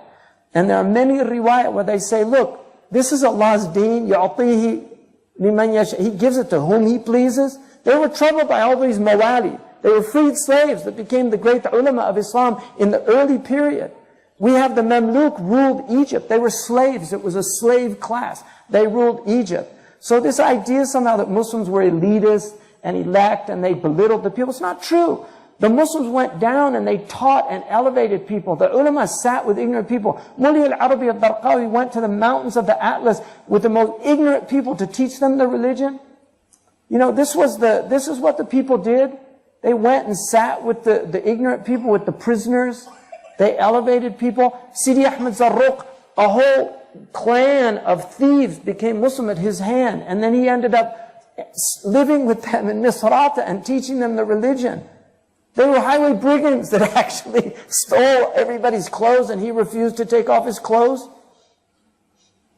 And then when they tried to get him, something kept happening to each one of them. And then they realized that he was a wali. They all made tawbah with him. And they ended up being, they're called Khadamu Zarruq, the servants of Zarruq, because they made tawbah and they took bay'ah with him.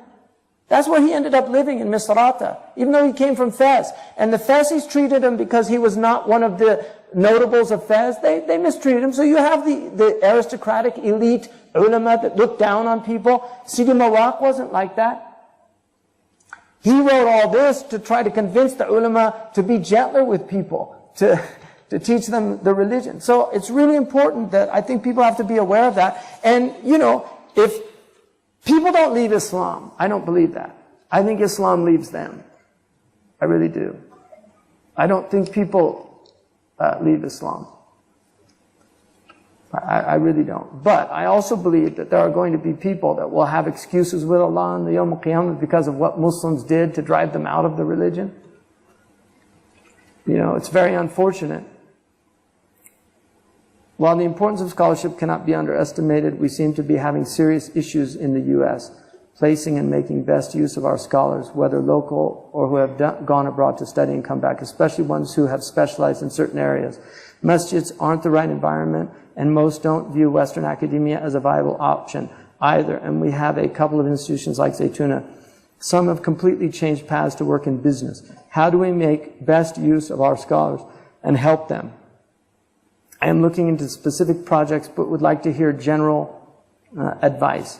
Well, first of all, it's a really good question. First of all, I would say people have to go through a kind of trial and tribulation, you know. I mean, this idea that you go abroad and you come back and just get into a nice cushy job and things like that. There's a lot of these young scholars have this attitude. When I came back after 10 years of studying abroad, there was nothing for people, you know. I didn't go to nursing school to work in the U.S. I actually wanted to go back to Mauritania and to help people because I was so distraught by the lack of medical services that I saw there. And I was thinking about going to medical school, and a close friend of mine at the time, a physician, convinced me not to. And I actually spent 2 years studying with him. I made rounds every day with him and in the hospital. He was a brilliant physician. And that was my idea to go back to Mauritania. Allah had other plans for me. I ended up staying in America. But I worked, you know, as a critical care nurse for several years. You know, I've taught, I've always worked. I haven't, you know, this idea that you just come in and it's all laid out for you and things like that. I mean, I struggled a lot. I had student loans that I had to pay off. I didn't take any usurious ones, but I did borrow money when I was studying. So, you know, I think people, this expectation that it all has to be laid out for them, I think is a dangerous one, because entitlement is a really negative thing in Islam. And there's a lot of young people that just have this entitlement. Like I see it in some of the students, you know, this idea that everything is just supposed to be done for them. You know, people wanting, like, students wanting, like, you know, get us this and get us that. And it's amazing to me. Like, I lived in a hut. I mean, when I studied, I didn't have any money. I went overseas with real trust because I did not have anything. And I went, and alhamdulillah, Allah took care of me along the way, but I really had a lot of trials and tribulations. I got amoebic dysentery. I got hepatitis A. You know, I mean, I had a lot of struggle, really. I almost died a few times. I got heat stroke in the Sahara. It was one of the worst things I've ever experienced in my life. I spent 2 weeks in a hellhole of a jail in Mali, you know. So people, you know, they see you and, oh, you know, they don't know, you know, the struggles. And that's true of, you know, I've seen that. Sabr al-ulama.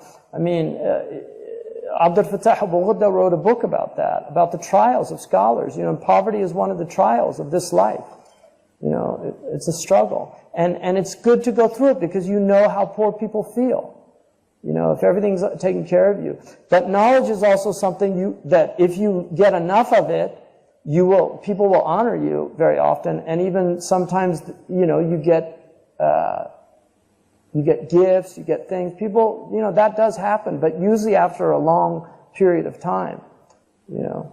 So those are things to think about. But it's good to give people jobs. But a lot of these guys, they don't want to be imams. You know, when I came back, I served voluntarily as imam. I never got an honorarium. I never remember getting an honorarium. The first honorarium I got was from a Christian church that I went and spoke to, and I was shocked. Like, he gave me an honorarium. I was like, what's this? He said, you know, it's just an honorarium. You know, I was like, this is the first time. Muslims never gave me honorariums. All the times that I went around, I went all over England, you know. I gave many talks with just handfuls of people in masjids, you know, before big crowds and all these things, you know. So there's this idea, just, oh, you know, why don't I get that? Why aren't I? And then there's people that now they just want to study for that. Like, when I went to study, I never had the idea of teaching even, like, to become a teacher. That wasn't in my mind. I was studying for myself because I wanted to learn the religion. And I was very confused initially because everybody was telling me different things. And it's like, I wanted to learn the religion for myself so I didn't have to rely on all these misinformation out there. Because there's so many different things. So I think it's important for people, these students of knowledge, to really just think about what their niyyah is, and that Allah subhanahu wa ta'ala gives you tribulations.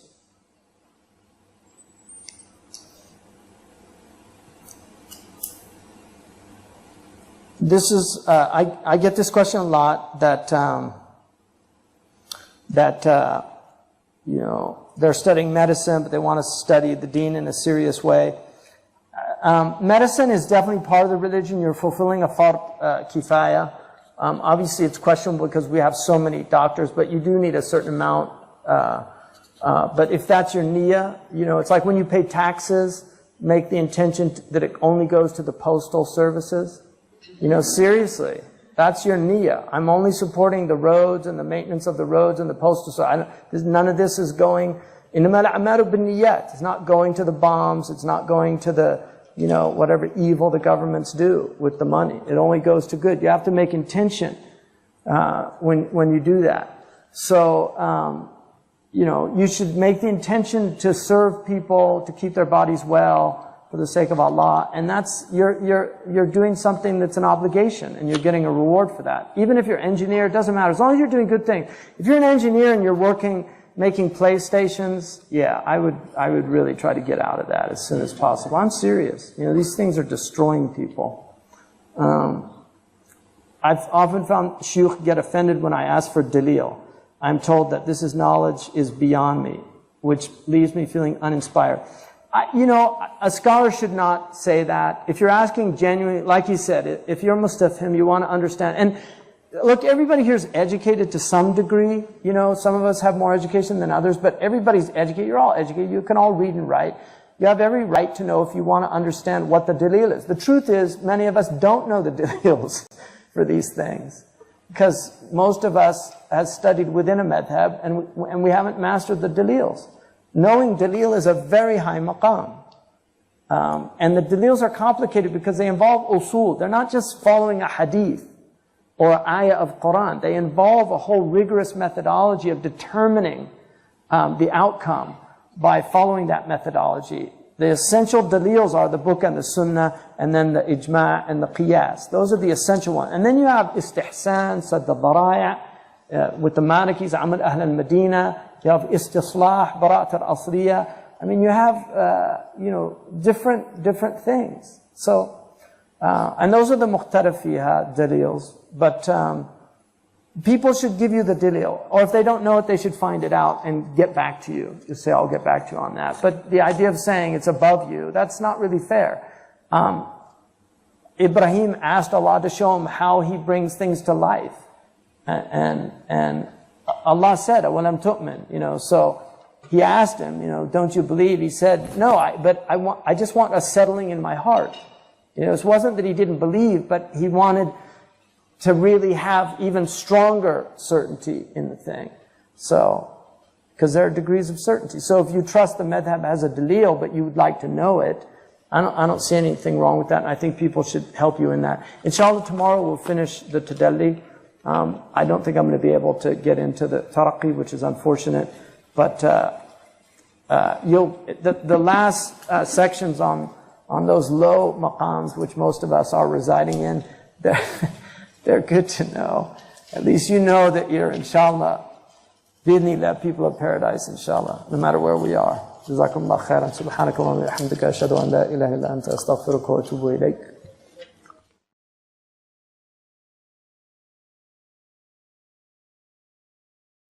بسم الله الرحمن الرحيم وصلى الله على سيدنا محمد وعلى آله وصحبه وسلم تسليما كثيرا. الحمد لله رب العالمين. الحمد لله. بسم الله. اللهم افتح علينا حكمتك وانشر علينا رحمتك يا ذا الجلال والإكرام. اللهم علمنا ما ينفعنا وانفعنا بما علمتنا وزدنا علما.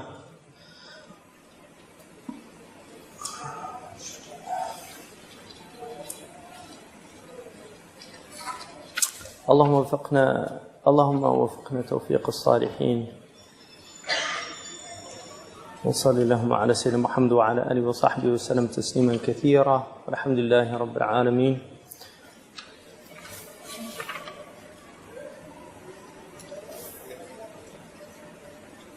Did we get to we did the 7th, didn't we? We're on the 6th? Yeah. So inshallah, we'll finish today.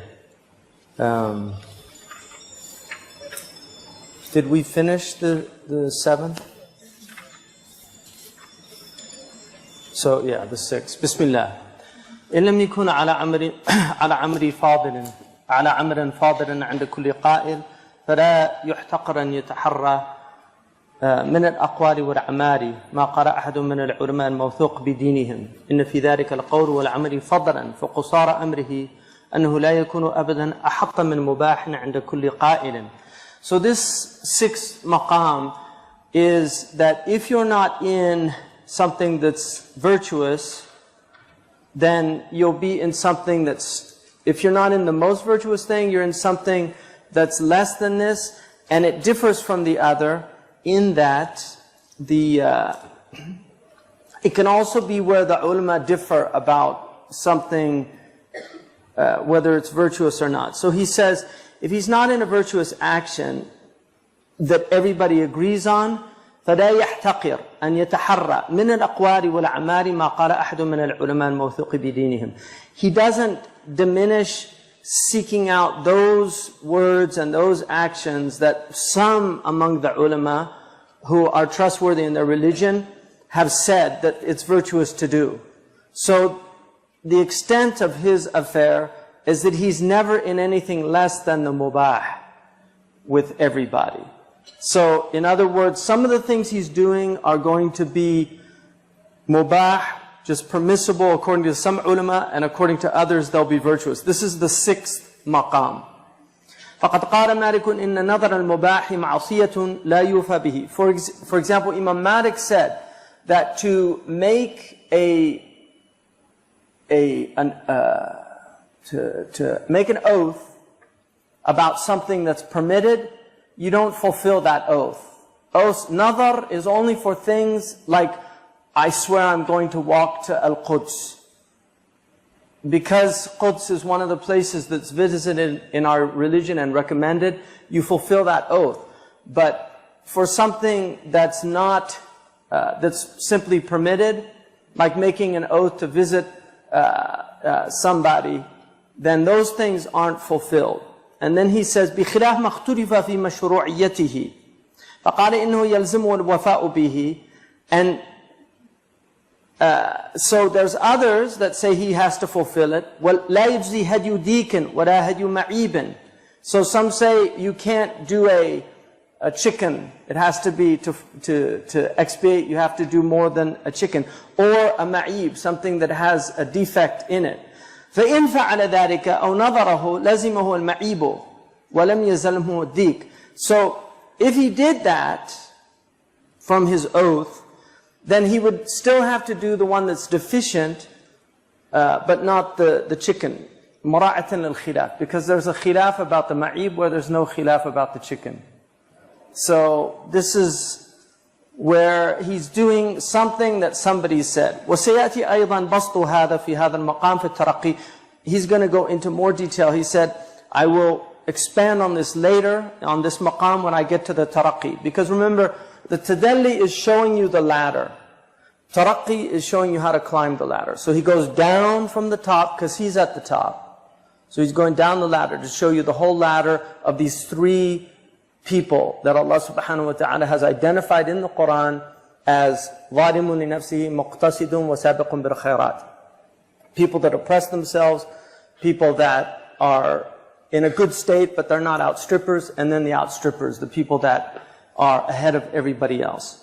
And so he says, لَا سِيَّمَ إِنْ جَرَى أَمْرٌ بِمَا هُوَ مَفْضُولٌ عِنْدَ الْمُعَارَضِ فالمساعدة في ذلك من شيم الأئمة وترك المساعدة عند الصوفية قلة مروءة حسب ما يتقرر. So he says that if the action is in accordance with this thing that is less virtuous, then it's even more important to recognize it, even if there's people that say you shouldn't do it. And he says because to encourage those things is from the shiyam of the a'immah. It's the quality of the imams. It's their character.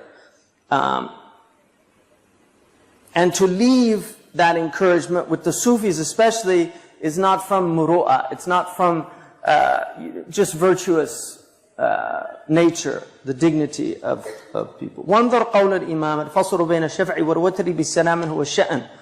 And look at the imam, he means Malik radiallahu anhu, at going between shafa' and witr, because in Malik's madhab, after shafa' you do the taslima and then you do the witr. According to the Hanafis, you don't, you join the shafa' and witr. But Imam Malik said, قال اتبعه ولا تخالفه. Follow it. It was said to him, فإن صليت مع من لا يفصل. If you're praying with somebody that doesn't split, Imam Malik said, اتبعه ولا تخالفه. Follow him and don't go against his practice. وَلَوْ كُنْتُ صَانِعُهُ لَمْ أُسَلِّمْ بَيْنَ الْإِثْنَتَيْنِ وَالْوَاحِدَةِ. And if I was doing it, Malik, I wouldn't say the taslima between the two. Because you could do it anyway, right? Because you're praying behind him. He still wouldn't do it. قال ابن رشد Ibn Rushd, the great Andalusian faqih, said, يعني مالك أنه لو أوتر بالناس لعارض يعرضه بإمامهم الذي من شأنه أن يوتر بثلاث لا يفصل بينهن لم يخالف فعله في ترك الفصل. So if he's praying behind somebody that does this, he wouldn't go against his practice. وفي المدونة قال مالك من صلى خلف من يرى أن السجود في النقص بعد السلام لا يسجد معه حتى يسلمه فإن الخلاف شر. Imam Malik said in the Mudawwana, if you pray behind somebody who thinks that the sujood is from deficiency is after the salam, because Malik differentiates. If it's ziyada, if it's a commission, right, then you do it after the salam. If it's an omission, then you do it before the salam. But he's saying, if you pray behind somebody who doesn't see that, he says that you do it after the salam in both cases. Then he says, لا يشدد معه حتى يسلم فإن الخلاف شر. So he shouldn't do the sajda until he makes the salam, even though it's against his madhab. And then Malik said, فإن الخلاف شر, because this type of khilaf is shar. The ikhtilaf is khayr, but the khilaf is shar. And they differentiate between ikhtilaf and khilaf. The ikhtilaf is in the mas'ala, so there's a difference of opinion. But the khilaf is when you're unwilling to forego your position in a situation where it would be better for you to forego it. And then he says, انظر يسارة هذه المخالفة. Look at the you know, this is not a major thing. إذ لو لم يسلم ما شعر به أحد. So if you didn't do the salam, nobody would notice it from you. So he's saying, look at what he's saying. Even in this, don't go against him. فقد قال فعل في صلاة المطلوب فمن أولى المساعدة فيما هو في غير صلب الصلاة. So what he did in his prayer was encouraged, and even more important is to encourage things other than, for instance, what is at the heart of the prayer. مما ليس من باب الحلال والحرام, because this relates to the halal and haram, what's permissible and not permissible. So he's saying in things that don't relate to that, it's even more important to encourage these things. ذكر أبو عمر في استذكاره عن ابن هشام أنه كان يرشح رفع اليدين عند الركوع وعند الرفع منه، وذلك رواية أشهب وغيره عن مالك قال ولم يروي واحد مثل قول ابن القاسم فقال له ألا ترفع فنقتدي بك؟ فقال مخالفة الجماعة فيما أبيح لنا ليس من شيم الأئمة. It's an amazing statement. Ibn Abd al-Barr, one of the greatest ulama in the history of Islam, he preferred to raise the hands in the prayer, because the Malikis, they don't raise the hands when you go up and down. They don't raise the hands. So when you come out of ruku', some of the Imam Shafi'i raises the hands, right? Imam Malik, no. Ibn Abd al-Barr, because the hadith on raising the hands is mutawatir, it's a very strong hadith. So Ibn Abd al-Barr felt that it was actually, the dealiyah was so strong because so many of the Sahaba related it. But he says, so his companions knew that he preferred that position. So they said, why don't you just raise your hands and we'll follow you? He said, مخالفة الجماعة فيما أبيح لنا ليس من شيم الأئمة. To go against the group in those things that are really, they're not major things. This is, at most it would be mandub to do it, but it's from the hayat of salah. It's not, if you leave things like that in the prayer, you don't do sajda for them. So he's saying, I'd rather be with the group than khalif tu'raf, go against the group and get noticed as, oh, why is he doing that? And then it creates confusion. So that, why is he doing that? And then he says, well, the dalil is stronger. And then the people get confused about their imam. ومن حكم الشيخ الإمام شيخ العارفين القرشي المروءة موافقة الإخوان فيما لم يحجر عليك العلم. It is from manliness or virtue, or, virtue in Latin comes from the same root of, manliness. But it really means, muru'ah it's related to that, but it really means it's at the essence of human dignity. The muru'ah is really your dignity. Imam Shafi'i said that if I thought that drinking a glass of water would diminish my muru'ah, I would leave drinking water. And that's how concerned they were. And now we're living in an age of frivolity and everybody's very lackadaisical, and there's no real adab anymore. I mean, this is just, people have to accept these things. But there was a time when people had immense adab for elders. If somebody was older than them, if somebody had gray hairs, they were just treated with so much respect just because they were old. And so he says that it's from muru'ah to agree with the brothers as long as knowledge doesn't prohibit that. If there's nothing in knowledge, just go along. They say shartan murafaqa and muwafaqa. The condition of spending time with people is just to agree with them. Which means, obviously not in sinfulness, but just why create contradictions and conversations that end up in arguments that have no real meaning or relevance. Some people love to do that. They love to argue.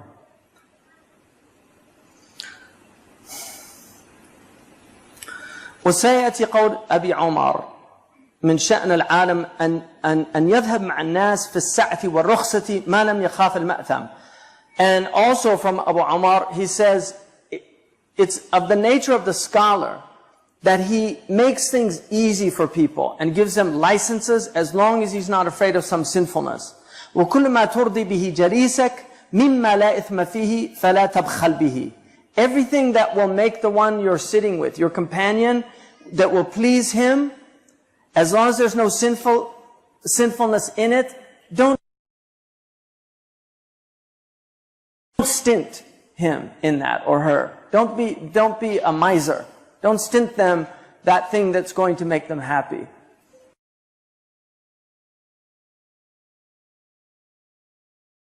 One of the things that in Arabia they talk about tatyib al-khatar. You know, just making somebody, like if you upset somebody, to do something to yutayyib khatiruhu, to settle his thoughts. You know, if he's disturbed, if you did something, it's to make pure his thoughts about you. So it's something you might say or do just to change that effect. And so, now this is, so he says, وَكُلَّ مَا تُرْضِي بِهِ جَرِيسَكَ مِمَّا لَا إِثْمَ فِيهِ فَلَا تَبْخَلْ بِهِ لَعَلَّ أَن تَعْطَابَ بِذَلِكَ ثَوَابًا مُحْسِنِينَ. Maybe you'll get in place of that what you did, the reward of the muhsinin. Because it's a type of ihsan to do that. And then he says, وَاللَّهُ سُبْحَانَهُ وَتَعَالَى يَقُولُ مَا عَلَى الْمُحْسِنِينَ مِنْ سَبِيلٍ. There's no blame on the muhsinin. In other words, what you do out of ihsan, there's no blame. You can't fault them for it. If they did it out of ihsan, don't fault them for it. قال الشيخ أبو إسحاق الشاطبي الأولى عندي في كل نازلة يكون لعلماء المذهب فيها قولان فيعمل الناس على موافقة أحدهما وإن كان مرجوحا في النظر ألا يعرض لهم وأن يجروا على أنهم قلدوه في الزمان الأول وجرى به العمل فإنهم إن حملوا على غير ذلك إن حملوا على غير ذلك كان في ذلك تشويش للعامة وفتح لأبواب الخصام وربما يخالفني في ذلك غيري وذلك لا يصدني عن القول به ولي فيه أسوة. انتهى. So Shaykh Abu Ishaq al-Shatibi says that it's more appropriate, as far as I'm concerned, in every nazila. A nazila is some situation where you need a legal ruling. That the ulama, when you have two opinions, and most people do one of them, even if it's marjuh, if it's not really the stronger opinion, it's weaker, but this is what they're doing. Don't expose them, don't go against them, and consider it to be that they're following something from the Imam's first period, because the Imams differed in their opinion over time. Imam Malik lived 90 years. Some of his earlier opinions, he discarded later on. The same with Shafi'i. Shafi'i had a madhab. When he went to Iraq, he had a madhab. When he went to Egypt, he had a madhab. So you'll find different opinions. So he's saying, just consider an earlier opinion and leave them on it. Because if you try to force them to go on a stronger opinion, you're going to create tashwish lil'amma. You're going to yushawish alayhim. You're going to confuse them. You're going to create turmoil in them. And you will open the door of argumentation, right? The Prophet ﷺ said, أَنَا زَعِيمٌ بِبَيْتٍ فِي رَبَطِ الْجَنَّةِ لِمَنْ تَرَكَ الْمِرَاءِ وَلَوْ كَانَ مُحِقًّا. I will guarantee you a house in the best part of paradise for the one who will give up argumentation even when he's right. And Imam Malik did not argue. If people started arguing about fiqh, he would literally get up, shake his shawl, and say, Antum harb, your war, and he would walk away. He didn't argue. One man came to Malik radiallahu anhu, and he said, Jadilni, let's have a debate. And he was from what's called the Murja'iyah. They were one of the sects at that time that had a position about Muawiyah and Ali. Anyway, Imam Malik said, وَإِنْ غَلَبْتَنِي, no, he said, وَإِنْ غَلَبْتُكَ, and if I win the debate, he said, أَتْبَعُكَ, I'll follow you. He said, وَإِنْ غَلَبْتَنِي, and if you win the debate, he said, you follow me. He said, وَإِذَا جَاءَ ثَالِثٌ وَغَلَبَنَا, what about if a third comes and he beats both of us? He said, نَتْبَعُهُ, then we follow him. He said, you're going to be on a new religion every day. See you later. In other words, what I have, I feel certain about. I don't need to debate these things. He's in a lineage of tradition. He took this from a rightly guided group of scholars. He gave it to a rightly guided group of scholars. They transmit it to a rightly guided school. يَحْمِلُ هَذَا الْعِلْمِ مِنْ كُلِّ قَرْنٍ عُدُولُهُ.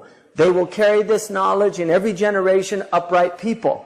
In other words, we don't need to rediscover Islam in every generation. Islam has already been discovered. It's already been discovered. You don't need to rediscover it because you discover some new thing or a new hadith that you didn't know about. They've already been through all of the hadiths. They've already done it all. It's been done. We don't need to have those arguments and debates anymore. But you have to find people in that tradition, in this line of scholars, and they differ. Undeniably, the scholars differ, but his point is, the great ones were like Shatibi. If it's a difference of opinion, if the people are doing something, even if it's less preferred, you should do that, just because you don't want to confuse people. This religion is not about confusion, it's about guidance. But people say, A'udhu billahi ya akhi, you're leaving a dalil for a weaker dalil? No. I'm maintaining the unity of the Muslims, which is stronger than following that sunnah that you're saying is a stronger dalil. The Prophet this is what he would do in this situation to preserve the unity. This is the ijtihad. So he says that maybe others will differ with me about this, Ash-Shatibi, but that doesn't prevent me from saying it. And I have good examples for this, right? The great scholars before him. أما سيدي ابن السراج رحمه الله كان لا يرضى هذا المأخذ في الحلال والحرام. But Ibn Siraj, another one of the great ulama, he said he was not content with this if it dealt with halal and haram. He said for the sunnah and for the jaizat, mandubat and things like that, that's fine. But if it was halal and haram, يأخذ به في فضائل الشريعة عكس الشاطبي. He said, take it in the fadail, in the virtuous things. وقد وقع لي حكاية ذكرته في الأصل الذي خرجت منه هذا. ولم يزل الشيخ رحمه الله يقول ما زلت تصعب علي الفتية فيما يكون النص بحكم والأمر جار بخلافه. ويمثل لنا ذلك بمن وهب موضع سكناه وعاد لسكناه بعد عام. النص أنه باطل والأمر بخلافه. وكذلك إذا اختلعت الزوجة بنفقة الولد إلى سقوط ذلك عن الأب شرعا. فقول مالك وابن القاسم في المدونة وابن وهب وابن العبد الحكم ومطرف وأصبغ إنه لا يلزمها ما أناف على الحولين من نفقة الولد.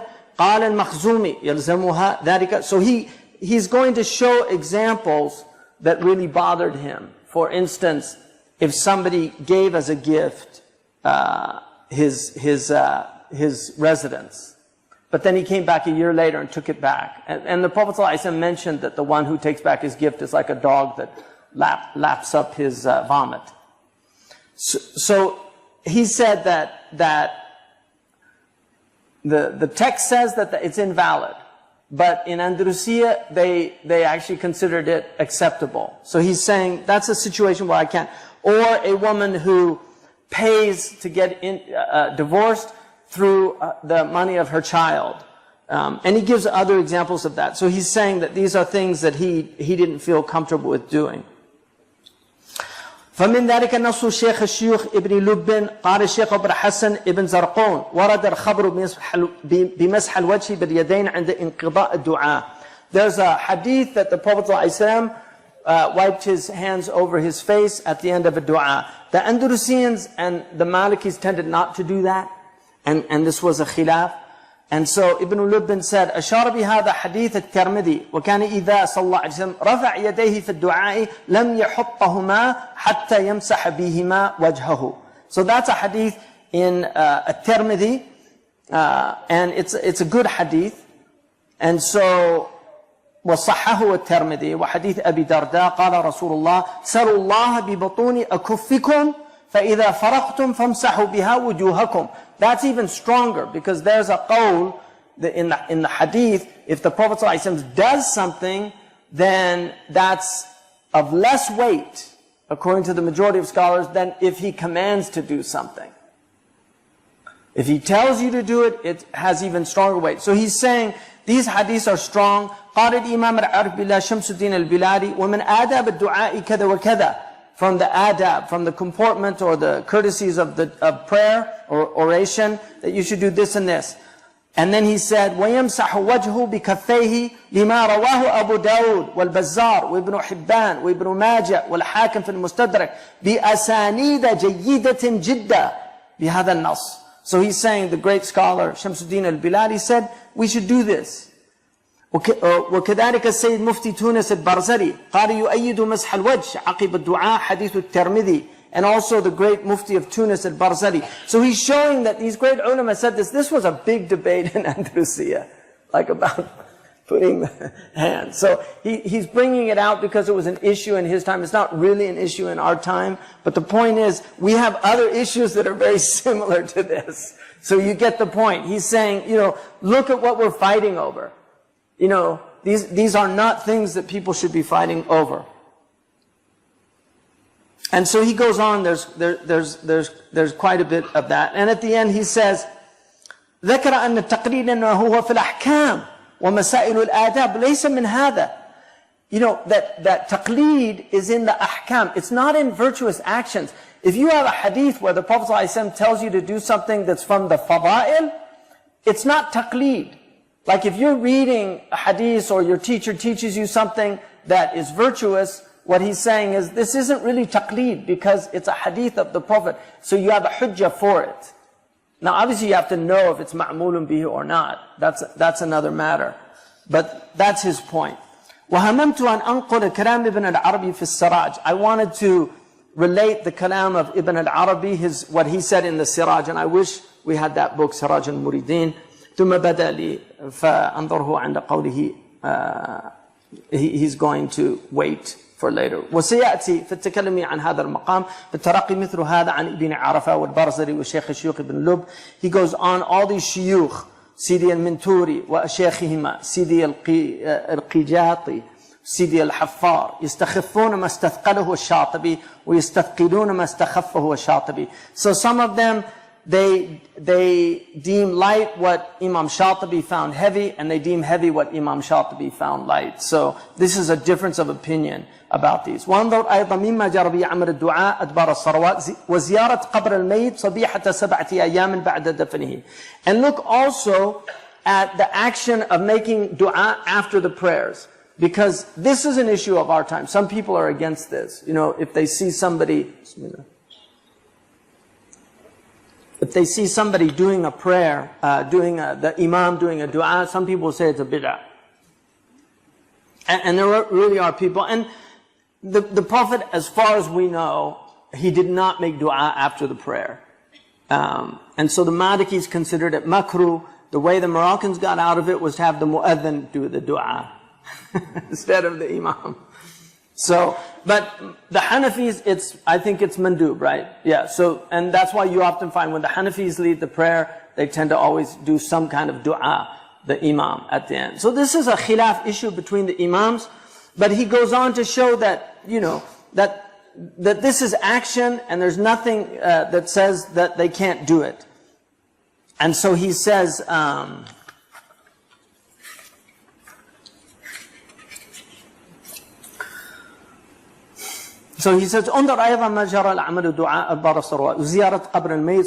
they also used to visit the dead person on the 7th day in Andalusia. This was a practice that the Andalusian Muslims did. So on the 7th day, like they have the 40th day, I think in, they do a khatam or something on the 40th day in Pakistan and places. So these are types of a'raf.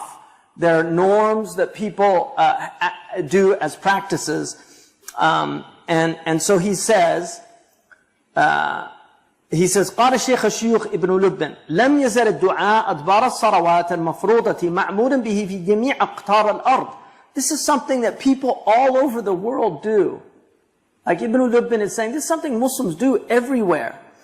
أو جلها من غير نكير إلا ما قد سلف. And people don't reject it, right? Except for, you know, what was previously mentioned. قدم غرناطة رجل سماه. So a man came to Granada, and he was named. واشتد في إنكار ذلك. And he really was vociferous about his attacks on doing this dua after the prayer. وتابعه شرذمة ممن كان يقرأ عليه.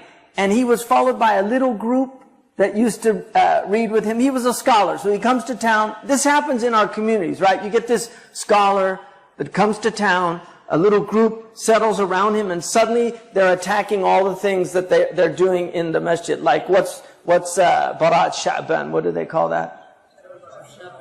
Yeah. What is it? Yeah, Nus Sha'ban. In Pakistan, what do they call it?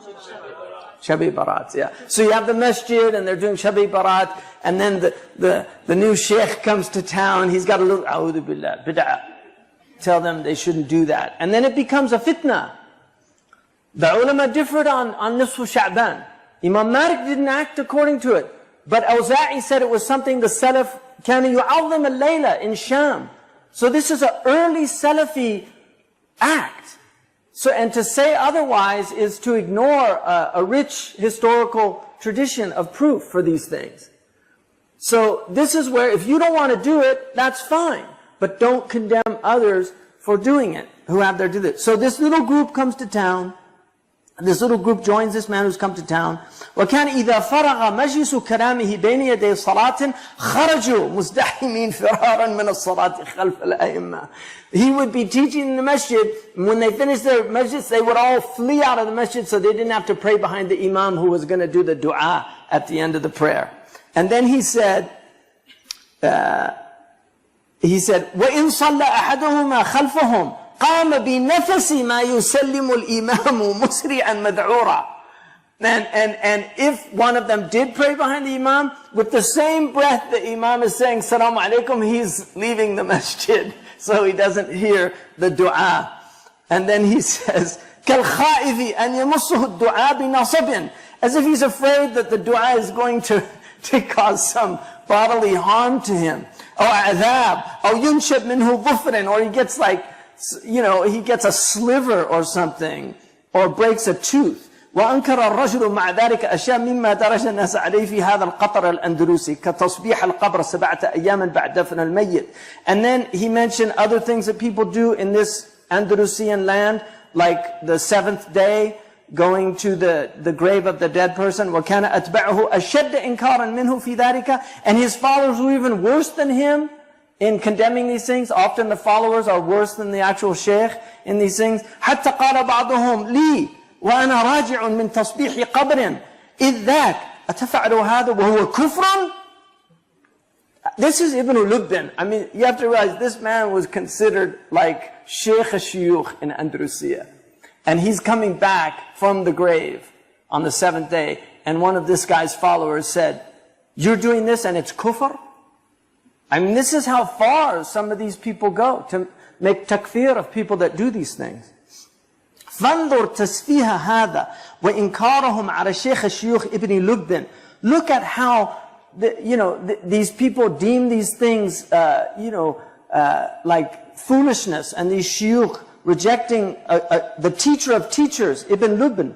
الذي نحن على فتاويه في الاعتقاد والحلال والحرام. We follow his fatwa in belief and in the halal and the haram. وعلى مذهبه في الأيمان اللازمة وغيرها من أحكام الدماء والأنكحة والطلاق فيما قصار أمره أنه مباح مع مأخذ مقلده. So he's saying, this is, we got our religion from this man. And look at how these people are treating him.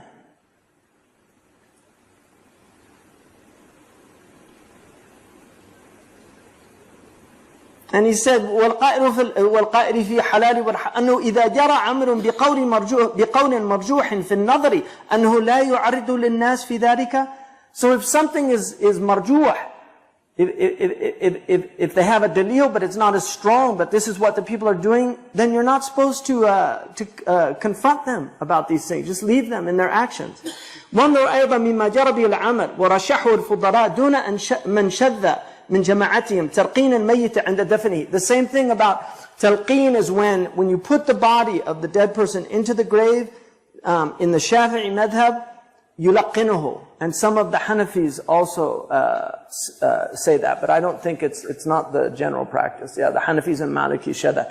But talqeen is something that there's evidence for it. And Qadi Abu Bakr ibn al-Arabi said that it was a good thing, and it was the fi'l of Ahl al-Madinah وصالحين من الأخيار. وكذلك قراءة ياسين خرجه أبو داود وغيره ورشحه الأئمة وتأول ما ورد عن الإمام. Also reading Yasin for the dead, this is something that Abu Dawood relates a hadith in it, اقرأوا ياسين على موتاكم, and this is something that Imams have preferred, and they interpreted Imam Malik saying not to do it. Right?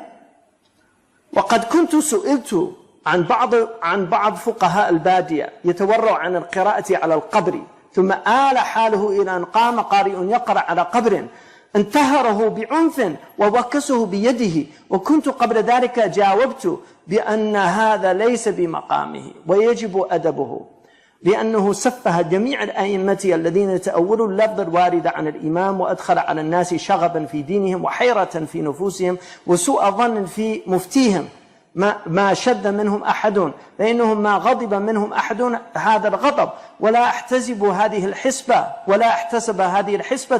ولكن على كل ساقة لاقطة رشحت لهذا المحتسب حسبته، رشحت لهذا المحتسب حسبته، وزاد في التبديع والطعن في الحديث والإنكار، حتى كتب إلي إمام قرية دركل يذكر غيرته علي وما هو يجده في نفسه من التشنيع علي، ورغب مني كأنه يستفهمني هل لي حجة أو كان ذلك مني زلة، فكتبت إليه رسالة ألا يجد في نفسه من معترضا علي، فإن عقيدتي بالنسبة لمعارضي ألا أزيده على السلام إلا سلاما امتثالا لأمر الله، ثم أقول الحمد لله الحمد لله اقتداء بالحسن. So he says that I was asked by one of the fuqaha in the Badiya who didn't think you should pray at the grave, to read Quran at the grave. And it got to such a point where somebody was reading the Quran at a grave, he condemned him violently and then actually hit him. And I had been asked before about that, and I said that he had no right to do that. And in fact, that he should be disciplined, like have some kind of punitive punishment, because he's basically attacking all of the great imams that didn't agree with what came from Imam Malik. They interpreted otherwise. And he's also created confusion in the religion of people and caused perplexity to affect their souls, and a bad opinion of the mufti that told them to do it. And nobody disagreed with this. And even the ones that did disagree, they never got angry like this. And nor did they do their Amr bin Ma'ruf like this. But every fallen thing finds another fallen thing. You know, for every fallen thing, there's somebody that finds it.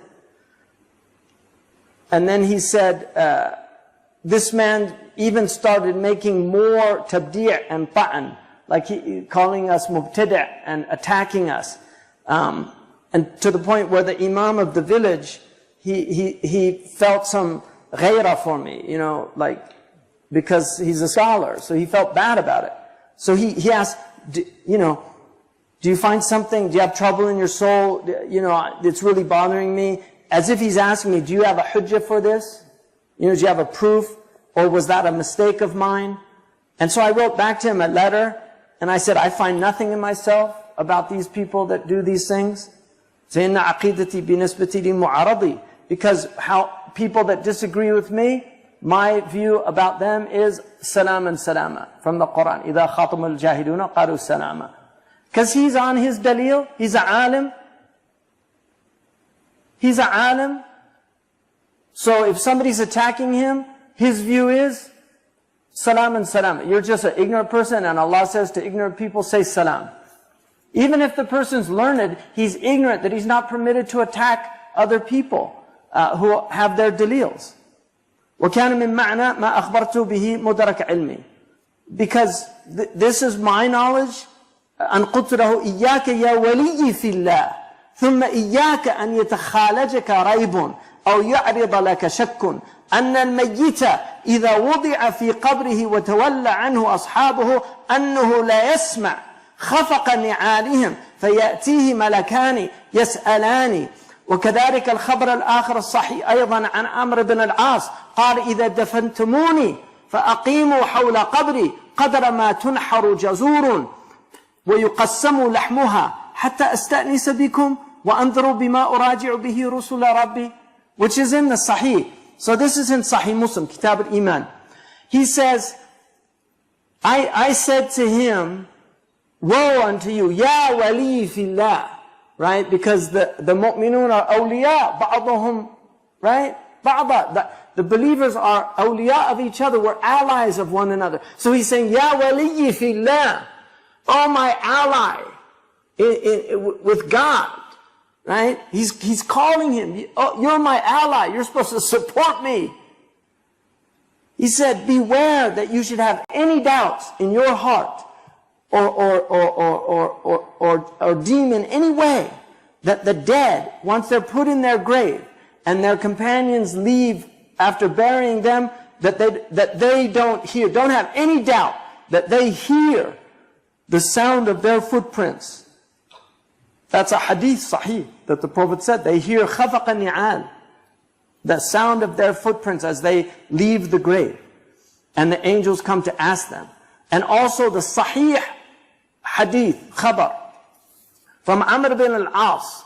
He said, if you bury me, then stick around my grave as long as it takes to sacrifice a camel and to distribute the meat amongst you, so that I can aestheticness, like I can feel my companions, I'll feel the intimacy of my friends around my grave, and then I can think about how I'm going to answer the questions to the angels. This is Amr ibn Sahih Muslim. He said, you know, stick around, sacrifice a camel, you know, I'm in my grave, but I'm going to feel comfortable with all of you up there. Right? قال ابن العربي وعبد الحق على جلالة قدرهما والمفضلان عندي على من يعارضهما والنص لابن العربي يستحب إذا أدخل الميت قبره أن يلقن. Ibn al-Arabi, look at his exalted rank. And Ibn Arabi and Abd al-Haq are preferred, as far as I'm concerned, over those who attack them or who disagree with them. And the nass is for Ibn al-Arabi, the great Qadi. It is recommended that when a man is put into his grave, that you give him talqeen. In other words, you recite to him the answers to the angels. If they say, مَنْ رَبُّكَ قُلِ اللَّهِ, say Allah, Rabbi Allah. Right? So give them talqeen. And then he said, وَقَالَ And then Ibn al-Arabi said, وَهَذا التَّلْقِينُ مُسْتَحَبْ. It's recommended. قال هو فعل أهل المدينة والصالحين من الأخيار. And this is something the people of Medina used to do, and the righteous amongst the best of people. لأنه مطابق لقوله تعالى وذكر فإن ذكر تنفع المؤمنين. Because Allah said, remind the believers, because the believers are benefited by reminders. وَأَحْوَجُ مَا يَكُونَ الْعَبْدُ إِلَى التَّذْكِيرِ عند سؤال الملك. And no one is more needful of a reminder than when he's in his grave before the angels ask him questions. Because you have, in tests, you get anxiety, you forget the answers. You might know them, but you're so anxious that you forget them. وَلِتَعْلَمْ يَا وَلِيِّ فِي اللَّهِ أَنَّ الْمَيِّتِ فِي قَبْرِهِ كَالْغَرِيقِ يَنْتَظِرُ رَحْمَةُ اللَّهِ. And know, O my ally in God, that the dead in his grave is like a drowner waiting for the mercy of Allah, or some prayer, دعوة إذا لحقته كانت أحب إليه من الدنيا وما فيها. فإياك يا ولي في الله ثم إياك أن يدركك ريب أو يعتريك شك أن كتاب الله أوثق شافع وأغنى غناء واهبا متفضلا وما تستمطر رحمة الله أبدا بأرجى منه والرحمة إذا نزلت شملت وعمت. And so he says, know, O my ally in God, that the one in the grave is like a drowner waiting for the mercy of God, or waiting for some prayer that will save him. And this will be more beloved to him than the dunya and what's in it. And beware, O my ally in God. And then beware that you have any doubt enters your mind, that the book of Allah is the most secure intercessor. It's the most trustworthy intercessor. It is the wealthiest of wealth. And it is a giver of gifts, virtuous in its giving, and that you do not ask for rain and the mercy of God ever with anything more hopeful than the book of Allah. And rahmah, if it descends, everybody gets it. The good, the bad, the ugly, they all get it. حدثني شيخ المنتوري قال حدثني شيخ الشيوخ بن لبن قال خطر لي خاطر خير والعاصي قد يخطر له خاطر خير فأردت أن أجعل على نفسي وظيفة من ذكر أو تلاوة وتردت في أي أفضل فأنشدت في النوم إذا الأحباب فاتهم التلاقي فما صلتهم بأنفع من كتابي. So Shaykh al-Minturi told him that Shaykh al-Shuyukh ibn Lub told him, one time I had a good thought, and then he said, and even disobedient people sometimes have good thoughts, like out of his humility. He's saying, even I could have a good thought. A khatir is like a gift from God, if it's a khatir khair. And he said, I wanted to give myself some kind of wazifa, some type of regular practice in dhikr or tilawa. And I was thinking, which is the best that I should do? Because he's in that highest maqam of doing the best. And so he said, I found myself saying in my dream, when lovers are not able to meet, the best thing they have to send is a book, a kitab, in other words, a letter. And so he said, I understood from that the book of Allah is the best thing, because it's the message from God. So if you're not with God, the next best thing is to read his letter that he sent to you.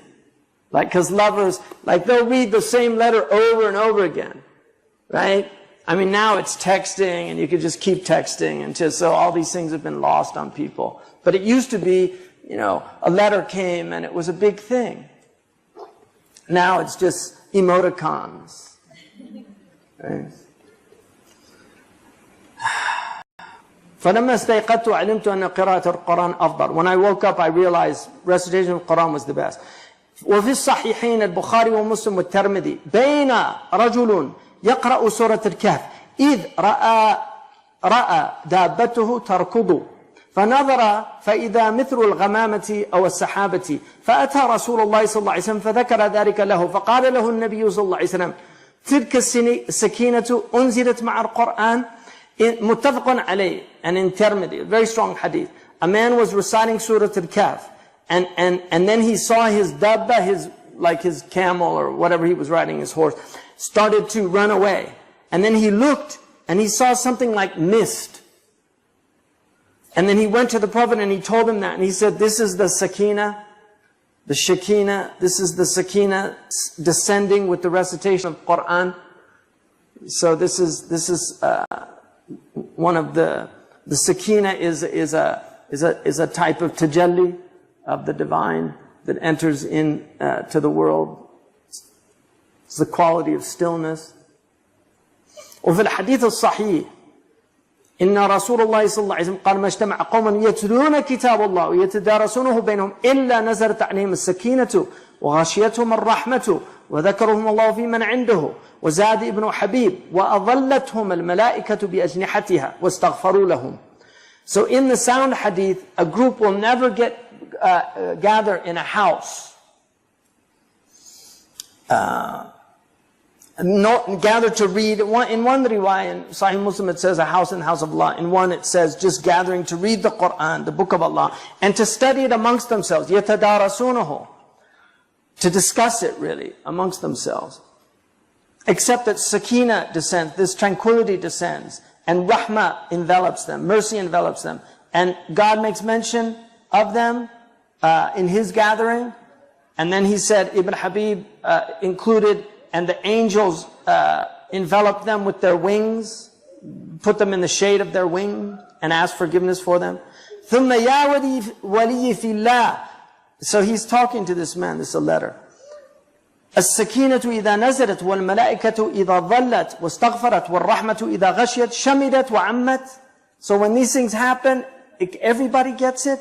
ويصدق هذا الحديث الصحيح الحديث الصحيح الآخر فيهم فلان عبد خطاء إنما مر فجلس معهم فيقول الجليل جل جلاله وله قد غفرت هم القوم لا يشقى بهم جليسهم. And then there's another hadith, and this is affirmed by another sound hadith, where they say to Allah, the angels, the sayyara, who go looking for the places where people gather for dhikr, like inshallah this is one of them, bi'idhnillah. They go and they're like lights. They look down on the earth and it's like they see stars, like we see stars in the sky. They see the dhikr. And that's why just like in this modern time, the stars are being put out from artificial lights. These lights on the earth are being put out from artificial lights. Instead of doing dhikr and doing these things, people are wasting their lives doing other things. So he says, there's a sinful servant amongst them. He simply passed by and sat with them. And the Exalted says, I've forgiven him also, because these are people that even the one sitting with them is not forsaken. فمن باب أولى يا ولي في الله إن شاء الله من كان الاجتماع من أجله والقراءة له. وقد ثبت في الصحيح عن رسول الله صلى الله عليه وسلم قال ما من مسلم يموت فيقوم على جنازته 40 رجلا لا يشركون بالله شيئا إلا شفعهم الله فيه. So the Prophet ﷺ said in the sound hadith about the blessing of gathering and reciting for somebody, that no Muslim dies and 40 men will stand in funeral prayer for him that don't associate anything with Allah, except Allah will make them intercessors for him.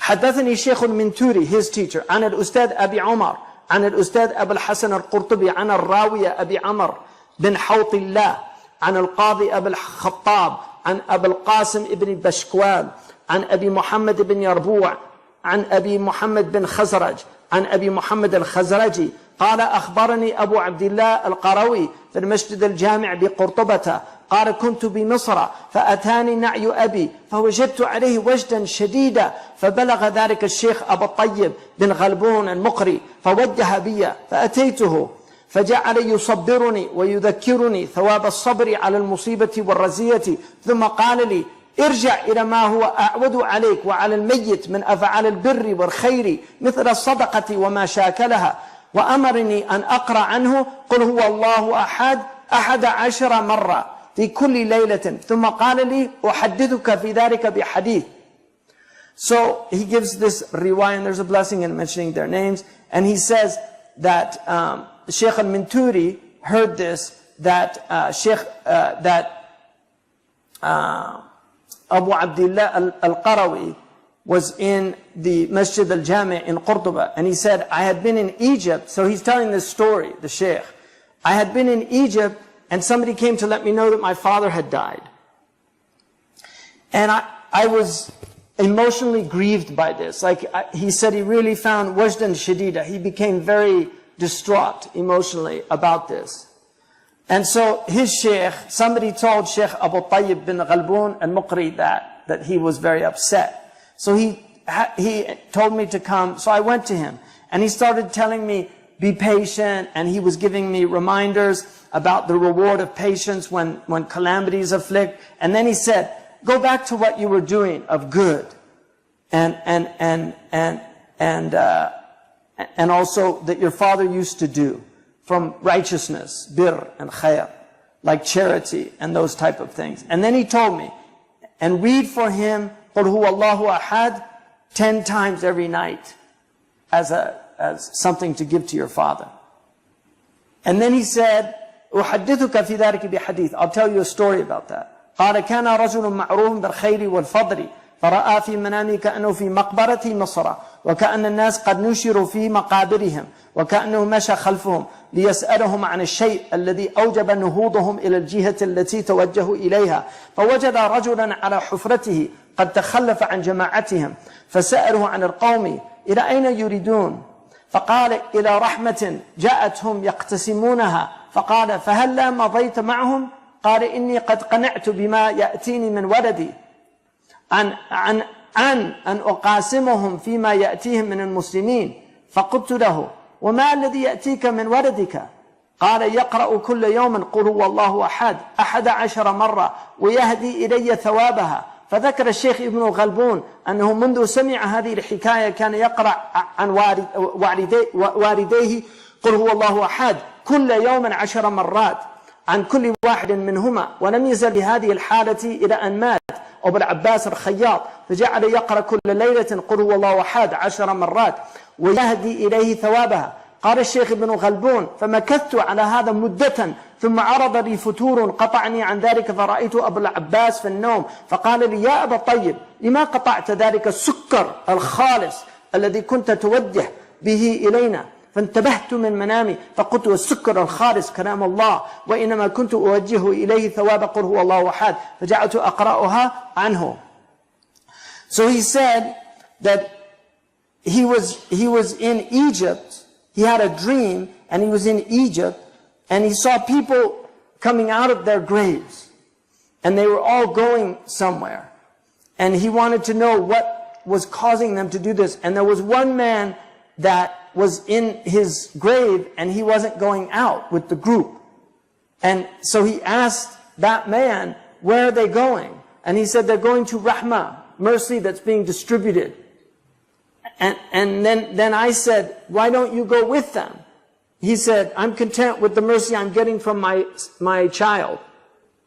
And I don't need to go and fight over this other mercy. And uqasimuhum, like I try to get from theirs. From what comes from the Muslims. So I said to him, what comes from your child? And he said, he reads every day for me, قُلْ هُوَ اللَّهُ أَحَدْ 11 times. And يَهْدِي إِلَيَّ ثَوَابًا, he gives me the reward.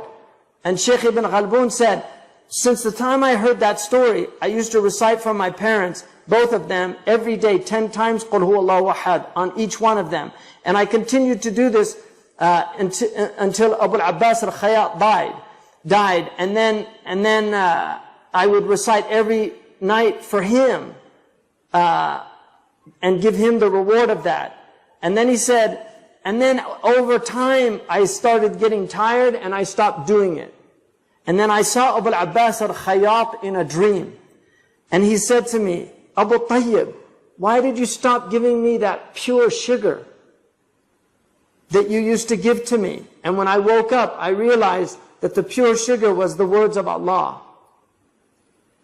And that I was giving him the reward of that. And so I started reciting it again.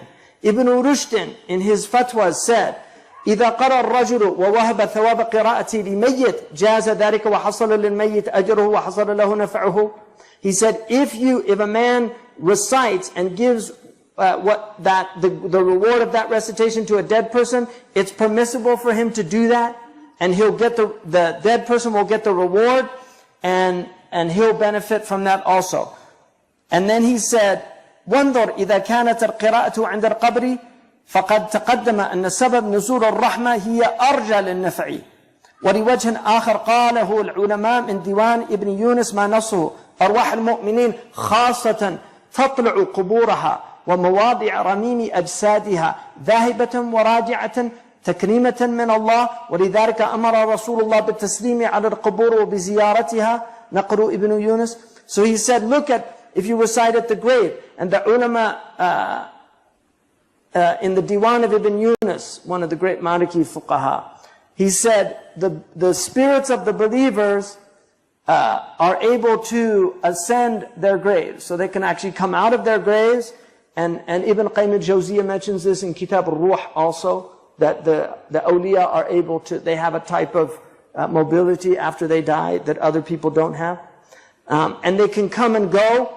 And this is a gift that Allah subhanahu wa ta'ala gives them. And for that reason, the Prophet said to give salam to the people of the graves, to visit them. This is what Ibn Yunus said. انظر تخصيص هذه الزيارة صبيحة 7 أيام بعد دفن الميت. So now he goes back to visiting on the 7th day. In Sharh al-Bukhari. So in al-Bukhari, Ibn Tawus said that they used to go on the 7th day, the Salaf, and visit the dead person. And Ibn Battal, one of the most important commentators of al-Bukhari, that is constantly quoted after him by Nawawi and Al-Aini and all the Ibn Hajar, they all quote him.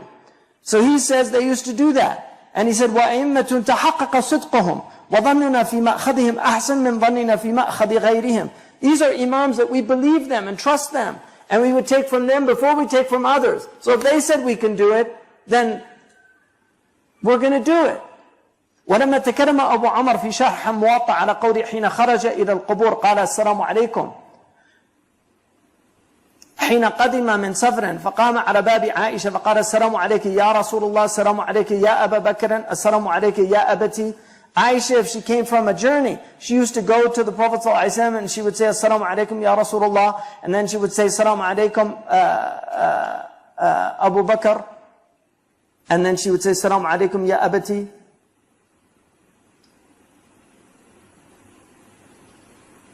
This is Ibn Umar used to say that. Ibn Umar used to say, he would go and visit the Prophet, and he would say salam to the Prophet, and then to Abu Bakr, and then to his father. وَقَالُوا كَانَ عَامَرْ إِذَا خَرَجَ إِلَى الْقُبُورِ يَقُولُ أَلَا تُسَلِّمُونَ فَيَرُدُّونَ عَلَيْكُمْ. He would say to people, don't you say salam, so they'll return your salam to you. And that's in the Tamheed. وقال أبو عمر هذا كثير جدا في الأخبار وذهب إليه أكثر أهل العلم واستدلوا عليه بقوله ما أنتم بأسمع منهم. The Prophet said, you don't hear better than they do, when he was talking to the people in the graves at Badr, when they were in the well. And he said, he mentions this many times in the Istithkar. وقال ابن عربي Allah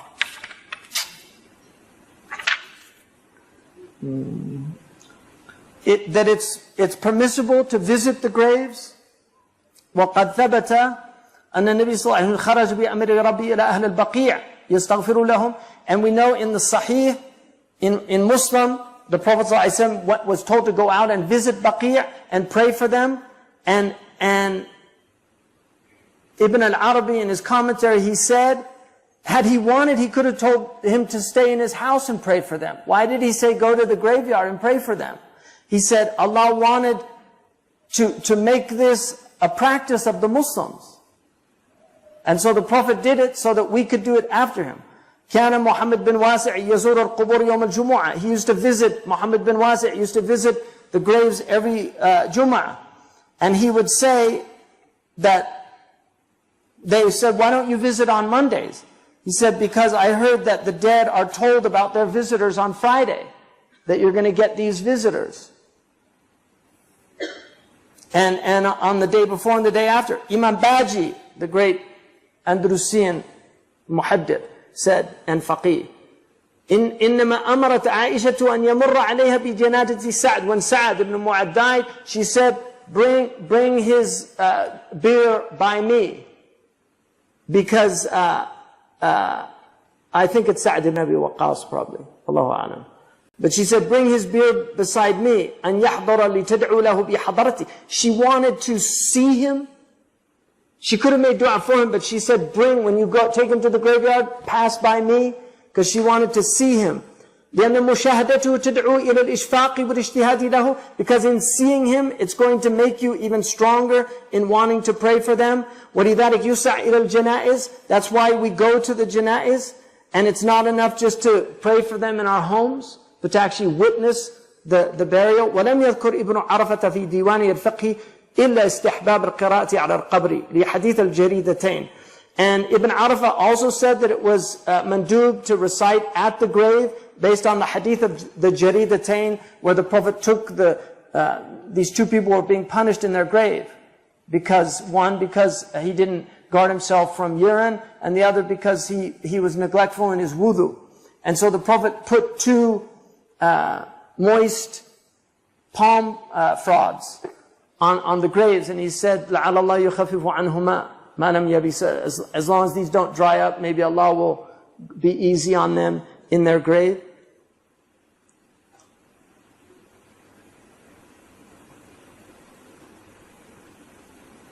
And وقد ورد الأثر عن عبد الله بن عمر أوصى عند موته أن يقرأ من سورة البقرة عند دفنه. And Ibn Umar asked for Surah Al-Baqarah to be read when he was buried. It's in the Sunan of Bayhaqi. You know, I mean, people are neglectful of these things, but they're in the tradition. People think that the Muslims just invented these things. You know, these modern Muslims, they think Muslims just invented these things. They had proofs for them. These are fada'il a'mal. They're extra things. And that's why they didn't make a big deal. Maybe it was weak, but they saw, you know, it's a good thing. And then he says that about the hadith, اقرأوا ياسين عند موتاكم هو خبر مشهور خرجه غير واحد من الأئمة. This is famous. Abu Dawud relates it. And he said, وما ذكر فيه مغمزة. And those who challenge this or attack it, he said this is something that you know, it should arouse in us some kind of, you know, what's up with that? Like, why are they condemning that? واستحباب قراءتي عند العلماء مأثور. Everybody knows that the ulama consider it a good thing. عبد الحق يحتمل هذه القراءة أن تكون عند الميت في حال موته ويحتمل أن تكون عند قبره. It's conceivable that you do it when he dies, and it's conceivable that you do it at his gravesite. And Imam Laqami mentioned that it was encouraged to do that, and Ibn Rushd, Ibn Yunus, and others also encouraged these things.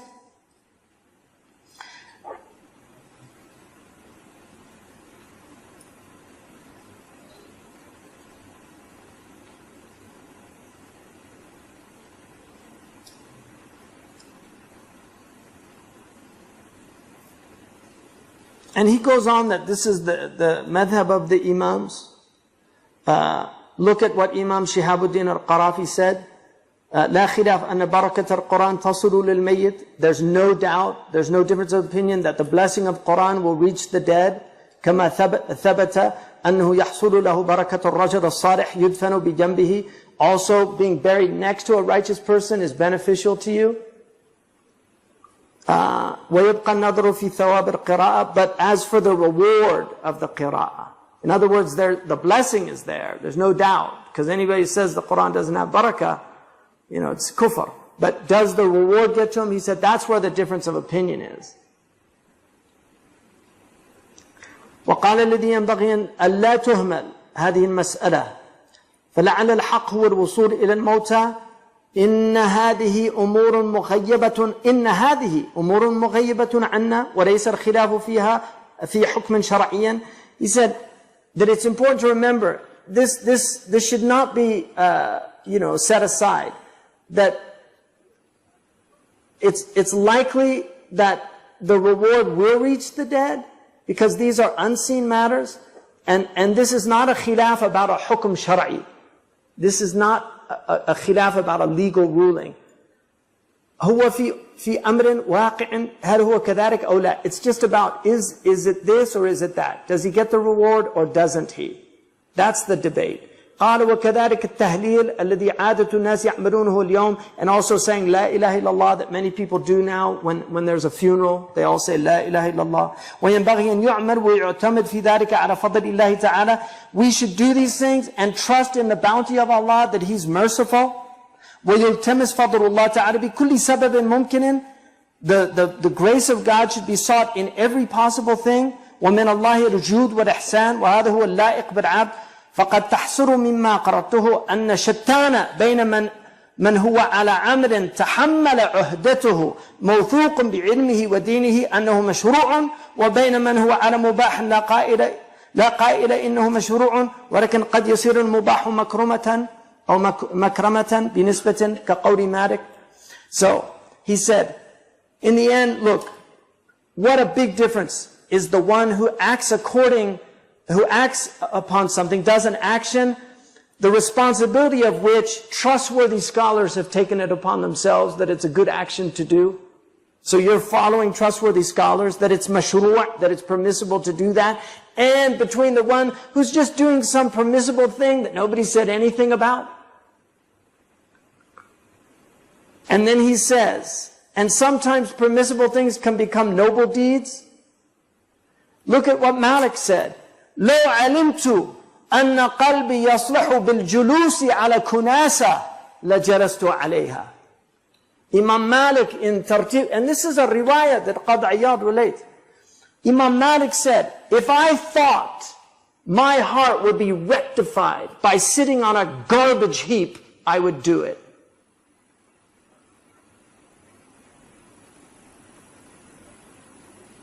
وَنَحْنُ نَعْلَمُ أَنَّهُ لَيْسَ لِلشَّرْعِ مَقْصَدْ فِي ذَلِكَ. We know our Sharia doesn't have any purpose about sitting on a garbage heap. There's no end in our Sharia about sitting on a garbage heap. But if it was to rectify the heart, that's done by the niyyah. So it changes the action. This is Malamatiyya used to do these things. Some of them would literally sit on garbage heap. There was a famous minister in Fez, Sidi Ali al-Jamal. He was literally a minister. He's filled with arrogance.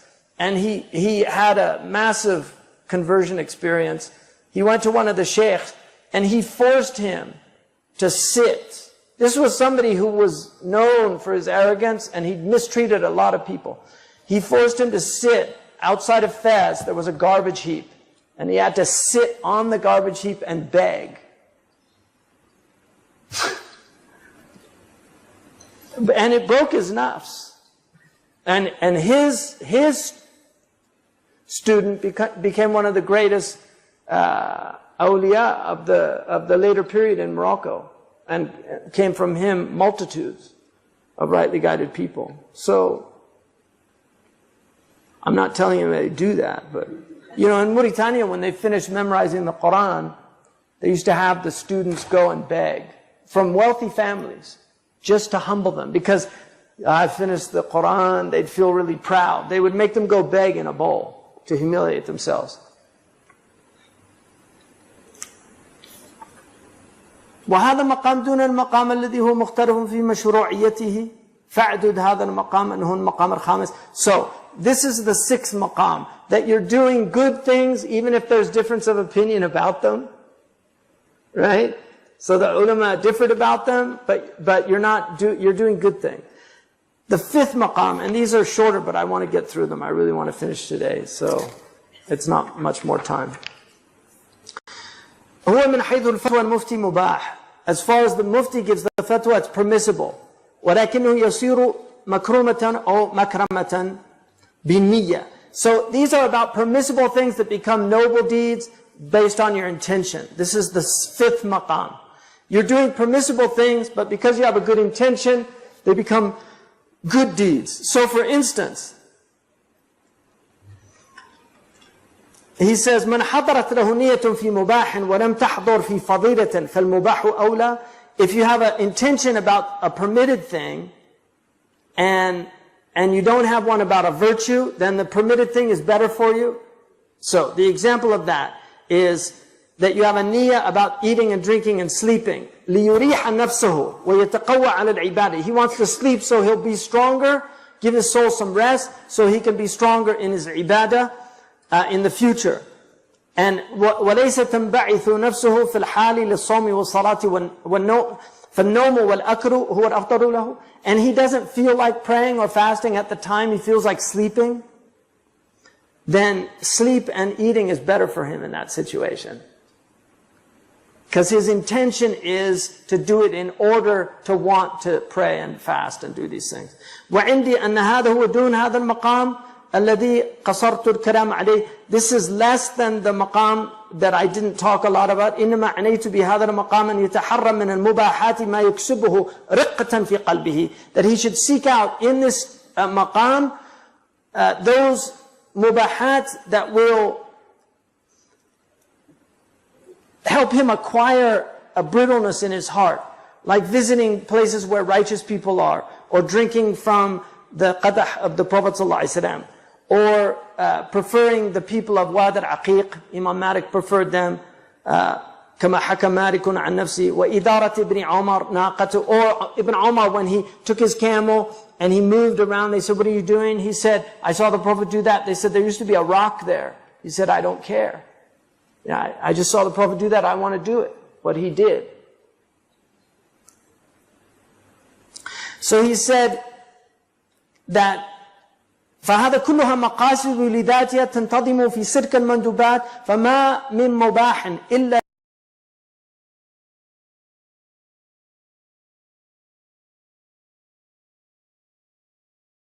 saw the Prophet do that. They said, there used to be a rock there. He said, I don't care. Yeah, I just saw the Prophet do that. I want to do it. What he did.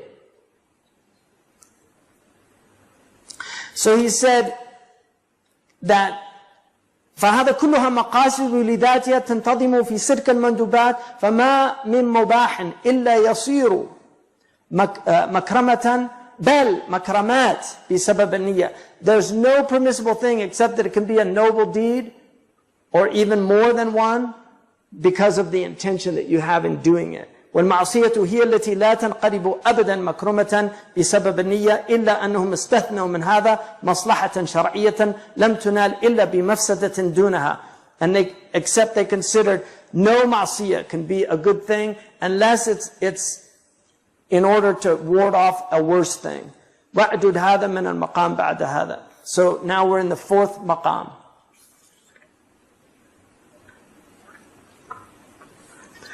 أن يقصد بالأمور الخسيسة التوصل بها لمقاصد تضمحل خسة الوسيلة في جنب المقصد المتوصل إليه. وقد تقدم أن المعصية إذا كانت تدرأ معصية أعظم فإنها تفعل. So this is where you do something that's a low thing, but it's in order to achieve something that's higher, because of your, what you're actually trying to get. And so he says, sometimes المعصية إذا كانت تدرأ معصية أعظم, something that is normally unacceptable, if it wards off something that's even worse, then it can be done. كالكذب بنسبة لنجاة معصوم الدم من القتل, like lying in order to save somebody who's going to be unjustly killed. أو من أخذ مال, or stealing his wealth. And the Sufiya بل غيرهم كإمامنا مالك بنسبة لصلاح القلب.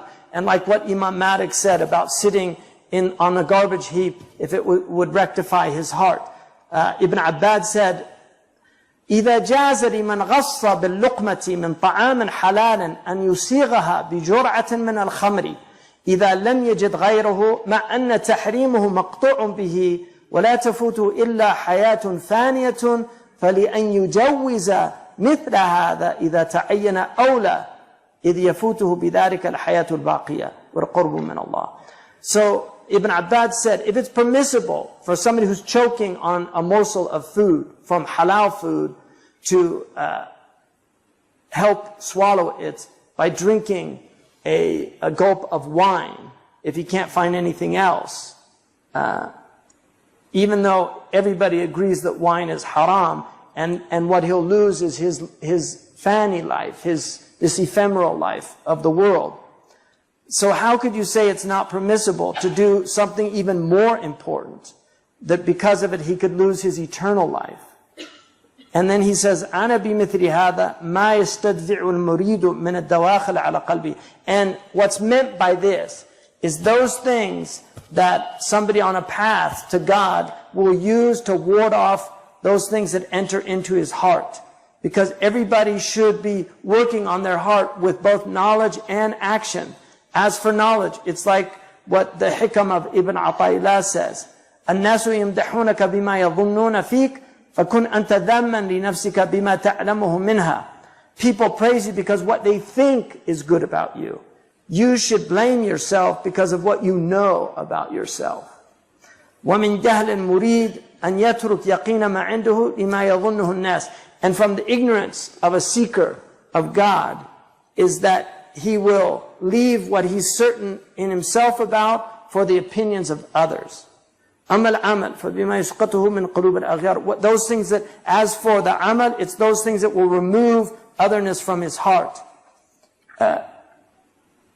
And المباحات بلا شره لقصد تقويته على طاعة عبادات. So doing permissible things without avidity or covetousness in order to strengthen oneself in obedience is a type of worship.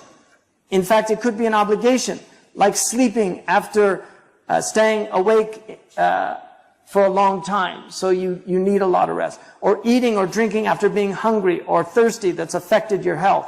وسيأتي بسط هذا, and I'll expand more on this. And Tajuddin said, ربما وردت عليك الأنوار فوجدت القلب محشوا بصور الآثار فارتحلت من حيث نزلت. Perhaps lights will descend upon you, but they will find your heart filled with images. And so they leave from where they came. Because your heart can't take them. The light needs a pure, polished heart to reflect. And then he said, فرق قلبك من الأغيار يملأه بالمعارف والأسرار. Empty your heart from otherness, and he will fill your heart with knowledge and secrets. ومن هذا هو السماع عند القائلين به. And from this is audition for those who say it's permissible. You know, what we saw the other night, hearing poetry and things like that. And Abdul Ghani al-Nablusi, Imam al-Ghazali permitted it with instruments even, some of the great ulama. كان موضوعه زمن السلف لحظ الأنفس ليطيب نغمات الغناء في أوقات السرور وشدد الفقهاء في إنكار هذا. In the early period, this was something that the egos were after because of the delights of listening to singing and in the times of happiness. And so the fuqaha were very opposed to this. فقال أسبغ لا يكون الغناء إلا في العرس للنساء خاصة. Asbagh, the great Maliki scholar, said that singing or music should only be in a wedding with women. There's a khilaf. Some said that the men could also have that, but generally it was for the women. Bidaffi or duffi wal kabar. Al-kabar is the two-sided drum. So the duff is like the one-sided, the tambourine type. And then tambur is the tambourine. But the duff, and then the kabar had two sides. So they hit on both sides. So he said having a duff and a kabar, hamalan, leave them to their own devices, whatever they want to do with it, they can do. Aw bi dhikrillah, or they can do dhikr like they do the igaun in Mauritania. They go to the wedding and they sing la ilaha illallah and other things. So they can sing poetry, doesn't have hamalan, doesn't have to be dhikr, or they can do dhikr, aw tasbihan, aw tahmidan, ala ma hada, on those things that are permissible to do. Aw bi rajin khafif, or reciting poetry, nothing with a munkar in it, something bad, or going on for too long of a time where it becomes neglectful. قال ابن رشد لا فرق في هذا بين الرجال والنساء. Ibn Rushd said, we don't differentiate between men and women in this. They both can do it. وقال ابن العربي قول أسبغ لا يكون إلا للنساء ويكره حضوره لذي الهيئة فاسد. Ibn al-Arabi says, as for Asbagh saying only women can do this, or that dhil hay'a, somebody who is a notable, can't do this, he said, we don't accept this, it's fasid, it's invalid. لأن النبي صلى الله عليه وسلم حضر ضرب الدف. The Prophet صلى الله عليه وسلم himself heard a drum being beat. ولا يصح أن يكون ذو الهيئة أعظم من النبي. Nobody is more notable than the Prophet صلى الله عليه وسلم. So this idea that a notable couldn't do that is false. قال عياض ومثل العرس أعياد المسلمين ما أفرحهم. And this goes not only for weddings, but also for gatherings of Muslims, for their Eids, for the times when they gather for happiness. And then he says, like when لقدوم غائب أو لولادة أو ختان, like when somebody's born, you can have the women get together and have these baby showers and things like that, which they should do after, not before. Because you never know what happens. It's not good to do that. It should be done after. Because it's just more depression for the person. They have all these things and something happened in the pregnancy. But if they do those things, and then he said, وَلِيحِفْظَ صَبْيَ الْقُرْآنِ, or they memorize the Quran, or because some virtuous person's there and they're happy. And then he said, إِذَا سَمِعَ سَامِعُ بِالنَّغَمَاتِ,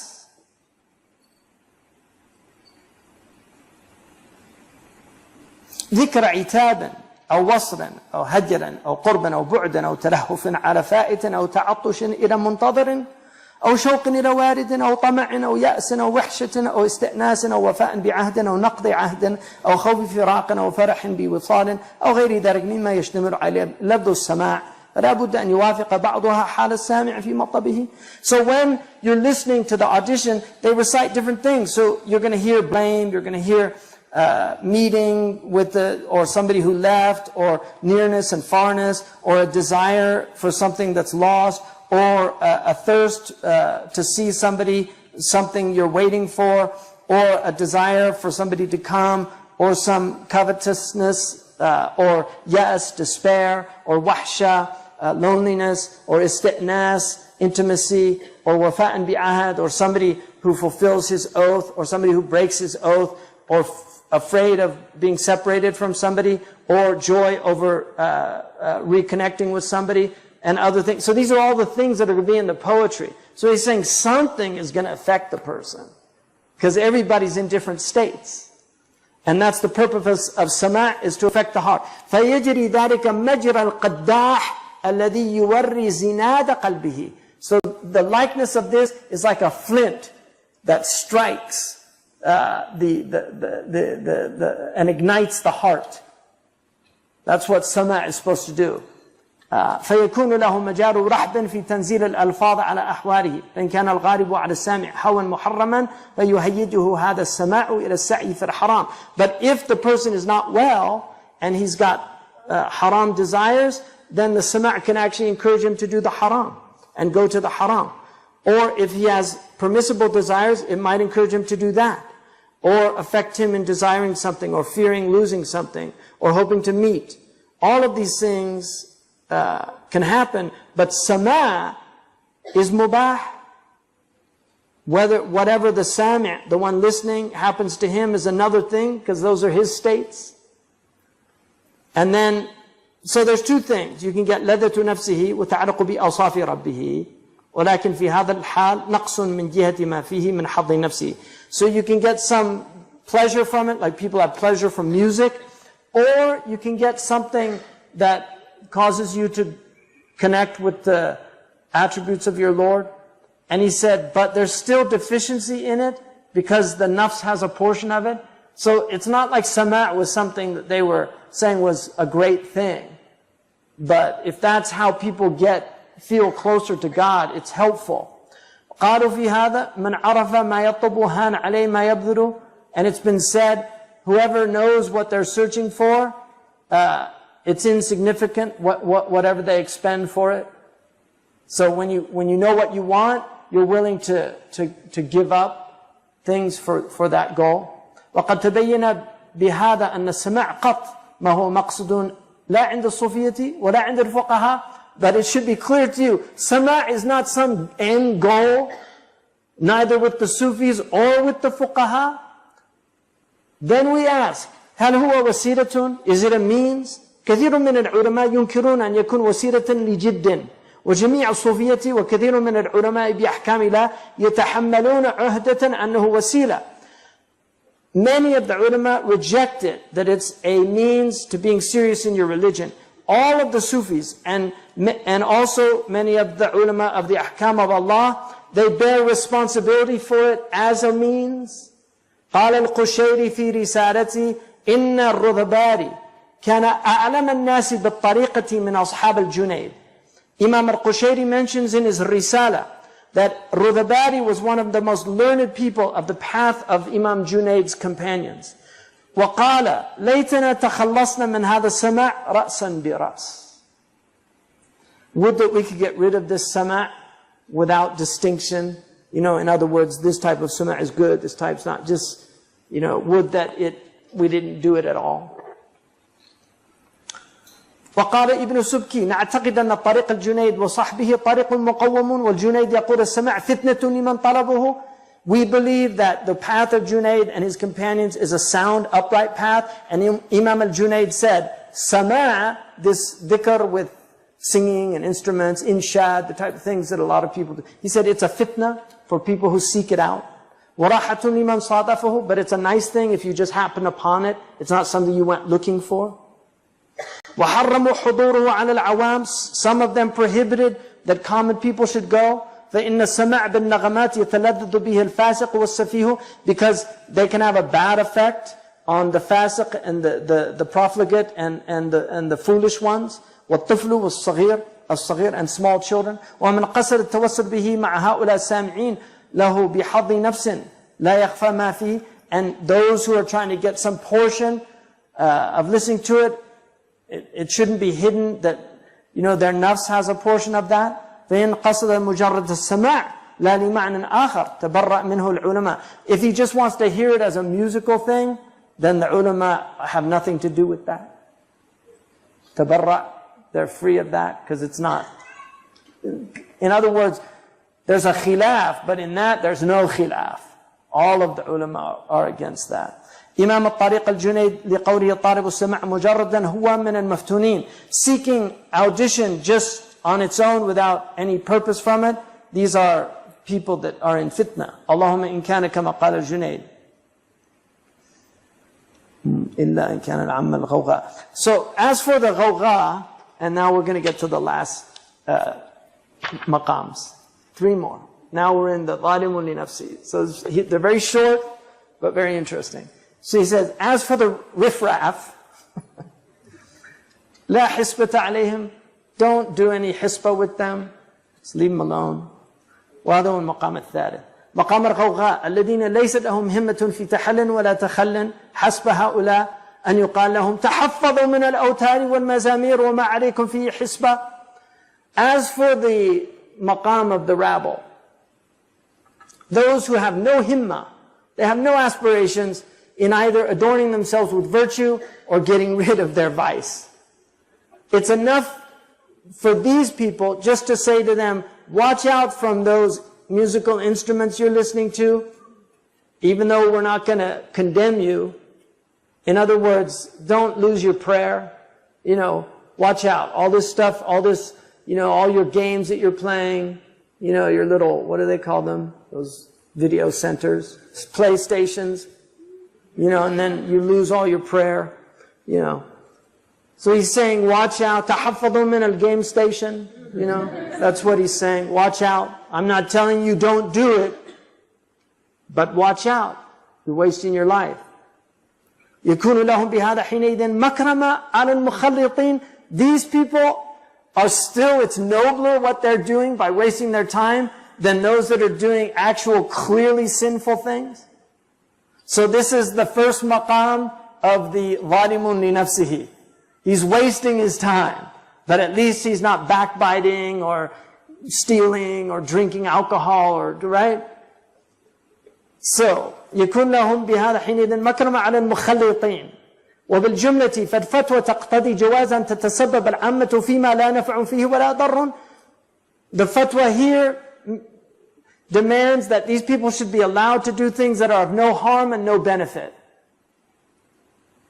Real harm. I mean, they're harmful, but not that serious, dangerous harm that puts them in a mortal sin. وإن كان هذا مأخذا خسيسا. This is a low thing. فَنَفْسَ الْمُتَوَجِّهِ نَحْوُ أَخَص. And the person that's satisfied with this is even lower. إِذَا كَانَ إِن تَرَكَ وَاشْتَغَرَ بِمَا عَلَيْهِ فِيهِ تَبَعًا. If, had he left this thing, he would be in something even worse. This is the criteria. So if he's going to be in something worse, it's better he's in this thing. فَالرَّقْصُ وَاللَّهْوُ لِلْغَوْغَاءِ إِذَا لَمْ يَتْرُكُ لِأَجْلِهِ فَرْضًا. Let them dance. Let them have their entertainment. This is for them, the غوغاء, Lady Gaga, right? إِذَا لَمْ يَتْرُكُ لِأَجْلِهِ فَرْضًا. Right? She's actually not in this, but it's interesting she has that name, Gaga, because that's also Gauga. That's another word for these people, you know, the Gaga. Lady Gaga. إِذَا لَمْ يَتْرُكُ لِيَجِهِ فَرْضًا وَلَا حَسِبُهُ عِبَادًا. As long as they don't think it's ibadah either. خَيْرٌ مِنْ أَكْلِ الْعِرْضِ. It's better than their backbiting. ثُمَّ مِنْ دُونِ هَذَا الْمَقَامِ مَقَامٌ آخَرٌ. Then the next one, مقام المخلط المبتلى بالمخالفة والعياذ بالله. This is the maqam of the mukhallat. Because Allah says, وَآخَرُونَ اعْتَرَفُوا بِذُنُوبِهِمْ خَلَطُوا عَمْلًا صَالِحًا وَآخَرَ سَيِّئًا. These are people that admit their sins and they mix good deeds with bad deeds, right? So Allah subhanahu wa ta'ala mentions them and عَسَى اللَّهُ أَن يَتُوبَ, right, عليهم. So perhaps Allah will make tawbah on them. So وهذا المقام هو أخص مقام. ولكن ليس قد كالمسرف على نفسه. So the مخلط المبتلى is not the same as the musrif. That's the lowest. So you have these three maqams. The one who's khasis, but he's still in things that aren't really sinful per se, right? And he's doing his fard. So he's watching TV, but he stops in the middle of the football game, turns it off to pray, right? Got it? Yeah, that's this person. But the musrif ala nafsi, that's the lowest. وهذا المقام هو أخص مقام وقد تدليت من المقام الأعلى إلى هذا المقام أعني مقام المسرف على نفسي. So I've gone down from the highest مقام, now we're down to the مسرف على نفسي. فلنرجع بالترقي على هذه المقامات إلى المقام الذي بدأت به وبه إن شاء الله أختم ختم الله لي به وبمنه وفضله. So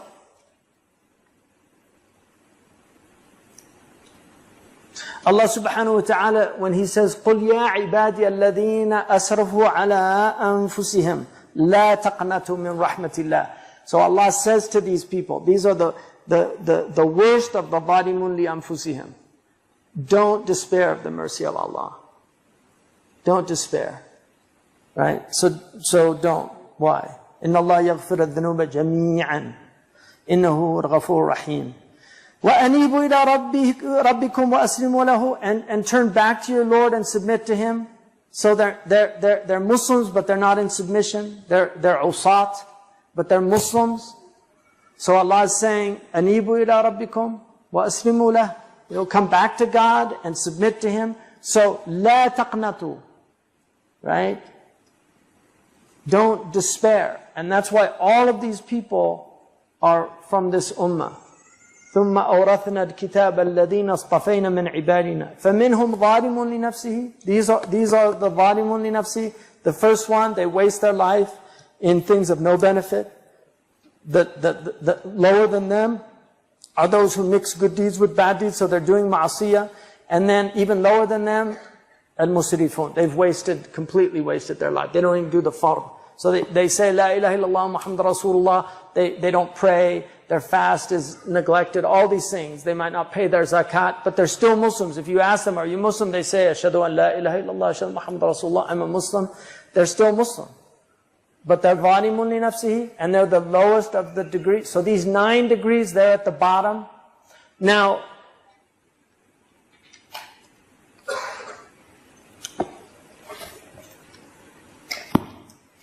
the ulama, they said that the real faqih is the one that doesn't cause people to despair of the mercy of Allah. La yu'yas an-nas min rahmatillah.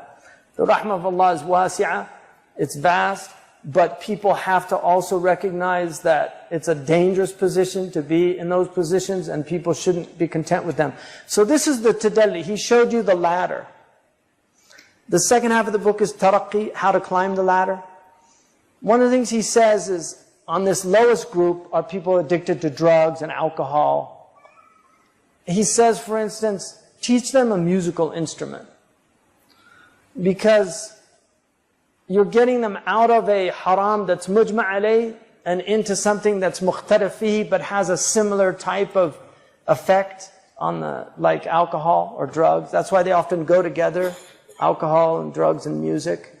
And so he's saying it's better they're doing that than doing something. And that's how he goes. He's slowly. And he believes that the ikhtilafat are because of this rahmah of Allah. Because if you look at the Sahaba, they had tadarruj. They didn't all become awliya overnight. It took time. They were drinking in Mecca. Even Hamza radiallahu anhu was drinking in Medina in the first period. And he actually, you know, he got drunk, and Ali had the 2 camels out to marry Fatima.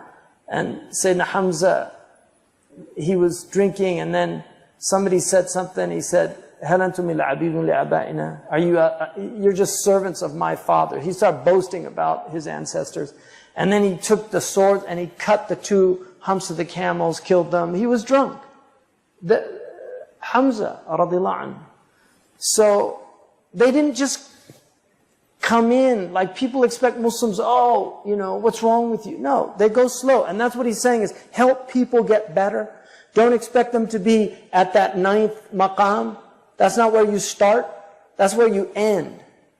You might be starting in that first one. ظَالِمٌ لِنَفْسِهِ مُسْرِفٌ عَلَى نَفْسِهِ. Really in a bad shape. That might be where you start. Now some people can have a powerful conversion and just do 180. That happens. Undeniably, that happens. People have Malcolm had a conversion like that.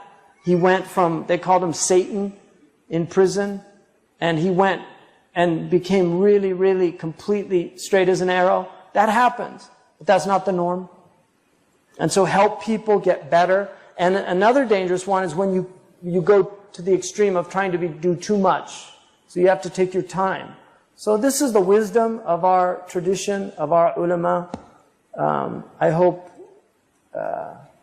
I didn't think I'd get through this, but I'm glad I did. So I hope it was beneficial. I really think if these things were applied in our community, that it would resolve a lot of these conflicts over religion. But I will say, conflicts over religion are not necessarily a bad thing also, because it's indicative of the fact that religion is still important in our community. There are many communities that could care less. Some Christians will often say, what are the Muslims going on about? They don't care. A lot of the Christians don't care about their religion anymore because the religion is just disappearing. They don't see these things. Whereas the early religious community of the Christians was very strong. They had huge debates about things. They had debate about wealth. One of the biggest debates in early Christianity was whether or not you could be a rich person and a Christian. That was a huge debate because they really thought that you should give all your money away and serve the poor and to be a true Christian. They debated about war because Christ clearly, in that, with the exception of the money changers, it's indicative that he's nonviolent. Although there are some verses in there, let he who hath no sword sell his garment to buy a sword. And then in the other, you know, when the Romans are trying to take him, he says, you know, Peter lifts his sword, I think. He says, he who lives by the sword shall die by the sword.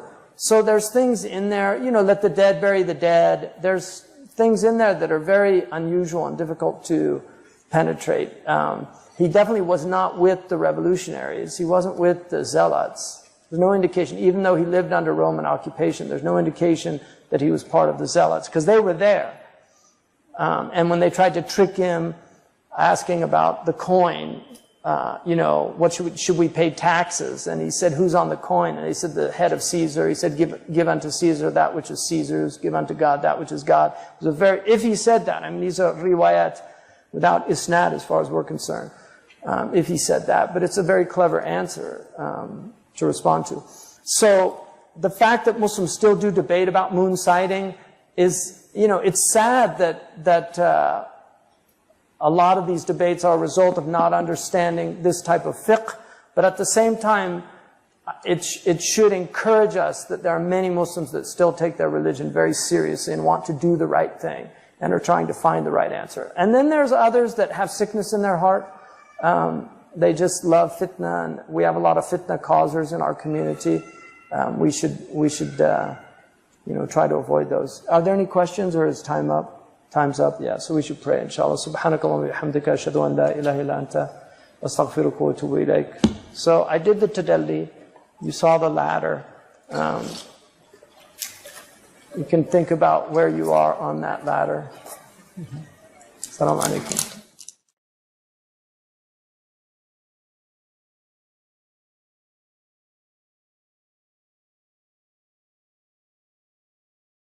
To have Shaykh Saleh Al-Ghursi here tonight. He's from an Arab family, originally from Iraq, and his family migrated some time ago to Turkey, so he was born and raised in Turkey. He's fluent, obviously, in Turkish and Arabic, but he also was raised amongst the Kurds, so he speaks Kurdish as well. He really is quite, for me, amongst the scholars of this time, quite exceptional. He is, I think probably one of the top scholars in Turkey today.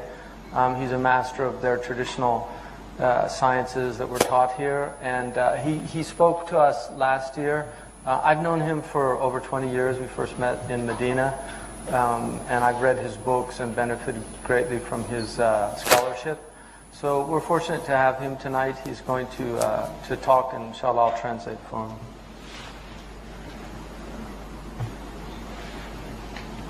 Bismillah.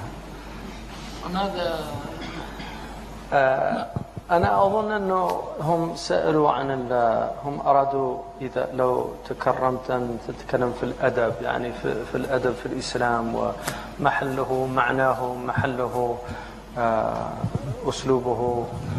نعم. والموضوع جميل، الأسوة الحسنة. نعم.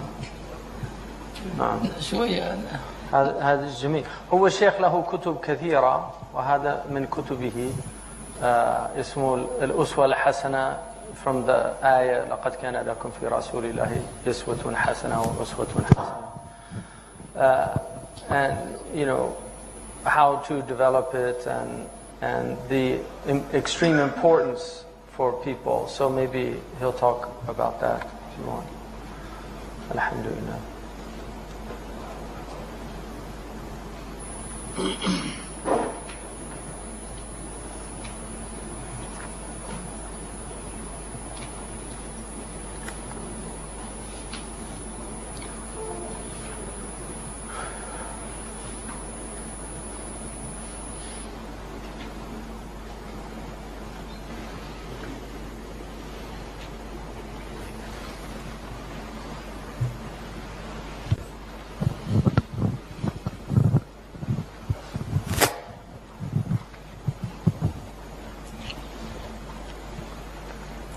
بسم الله الرحمن الرحيم. الحمد لله والصلاة والسلام على أفضل خلق الله وعلى آله وأصحابه ومن اهتدى بهداه. أما بعد،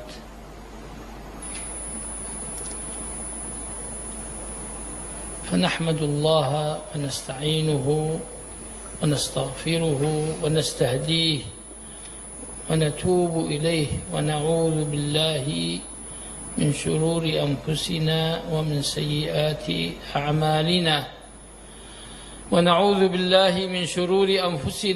سيئات أعمالنا من يهد الله فلا مضل له ومن يضلل فلا هادي له ونشهد أن لا إله إلا الله وحده لا شريك له، ونشهد أن سيدنا محمدا عبده ورسوله أرسله الله بالهدى ودين الحق ليظهره على الدين كله ولو كره المشركون.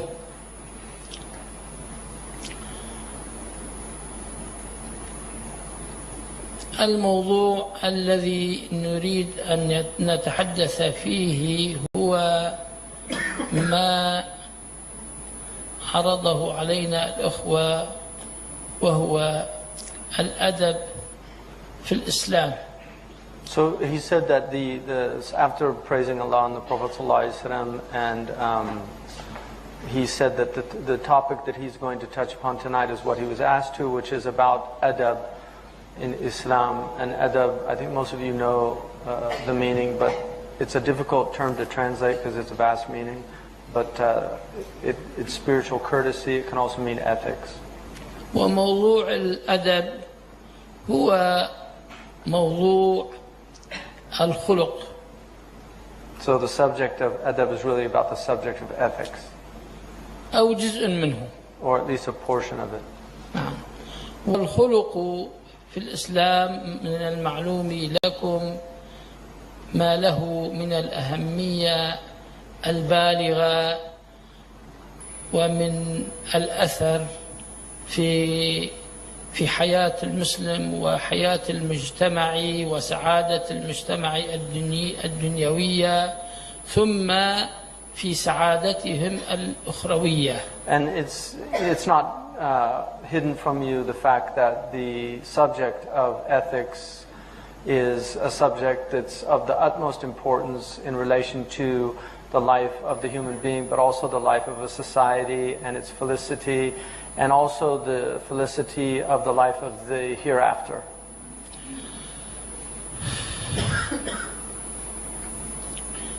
ومن أجل ما للخلق من الأهمية البالغة أثنى الله تعالى على نبيه صلى الله تعالى عليه وآله وصحبه وسلم بقوله وإنك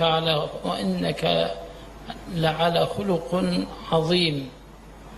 And because of this extreme importance that this subject has in our religion, Allah subhanahu wa ta'ala praised the Prophet ﷺ in his book when he said, and verily you are upon a vast ethical nature or stature. ولو كان هناك شيء أفضل من الخلق لأثنى الله تعالى على نبيه به. So if there was something more important in terms of one's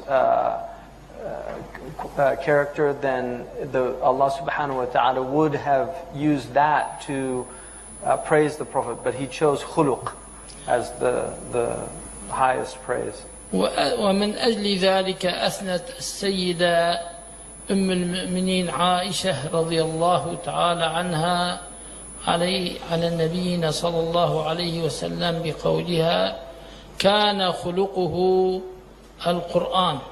And for that reason, our mother Aisha radiallahu anha, when she praised the Prophet ﷺ, after being asked about his character, she said his character was the Quran itself. ويقول الشاعر العربي وإنما الأمم الأخلاق ما بقيت وإن هي ذهبت أخلاقهم ذهبوا. And so the Arab poet, also expressing this meaning, said that cultures or nations are nothing other than the akhlaq that they possess, the character that they possess. And when their character goes, they go with it.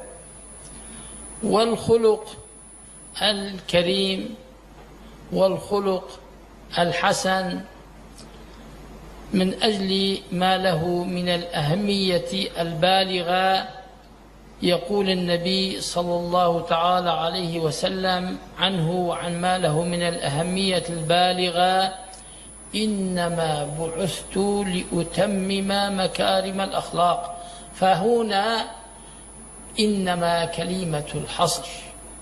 أتى لم يقل بعثت، إنما بعثت لأتمم مكارم الأخلاق. وهذا قد يستغربه كثير من الناس، كيف فقط بعث لذلك، مع أنه بعث لأمور كثيرة. ولكن عندما ندقق ونفصل، وهذا يحتاج إلى تفصيلات كثيرة، نرى أن كل ما بعث به يعود إلى مكارم الأخلاق. So, because of this utmost importance in this, our Prophet ﷺ also said in a famous hadith, I was only sent to complete noble character. And he used in that hadith a particle, innama, which is used for encompassment. It's used, it's one of the particles in the Arabic language that indicates only, the meaning of only. I was only sent for no other purpose. And he said, obviously, the Prophet ﷺ was sent for many things. And so when people delve deeply into this statement and really attempt to understand it with all of its nuances, they will eventually arrive at the conclusion that, in fact, everything that he brought is related to makarim al-akhlaq, that it all goes under that rubric of noble character. ومن أجل ما له من الخلق من الأهمية البالغة، النبي صلى الله تعالى عليه وسلم ركز في كثير من أحاديثه على حسن الخلق، وعلى الثناء على حسن الخلق، وعلى الثناء على المتصفين بحسن الخلق. ومن هذه الأحاديث ومن أهمها قوله صلى الله تعالى عليه وآله وصحبه وسلم: أحاسنكم أخلاقا ومساوي أو شراركم مساويكم أخلاقا. So the Prophet ﷺ, because of the importance and the centrality of character in our religion, there are many prophetic narrations in which he emphasizes and praises these qualities. We can find many of them. One of the most important is the hadith that says, the best of you are the best of you in character, in akhlaq, in ethics, and the worst of you are the ones that have the worst character. ومن أجل العلاقة القوية بين الأدب والخلق، يقول النبي صلى الله تعالى عليه وآله وصحبه وسلم: أدبني ربي فأحسن تأديبي. ثم قرأ قوله تعالى: خذ العفو وأمر بالعرف وأعرض عن الجاهلين. وهذا أيضا من الأخلاق. And so, again, the Prophet ﷺ, in indicating, because there is a very powerful relationship between ethics and between comportment, which is adab. So you have the khuluq, which is the character, but the adab is the actual way in which one carries oneself, expressing that character. And so because of the important relationship of that, the Prophet ﷺ, in another hadith, he said, my Lord has disciplined my soul, has given me this adab, and what a beautiful adab he gave me. And then he quoted the verse of the Quran, which is about forgiving people and commanding to what is normative in goodness in a society, and to ignoring the zealous ignoramuses out there. قد أجمل الله تعالى في هذه الآية الكريمة الأدب الإسلامي والخلق الإسلامي الرفيع. So in this verse of Quran, which is only a few words, Allah subhanahu wa ta'ala has really summarized and given us a complete abridgment of the essence of what adab and good character is. والخلق والأدب هو الذي يعلو بالإنسان ويرفعه إلى مستوى القدوة، ويجعل منه أسوة حسنة وقدوة صالحة. And so it's really good character that is what elevates a human being amongst others, and also that it results in a human being becoming actually an exemplar for others to imitate. It's the good character that a person exudes that places him in this exalted position. وقد جمع الله تعالى محاسن الآداب والأخلاق كلها في سيدنا محمد صلى الله تعالى عليه وسلم، ومن أجل ذلك أثنى عليه بقوله إنك لعلى خلق عظيم. ثم قال تعالى لقد كان لكم في رسول الله أسوة حسنة. And so for this reason of the importance and the centrality of character, the Prophet ﷺ really, Allah subhanahu wa ta'ala made him the embodiment of all good character and all good qualities that are possible to be embodied in a human being. The Prophet ﷺ was given all of these, and this is why Allah subhanahu wa ta'ala, when He spoke about the Prophet ﷺ, He said, verily you are on this vast ethical character, that this is an expression of him being the embodiment of all these qualities. وبمقدار تأدب المسلم بالآداب الإسلامية وبنسبة تخلقه بالخلق الإسلامي الحميد يرتفع مستواه ويكون نسبته في كونه أسوة حسنة وكونه وارثا للنبي صلى الله عليه وسلم. كلما زاد نصيبه في الأدب الإسلامي والخلق الدين الإسلامي يكون نصيبه أكثر في باب الوراثة وباب الأسوة الحسنة وباب الخلافة للرسول صلى الله عليه وسلم، وكلما قل. And so to the degree with which a person takes upon himself these qualities, these excellent qualities, to the degree with which he improves his soul and comes closer to the prophetic nature, this is the degree with which he acquires that portion of becoming a beautiful exemplar. And to the degree with which he does that is the degree with which he becomes an inheritor of the Muhammadan character. He becomes a warith. So the more that he increases in that, the closer he gets to this inheritance and to fulfilling his role as a caliph of God, a vicegerent of God on the earth. And as he diminishes from that, he diminishes in also that quality.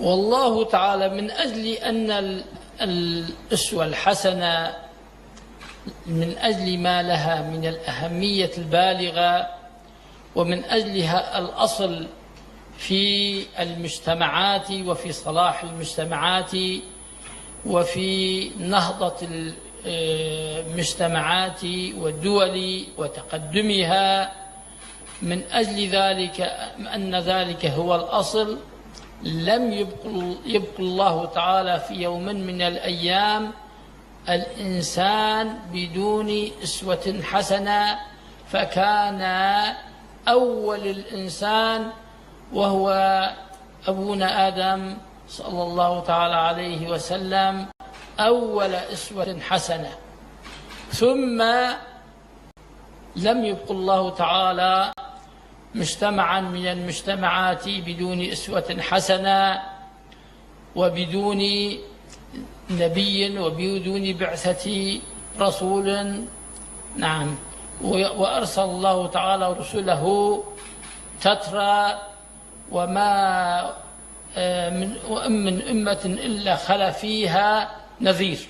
So because of this importance and the essential need for societies for these exemplars, these beautiful exemplars of character, Allah subhanahu wa ta'ala has never left from the beginning of the first exemplar, who was Adam, the first human being. He was the first beautiful exemplar of noble character. Allah has never left this earth without these exemplars. And so the prophets came one after another in succession, each one of them embodying these noble qualities. والأمم السابقة على أمة محمد صلى الله تعالى عليه وسلم ما كانت عنايتهم بالعلم مثل عناية أمة محمد صلى الله عليه وسلم، ومن أجل ذلك كان الله تعالى يرسل لهم الأنبياء تترى، وكان يجعل الأسوة الحسنة فيهم أنبياء، وكانت الأنبياء تسوسهم كما يقول النبي صلى الله تعالى عليه وسلم: كانت بنو إسرائيل تسوسهم الأنبياء كلما مات نبي خلفه نبي. And so because of the fact that the previous civilizations that went before, the previous communities that went before our Prophet ﷺ, because they did not have the same level of centrality in their pursuit of knowledge that the Prophet ﷺ's ummah had, that because of that, the renewal was necessary one after another. And so that they had successive beautiful exemplars. One prophet came after another. And these prophets also were their political leaders, because Allah subhanahu wa ta'ala sent them also as heads to rule them. And the Prophet ﷺ said in his hadith, which is sound hadith, that the Bani Israel were ruled by their prophets. They were led by them. ومن أجل أن سيدنا محمد صلى الله تعالى عليه وآله وصحبه وسلم خاتم الأنبياء، وختم الله تعالى به النبوة، ومن أجل أن الله تعالى تكفل بالحفاظ على هذا الدين وعلى كتابه وعلى سنته بقوله تعالى: إنا نحن نزلنا الذكر وإنا له لحافظون. من أجل ذلك الله تعالى بعث في هذه الأمة الحرص على العلم والحرص على التخلق بأخلاق النبي والتأدب بآدابه والحرص على وراثته والحرص على أن يكون فيهم مجموعة كبيرة من الأسوة الحسنة. And so because of the fact that Allah subhanahu wa ta'ala himself said that he would take it upon himself to preserve this message. In the previous dispensations, it was left for the people themselves to preserve it, and they often corrupted their messages.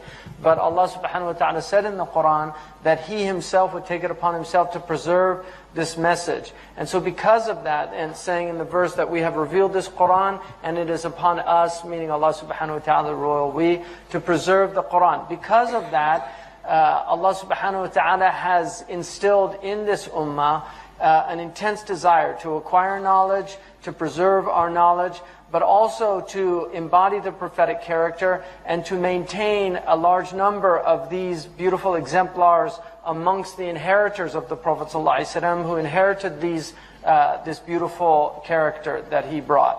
ومن أجل ذلك يقول النبي صلى الله تعالى عليه وسلم: العلماء ورثة الأنبياء.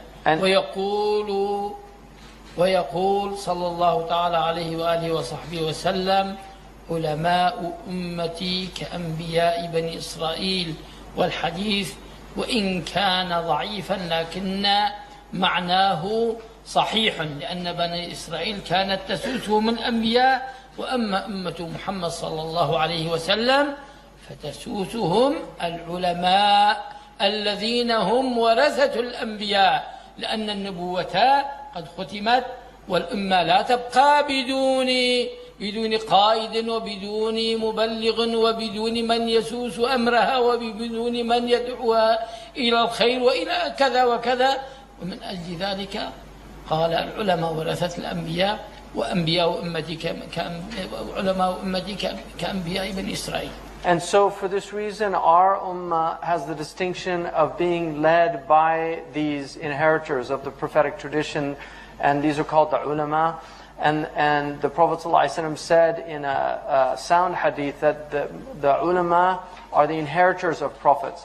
But in another hadith, which although it's weak, its meaning is sound, in which it says that the likeness of the scholars of my ummah is the likeness of the prophets of Bani Israel. And the reason for that is because, like it was said earlier, the prophets of Bani Israel, they were the ones that led their communities. They were led by their prophets. Whereas this community is supposed to be led by its ulama, because there will never be a time when there isn't the guidance of these scholars. And so they're there because every ummah needs leaders, and they need people to guide the people with their knowledge. This is always a prerequisite of the society. So the Prophet's society has the ulama that are in the position of the prophets of the previous communities. ومن أجل تكفل الله تعالى بالحفاظ على هذا الدين بعث الله تعالى في هذه الأمة كما قلنا الشوق والرغبة في تعلم العلم والتخلق بأخلاق النبي ومن ثم أنشأ فيهم علماء ربانيون. And so these people, because Allah subhanahu wa ta'ala has preserved this teaching, one of the things that He did in order to ensure that was He instilled in the hearts of some of this community this intense desire and love for knowledge, to pursue that knowledge and to take on these qualities and characters of the Prophet ﷺ, and to become those scholars that can nurture a society. Rabbaniyun are the people that nurture the people on this knowledge and this character, the two of them together. أنشأ الله تعالى في هذه الأمة علماء ربانيين ومربين كبارا بأعداد كثيرة تسد حاجة المجتمع، ينوبون هؤلاء مناب النبي صلى الله عليه وسلم ويكونوا خلفاء له. وقد ساس هؤلاء العلماء الذين هم ورثة الأنبياء الأمة على مدى العصور، حافظوا على إيمانها وحافظوا على خلقها وحافظوا على وجودها وحافظوا على كل مقوماتها المعنوية والإيمانية والدينية. And so, because of that, there has always been a very large number throughout the history of Islam of these scholars that are not simply scholars of outward knowledge, but they also have this ability to educate people in a true way, to educate their souls with this good character. And throughout the history of our ummah, there have been these people that have fulfilled that role and took on this Muhammadan inheritance and transmitted it and affected these generations of Muslims. وجعلوا من هذه الأمة أمة قائدة للعالم وسيدة له ومعلمة للخير لكل العالم.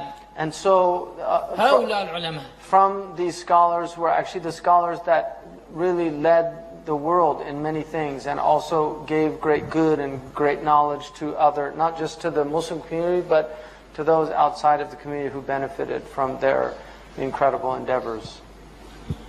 وكان هؤلاء العلماء هم الساسة الحقيقيون والإداريون الحكماء للأمة الإسلامية، وحافظوا كما قلنا على كل مقوماتها وتقدموا بها ونهضوا بالأمة. ولكن عندما قل هذا النوع من العلماء بدأت الأمة في التقهقر. And so in reality, these scholars historically, they really were the true leaders of the Muslim community. They were the ones that maintained those things that held up the Muslim community. And as long as they were there, the Muslim community really was held up and maintained. But the reality of the situation is, as that group of scholars diminished, and diminished increasingly until it got to very small numbers, the sustainability was no longer there, and this is where you really see the regression of the community of Muslims as opposed to their progress. فالتاريخ أثبت بصرف النظر عن النصوص من الآيات من الكتاب والسنة، التاريخ أثبت أن تقدم الأمة ونهضتها وقيادتها للعالم، والذي هو مهمتها الذي ابتعثها الله لأجلها، وسيادتها للعالم، وكونها مصدر خير ومنبع كل الخيور للعالم، منوط بوجود الأعداد الكبيرة من الأسوة الحسنة من العلماء الربانيين الذين الواعين العالمين بدقائق الإسلام والعالمين بكل جوانبه، والذين علموا الأمة الإسلام بكل جوانبه. التاريخ أثبت أن تقدمها بوجود أفراد كثيرة من هذا النوع من العلماء. And so if we look, if we set aside the verses and the hadith that indicate all of these things, and we set those aside and just simply look at the testimony of history itself, we will find that history clearly testifies that the real leaders, the ones that really gave the Muslim world its mastery over the rest of the world and put them in that elevated position of being leaders and being an ummah that was brought forth for the good of humanity, to benefit people. If we look at that, we will see very clearly that the history tells us that it's directly due to the extraordinary number of these scholars who had immense knowledge, who went into great details, who understood the religion with great details, but also there were these beautiful exemplars of the prophetic character, both in knowledge and in their practice. And this was really the real secret of the Muslim power, and history clearly reveals that.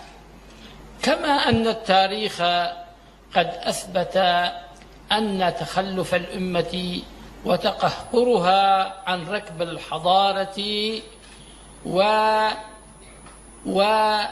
وانحطاطها إلى الحالة السيئة التي تعيشها الأمة إنما هو بفقد مثل هؤلاء العلماء أو قلتهم فيها، الذين يعني أو بقلتهم فيها أو بوجود علماء يأخذون بجانب من الدين ويتركون جانبا آخر. And so what you'll find that, if again history will clearly show, just as it showed that the real reason for the rise and the progress and the ascendancy of the Muslim civilization was due to a great number of these people, history will also reveal quite clearly that the collapse of the Muslim ethos and also the decline and really low point that the Ummah has reached is the direct result of the fact that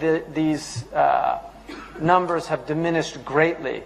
And it's hard to find these people at all. And when you do find them, what you will find is that they're very often people that know an aspect of the religion. So they have scholarship in some areas, but there's neglect in other areas. And so they're unable to have this holistic view. والله تعالى عندما جعل هذه الأمة وابتعثها من أجل أن تكون مصدر خير للعالم أوجب عليها أن تكون أمة، كما أوجب عليها أن تكون أمة قوية في دينها، أوجب عليها أن تكون أمة قوية في دنياها أيضا. وعن هذا الطريق القوة في الدنيا تستطيع أن تقوم بمهمتها. ومن أجل ذلك خاطب الله تعالى الأمة بقوله وأعدوا لهم ما استطعتم من قوة ومن رباط الخيل ترهبون به عدو الله وعدوكم وآخرين من دونهم لا تعلمونهم الله يعلمهم. And so for that reason, when Allah subhanahu wa ta'ala challenged this ummah to rise up to what Allah was asking of it, Allah also demanded from us not simply our spiritual practices, but also to have strength in the world and to recognize that the material power was also a necessary component with the spiritual power to protect yourselves. And for this reason, Allah subhanahu wa ta'ala said in the Quran, prepare yourselves with power, and also, which was the vehicle at the time, with the maintaining horses for your cavalry, and through that you will deter your enemies, the enemies of Allah, and your enemies, and those which you don't even know yet, but Allah knows them. So this is Allah's command to us to also have this material power as well. وعندما نلاحظ الآية الكريمة وندقق النظر فيها نرى هنا نكات وأمور مهمة. الأول يقول تعالى ما استطعتم من قوة، ما استطعتم، بكل ما عنده من الاستطاعة لابد أن يجهز القوة. ثم يقول الله تعالى والقوة هي كما فسرها النبي صلى الله عليه وسلم هي الرمي، فسرها النبي صلى الله عليه وسلم بقوله ألا إن القوة الرمي، ألا إن القوة الرمي، ألا إن القوة الرمي.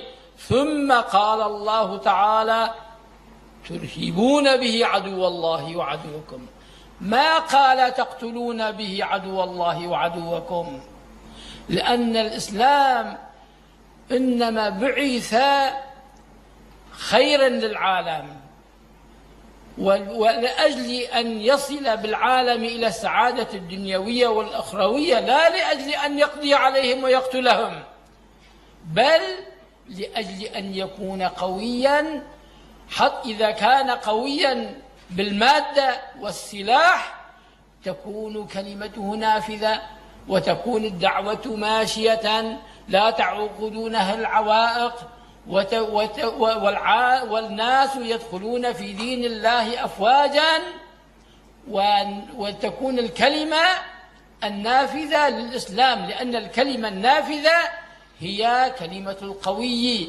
من أجل ذلك القوة ليس لأجل القتل ولأجل الدمار كما هو الدارج في العالم، عندما يحصلون على القوة يدمرون ويقتلون ويخربون الدول ويخربون العالم، وإذا تولى سعى في الأرض ليفسد فيها ويهلك الحرث والنسل، والله لا يحب الفساد.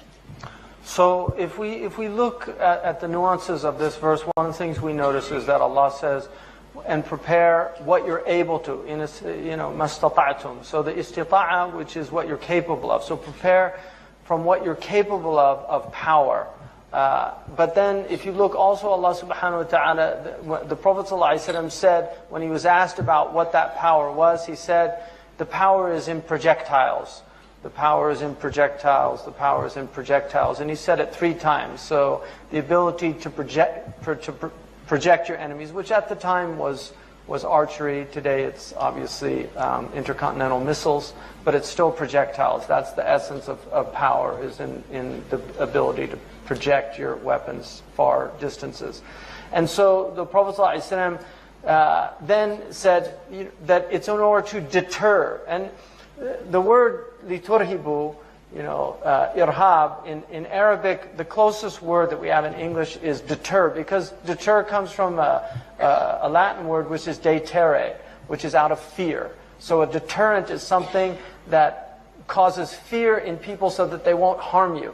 So Allah subhanahu wa ta'ala didn't say, لِتَقْتُلُوا عَدُوَكُمْ, in order to kill your enemies. He said, no, be powerful in order to deter your enemies from trying to conquer you or overwhelm you. And so this is against what is very common coin amongst many people that talk about Islam. Oh, when Islam gets power, it's going to destroy the world.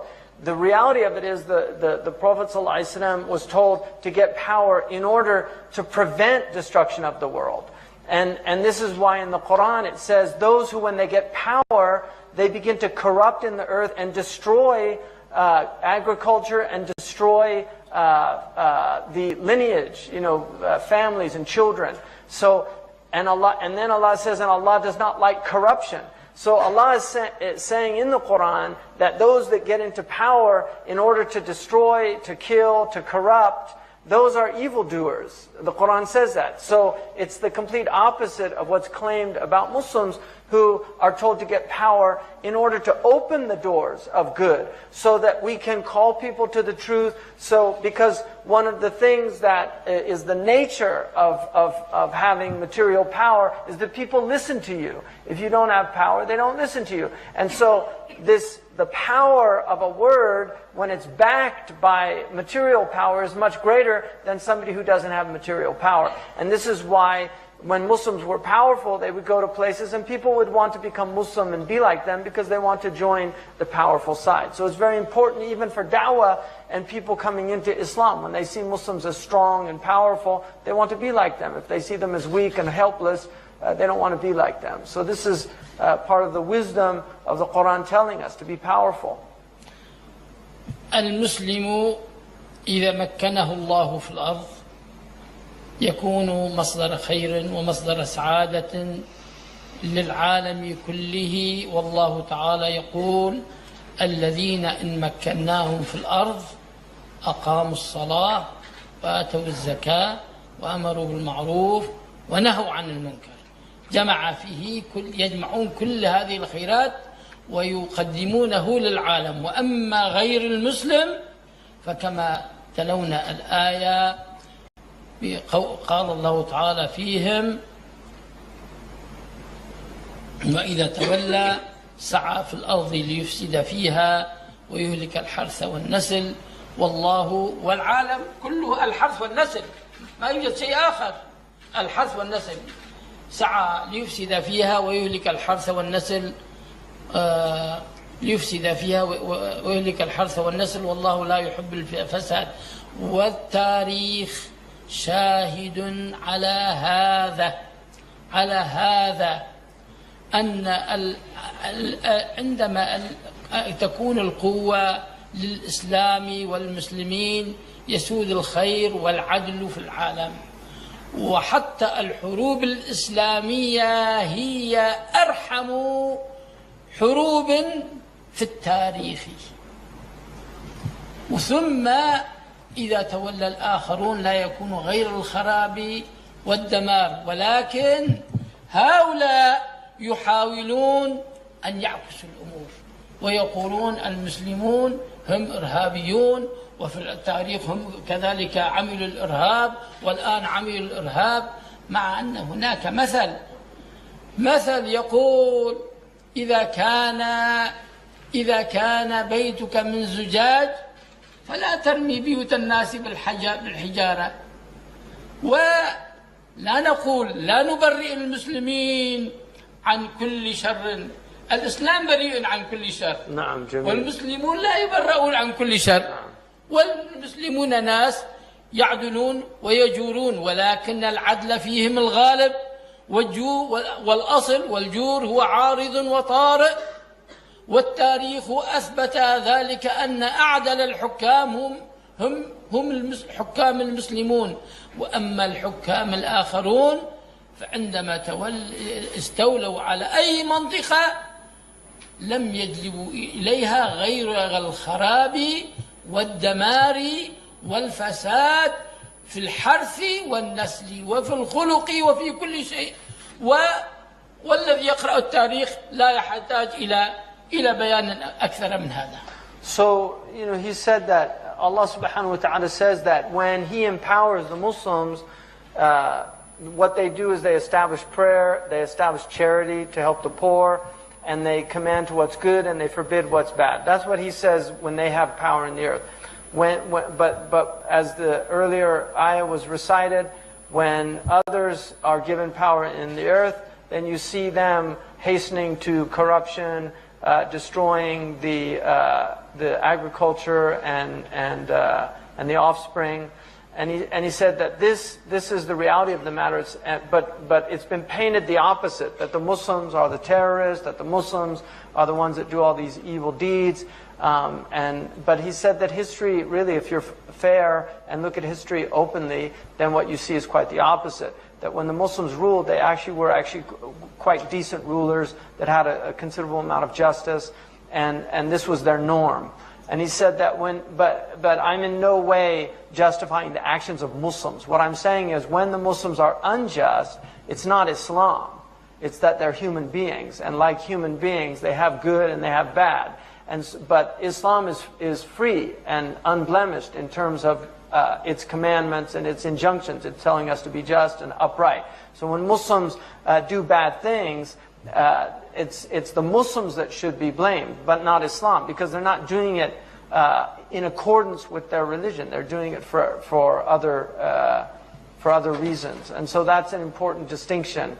But Islam, and again, if people are just simply fair and will look at history, history is also a testament to this fact.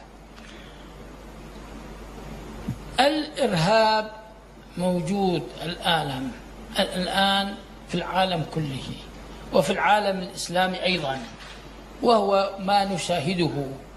ولكن هناك إرهاب هو أصل الإرهاب، وإرهاب دول، وهناك إرهاب جماعات. وأصل الإرهاب هو إرهاب الدول. الأصل الإرهابي في العالم هو إرهاب الدول الظالمة، هي التي تصنع الإرهاب أولا لنفسها، ثم تصنع إرهابيين أيضا في المسلمين، وتؤيد الإرهاب الإسلامي أيضا، حتى تري وتعمل دعاية أن هؤلاء إرهابيون. ولكن ما هو لماذا دخلوا الإرهاب؟ لماذا حصل هذا الإرهاب؟ وما هو أصل الإرهاب؟ أصل الإرهاب الإرهاب الجماعات الإسلامية هو الإرهاب الدولي، الإرهاب العالمي، والظلم العالمي، والاستعمار العالمي، واستغلال خيرات المسلمين، ومحاولة قتلهم وتشريدهم، ومحاولة جرهم ابتعادهم عن الإسلام. وهذه المحاولات الإرهابية الدولية هي أصل الإرهاب في العالم الإسلامي. And so if you look at terrorism, he said really you have to define, there's two types of terrorism, and then there's also the origin of terror. So the two types of terrorism, there's state terrorism, and then there's the terrorism of groups. If you look at state terrorism, that's really the foundation here. So it's the origin of the group terrorism is a direct result of the state terrorism. So when you have states that are oppressive and terrorizing peoples and terrorizing other countries, stealing their natural resources, exploiting them, doing these things, then you'll get reactions to that which often will use similar types of terror. And so this so-called Islamic terrorism that we witness today, and there's many places now where we see this, he said if you actually look at it, where's it coming from? Because it came out of this vacuum. So where did it come from? What's the origin of it? And he said if you're fair and honest, what you'll see is it's actually their reactions to state terror. And in many ways, it's these states that are oppressing and exploiting that will often produce this type of terror and then use it for their own benefits. And so they end up having this, these forces out there, and they say, oh, well, look, there you see, look at these horrible, and then it justifies their own terror. So they use their state terror, and they say, look at these groups that we have to deal with, they're so evil and horrible. And what they're doing is actually much worse when you look at the scale of the terror.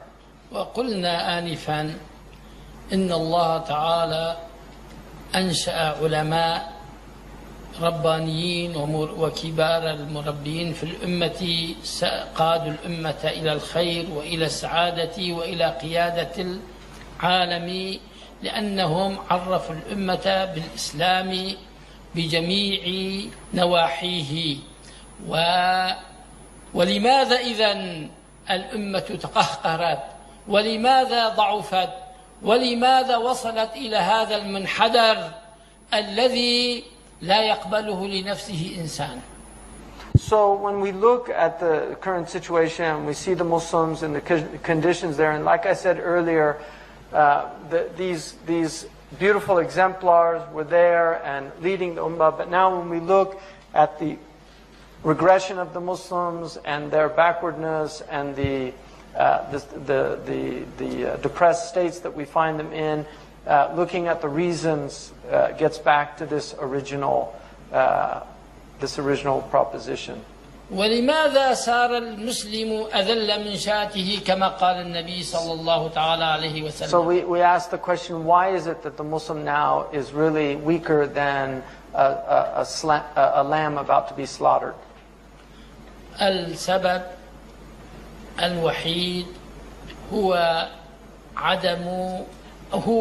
إهمال بعض أوامر الإسلام، الأوامر المتعلقة بتقدم الدول، بتقدم الدولة الإسلامية. نقطة الضعف في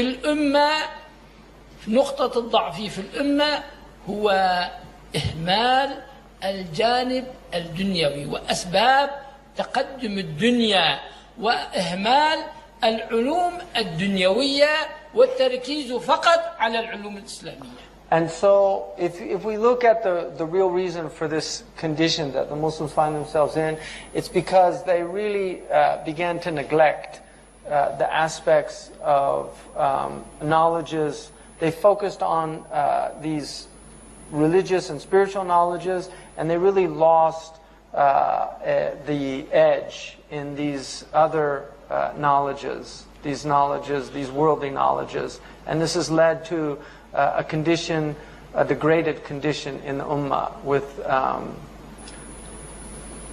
نقطة الضعف في الأمة هو إهمال الامتثال لقوله تعالى وأعدوا لهم ما استطعتم من قوة إلى آخر الآية. لأن الأمة لا تتقدم دنيويا إلا بالعلوم المادية والكونية، وعندما المدارس الدينية ركزت على العلوم الدينية فقط وأهملت العلوم الدنيوية، حينئذ بدأ الضعف يدب إلى الأمة وبدأ التقهقر. هذه نقطة التقهقر للأمة، والتقهقر لا يحصل بمرة ولا يحصل بدفعة، وإنما يحصل كما أن التقدم لا يكون إلا تدريجيا، كذلك التقهقر لا يكون إلا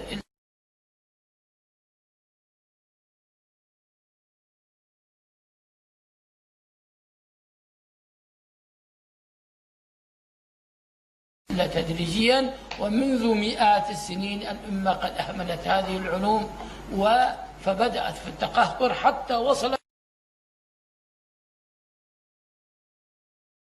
إلى المنحدر الذي تعيشها الأمة.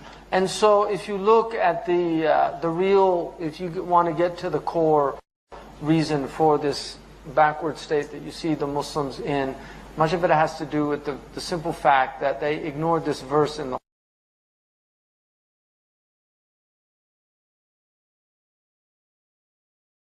Quran, in which Allah subhanahu wa ta'ala says that you should prepare what you're able to from quwwah, from this strength. And that strength really is about material strength. And so the Muslims neglected this aspect for centuries.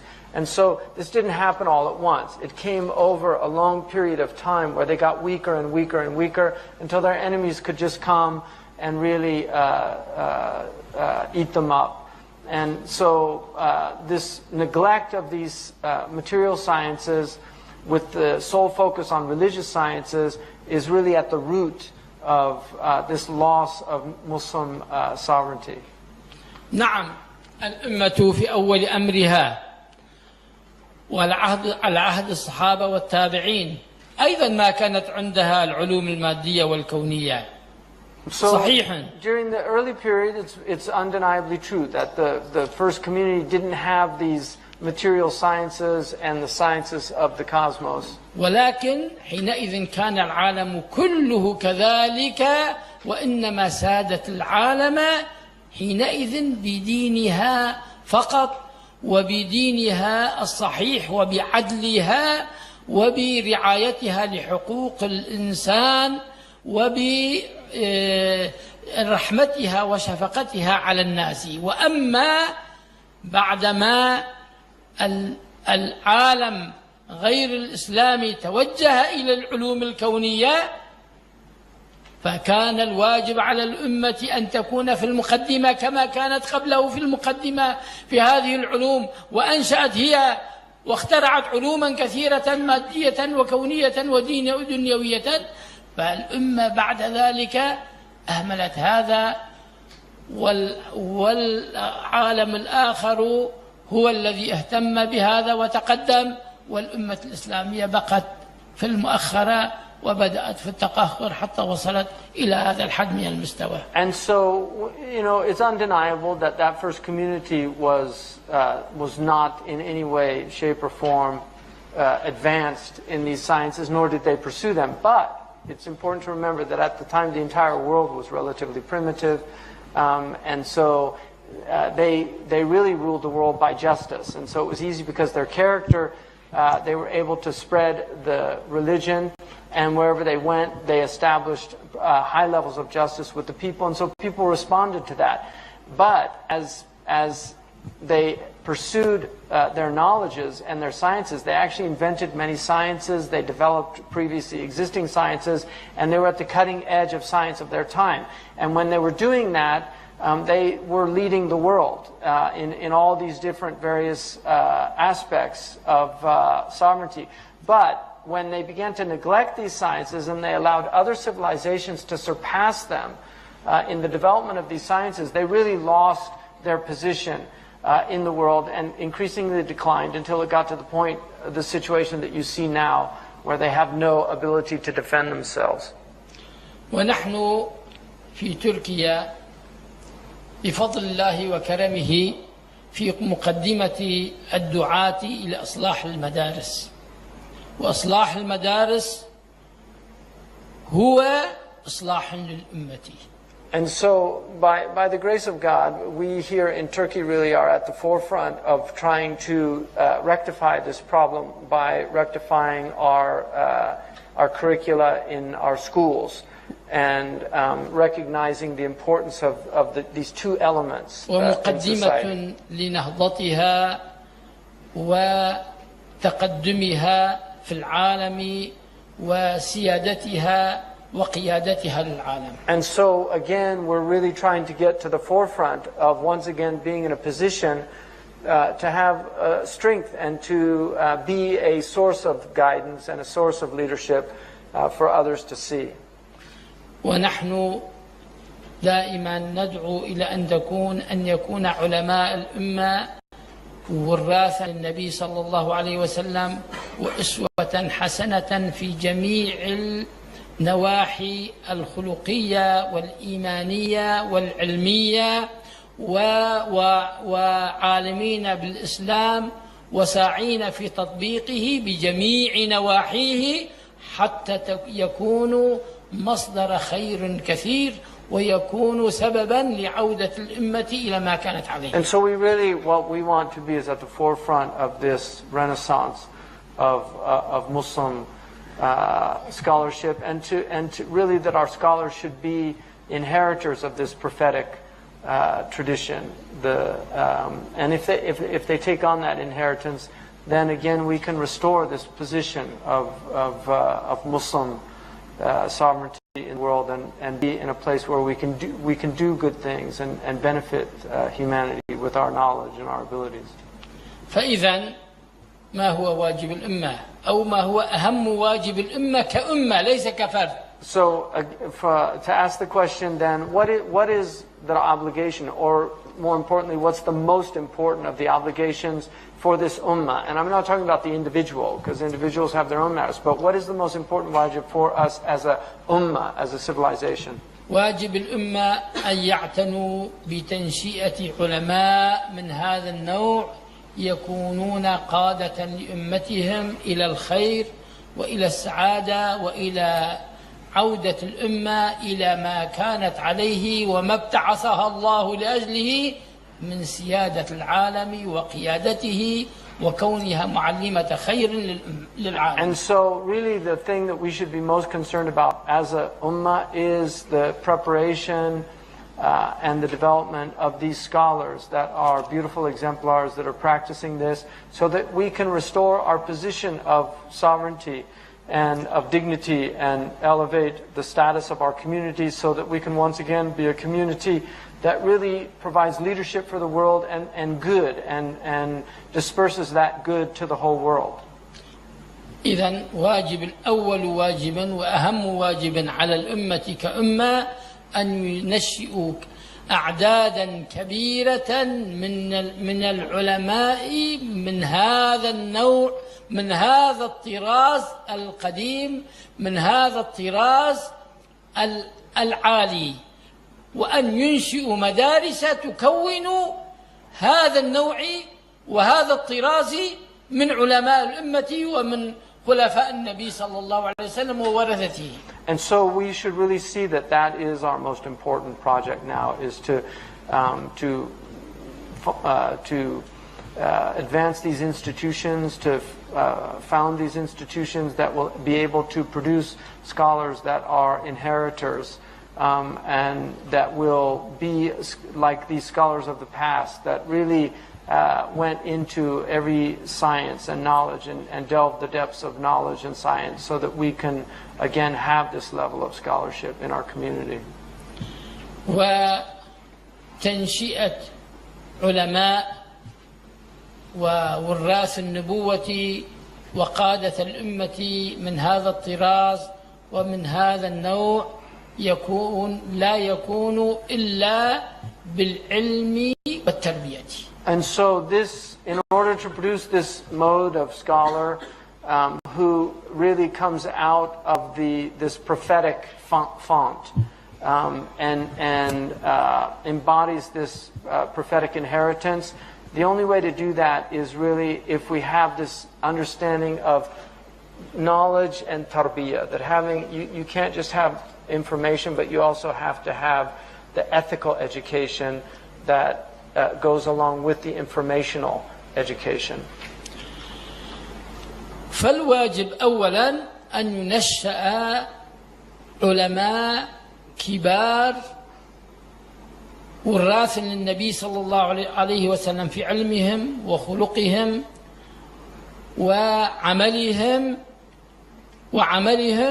وعلماء يصلحون لأن ينشئوا هذا الطراز من العلماء، وعلماء مربون يربون تلاميذهم ويربون مجتمعهم على الخلق الإسلامي والوعي الإسلامي والآداب الإسلامية. And so, in order to do that, then we have to really have institutions that are able to produce these scholars, but then those scholars need to replicate that again, and do it by taking out into the society this tarbiyah and transforming the society's ethical character, having an impact on the society, so that the society itself is affected by their character, and their character in turn gets transformed because of the presence of these exemplars. وسيدنا أبو بكر الصديق رضي الله تعالى عنه يقول لا يصلح آخر هذه الأمة إلا بما صلح به أولها. وأول الأمة قد رباها النبي صلى الله تعالى عليه وسلم على هذا الطراز وهذا الخلق وهذا الوعي وهذا الشعور وهذه الآداب وهذه العلوم، ثم رباها الصحابة على هذا النوع وعلى هذا الطراز، وثم رباها التابعون على هذا النوع وعلى هذا الطراز. وعن هذا الطريق انتشر الإسلام في العالم شرقه وغربه بسرعة أذهلت كل العالم، وتحير فيه مفكرو العالم، وصار لغز الألغاز في العالم حتى اليوم. لماذا هو صار لغزا عندهم؟ لأنهم لا يعترفون بحقية الإسلام وكونه دين الله وكونه شرع الله، لا يعترفون بهذا حتى يضيفون الأمر إلى هذا. نعم. فيبقى لغزا غير محلول عندهم. And so, for this reason, if we have to get back to this prophetic character, and really, there's a statement of the Salaf which said that the last portion of this ummah will not be rectified by anything other than what rectified the first portion of the ummah, the Salaf.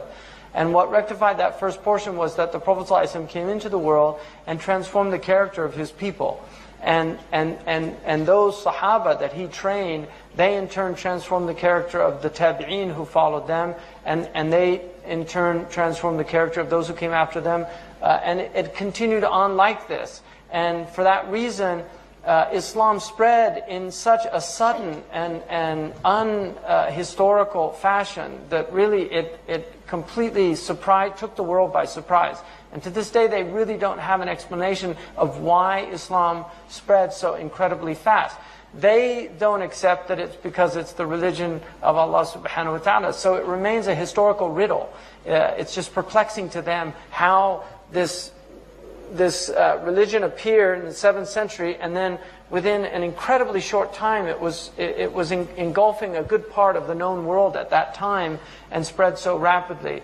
And they can't admit that it was because Allah subhanahu wa ta'ala had His blessing upon it and it spread. But it really still remains for them a riddle as to why it spread so fast. إذن الأمر كله وأول الواجبات وأهم الواجبات على الأمة هو الاعتناء بالعلوم الإسلامية، ثم العلوم الكونية، ثم ما هو حاجة العصر هذه أن يهتموا بها، وثم تنشئة علماء من الطراز الذي ذكرناه، وتربية الشعب وتربية العلماء لتلاميذهم على الخلق الإسلامي وعلى الآداب الإسلامية والحفاظ على عقائدهم وخلقهم وآدابهم. And so what's important is that you have these scholars that are going to first and foremost learn the Islamic sciences, because those are the foundational sciences, but then also learn the physical, material sciences, because those are also extremely important. And then also added to that is the importance of this tarbiyah, this ethical quality of self-transformation. And those people have to nurture not only the society, but also students that will take on that knowledge. And through this is the way our ummah can be transformed. وهذا ما كان قام به حق القيام السلف الصالح من الصحابة والتابعين وأتباعهم وأتباع التابعين. وعن هذا الطريق كما قلنا انتشر الإسلام وساد الإسلام العالم، وقاد الناس إلى السعادة الدينية والدنيوية والأخروية، ولا يصلح آخر هذه الأمة إلا بما صلح به أولها. And so this is how this first generation really transformed the world through following this pattern. And then the next generation followed. And again, the only way that we can have a restoration of this is by doing the same things that they did. And for that reason, reiterating the saying of the early community that the end of this community will not be rectified by anything other than what rectified the first of this community. الله يبارك فيك سيدي. كما الشيخ عنده سفر غدا يعني لا أراعي. لكن ممكن تأخذ 3 أسئلة. نعم. طيب. Three questions. Go ahead. I'll repeat it. هل جزء من سبب وضعنا المؤلم اليوم أن الرجال والنساء الصالحين يبتعدون عن مناصب القوة؟ وماذا نفعل عندما تتاح لنا الفرص للحصول على القوة ضمن منظمات لا نتفق معها حكميا، مثلا هي مبنية على مبادئ لا توافق ديننا؟ So the question is about, if material power and being in these positions of influence are important, then what should be a Muslim's, what should be their situation when those very systems that have that power are not congruous with their own beliefs and their religion. So how do they act vis-a-vis that? Is that pretty much it? فهمت؟ يعني هي تسأل عن يعني قدس أهمية القوة والنفوذ، لكن مع ذلك يعني بالنسبة للأنظمة اليوم الكثير منها تناقض المبادئ الإسلامية، فكيف تنصح يعني هؤلاء الذين ممكن عندهم الإمكان أن يدخل في هذا الميدان لكن يحسوا أن الميدان لا يوافق مبادئهم؟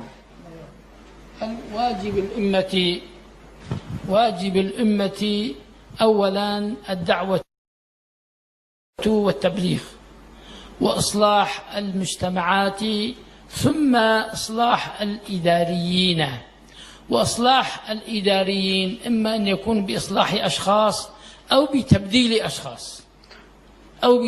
أشخاص يعني فالواجب للأمة أن تسعى إلى الخير، والسعي إلى الخير له يعني أساليب وله طرق تختلف بحسب العصور وبحسب الأزمان وبحسب الأمكنة وبحسب الظروف وبحسب الدول تختلف. مثلا في تركيا عندما أردنا أن نجعلها مثال، يعني الأخوة المسلمون في تركيا سعوا إلى أن يحصلوا على الحكم بطرق يعني هي كانت ميسرة، القوانين تسمح بها، وحاولوا يعني محاولات كثيرة وفشلوا، ثم حاولوا وفشلوا، ثم حاولوا وفشلوا، وأخيرا بفضل الله تعالى نجحوا في هذا السبيل نجاحا الحمد لله باهرا. وهذه التجربة التركية نريد أن تكون تجربة نموذجية للعالم الإسلامي.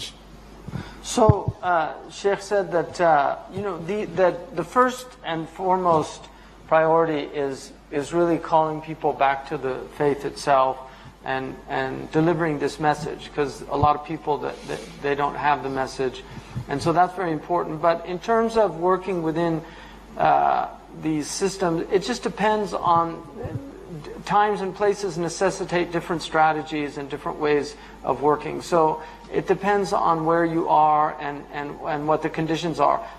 Much of what's needed is what he called rectifying the administrative aspects of these governments.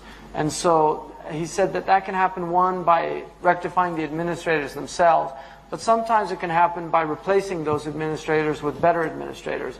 To use the example of the Turkish experience, in Turkey, the Muslims worked for a very long time to really get into a better position, because, as you know, he didn't go into it, but the secular history of 20th century Turkey was very anti-religious. But the religious people were very patient, And they worked within the constitutional system, which allows for elections. And they tried, they failed, they tried again, they failed, they tried again, until finally they began to succeed. And it was a very slow and intergenerational process. But eventually they were able to get into positions where they could actually make a very positive change in the society, enabling more religious freedom and other things. So this is an example that happened here of how to do it. Other places are going to have different experiences. والدعوة في الإسلام كما يجب أن تكون بحكمة، كما قال الله تعالى: ادع إلى سبيل ربك بالحكمة والموعظة الحسنة. كذلك المحاولات السياسية ومحاولات المسلمين للحصول على الحكم في بلدانهم أيضا يجب أن تكون بحكمة، وإلا يكون ضررها أكثر من نفعها، بل قد تكون مصدر شر فقط ولا يترتب عليها خير. And so if we look at the Muslim world, we have to recognize that it's very important to call people back to the truth and to do this, but to do it with wisdom, because excuse me, alhamdulillah. Because in many places it hasn't been done with wisdom, and so you see the effects of not trying to change things wisely. Sometimes people are so unwise that what they actually end up doing is complete evil. It just ends up being terrible for the people. ولولا المحاولات السياسية الحكيمة من إخواننا في تركيا لما قامت هذه الدروس هنا. هذا سؤال، وأنا أظن يعني هو يقول أنا شوية تحيرت، لأن في بداية الدرس أنا أحسست بأن الشيخ الغرسي يشير إلى أن الانحطاط في العالم الإسلامي وفي أمتنا كان لسبب روحاني، عدم وجود التربية وفقدان الأدب وفقدان العلماء الربانيين. لكن يعني بعد ذلك أحسست بأنه يشير إلى أن نقطة الضعف المادي التي كانت لسبب عدم وجود أو إهمال هذه العلوم العصرية والمادية والكونية هي التي أدت إلى الانحطاط. فأنا أريد يعني لو توضح هل هو الاثنان أو أحدهما غالب على الآخر؟ طبعا يعني الأصل كما قلنا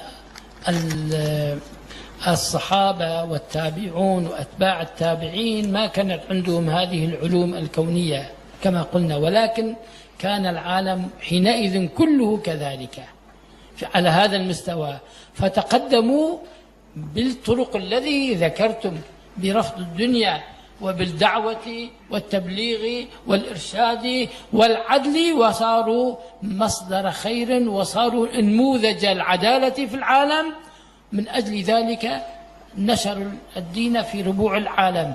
وأما عندما وقع السباق في العالم في العلوم الكونية والتكنولوجيا والتسلح، فارتبط تقدم الدول وتقهقرها بالتقدم في هذه العلوم وتقهقر هذه العلوم، وصار الضعيف من أجل أنه ضعيف في العالم يتقهقر دينيا وروحانيا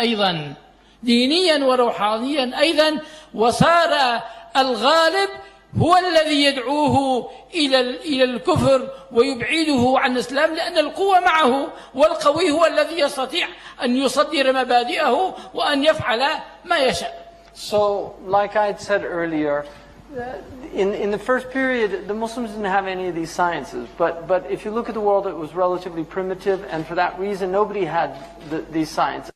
So when the Muslims went into these societies, they were able to do what they did based on their justice.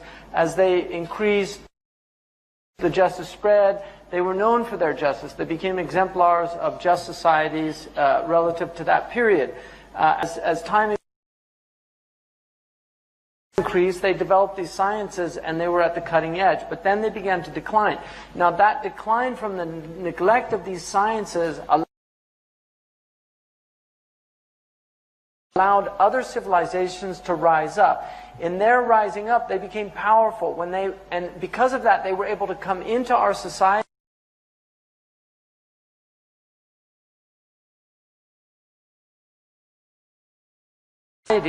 and then undermine the spiritual traditions in our cultures and in our societies and impose on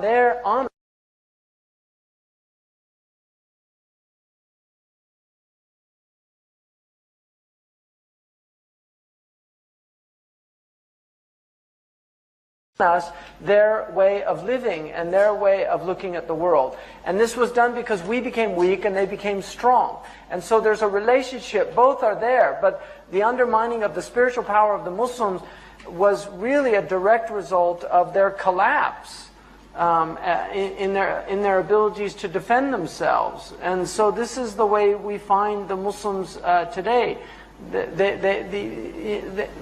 lost their sovereignty and their power, and so both are true. But what he's saying is that when the Muslims could defend themselves, they could preserve their spirituality. But when they lost the defense of themselves, these other cultures were able to come in and colonize them, shut down their madrasas, shut down their. I mean, if you look at what happened in Morocco. They shut down all these, the French shut down their colleges, they transformed, Al-Azhar was transformed by Freemasons. I mean, the Freemasons infiltrated Al-Azhar and transformed it. That's documented historically.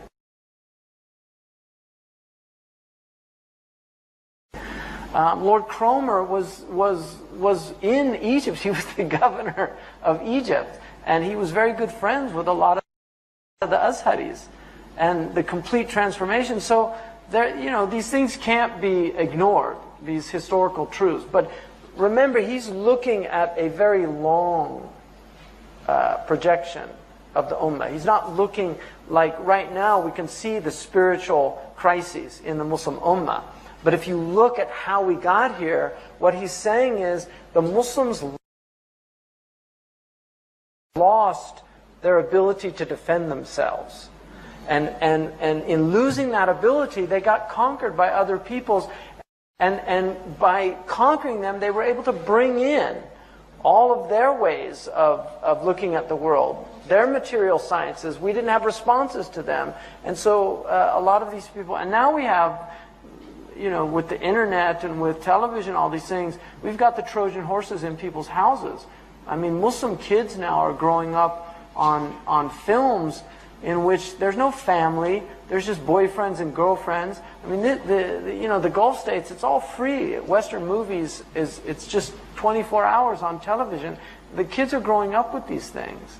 So this is, it's a type of colonization of the mind. Before they colonized the bodies, but now the minds have been colonized. So you can, once you've colonized the minds, you can forego all of the hassles of physical occupation because you've occupied them mentally, and then you just go back to your home states and you've got your mental slaves to fulfill all of your anyway, long discussion.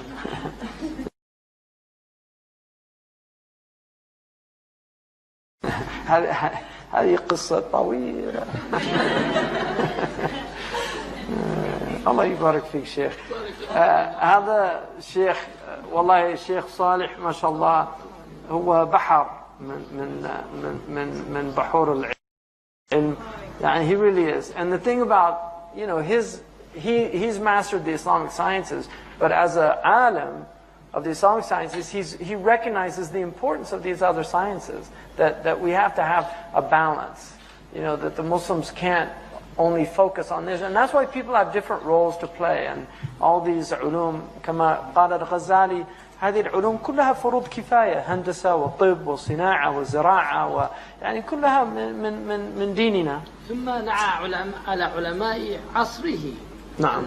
على فقهاء عصره قال أنتم أيها العلماء أهملتم. نعم. تعلمتم الفقه وأهملتم هذا. نعم. الطب والهندسة وكذا وتركتموها للنصارى. نعم. هل هذا نعم، أنا درست السنة الماضية كتاب العلم من الإحياء وهو يذكر واضح جدا. يعني Imam al-Ghazali is very clear in the book of knowledge where he's actually finding fault in the scholars of his time. That you're just studying fiqh and all these legalisms, you're ignoring all these other important sciences. And he says that in the book of knowledge. You know, Ghazali was not this spiritualist that people think he was. He was very much embedded in the political civilization of his time. He was an advisor to kings, he was an advisor to ministers. He was very active politically, and he was aware of the importance of having a powerful state to preserve the spiritual integrity of our civilization. He was in no way a darwish. You know, he spent a short period of time. It was only 18 months. People think it was 10 years. It was 18 months where he left his position and really disappeared in order to work on his soul. But Imam al-Ghazali was very active. وهنا أريد بهذه المناسبة أن أنبه على شيء آخر في جمل قصيرة. من المعلوم لكم أن أول آية أو نزلت من القرآن قوله تعالى: اقرأ باسم ربك. لاحظوا عندما ندقق في هذه الآية قال اقرأ، أمر بالقراءة ولم يعين المقروءة. ومن القاعدة البلاغية أن حذف المفعول يفيد العموم، فالواجب على المؤمن هو قراءة كل علم نافع للمسلمين. So he said that it's very important. If you look at the very first verse that was revealed chronologically in our religion, it was اقرأ باسم ربك. And what's important is that Allah subhanahu wa ta'ala did not say, he said اقرأ باسم ربك, but he didn't say, he didn't use a direct object. So the sentence is a command to read in the name of your Lord, but he doesn't say what to read. So, and in rhetoric, when you don't mention the object of the verb, it indicates a kind of general statement, like you should read. If I said that, I'm saying you should just read generally, like it's a good thing to do. If I said you should read more literature, then I'm identifying what. So when Allah said اقرأ باسم ربك, what he was saying was read in general, that's a general statement. ثم هنا جمع الله تعالى في هذه الآية الكريمة بين المادة والروحانية. كيف؟ لأن العلم والقراءة تعتبر من المادة شيء مطلوب للنفس، ويشمل قراءة جميع العلوم المتعلقة بالدين والدنيا وبالكون، ولكن يجب القراءة كلها أن تكون بسم الله تعالى. ومن أجل إعلاء كلمة الله تعالى، ومن أجل التقدم بدونه ومجتمع المسلمين والدولة الإسلامية. So when Allah subhanahu wa ta'ala said اقرأ باسم ربك, telling us to read generally, that the purpose here really is Allah subhanahu wa ta'ala is telling us to do this in the name of Allah.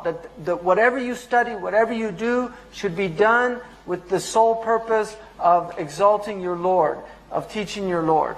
افتتح الله تعالى كتابه بالأمر بالقراءة، ثم ثنى بامتنانه على المسلمين بتعليم القلم.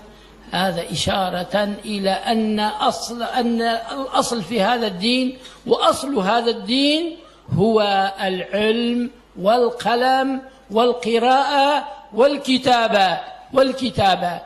هذا من أجل ذلك بدأ الله تعالى كتابه بهذا الأمر، وثنى بالثناء بالامتنان على الإنسان بتعليمه الكتابة. الذي علم بالقلم علم الإنسان ما لم يعلم.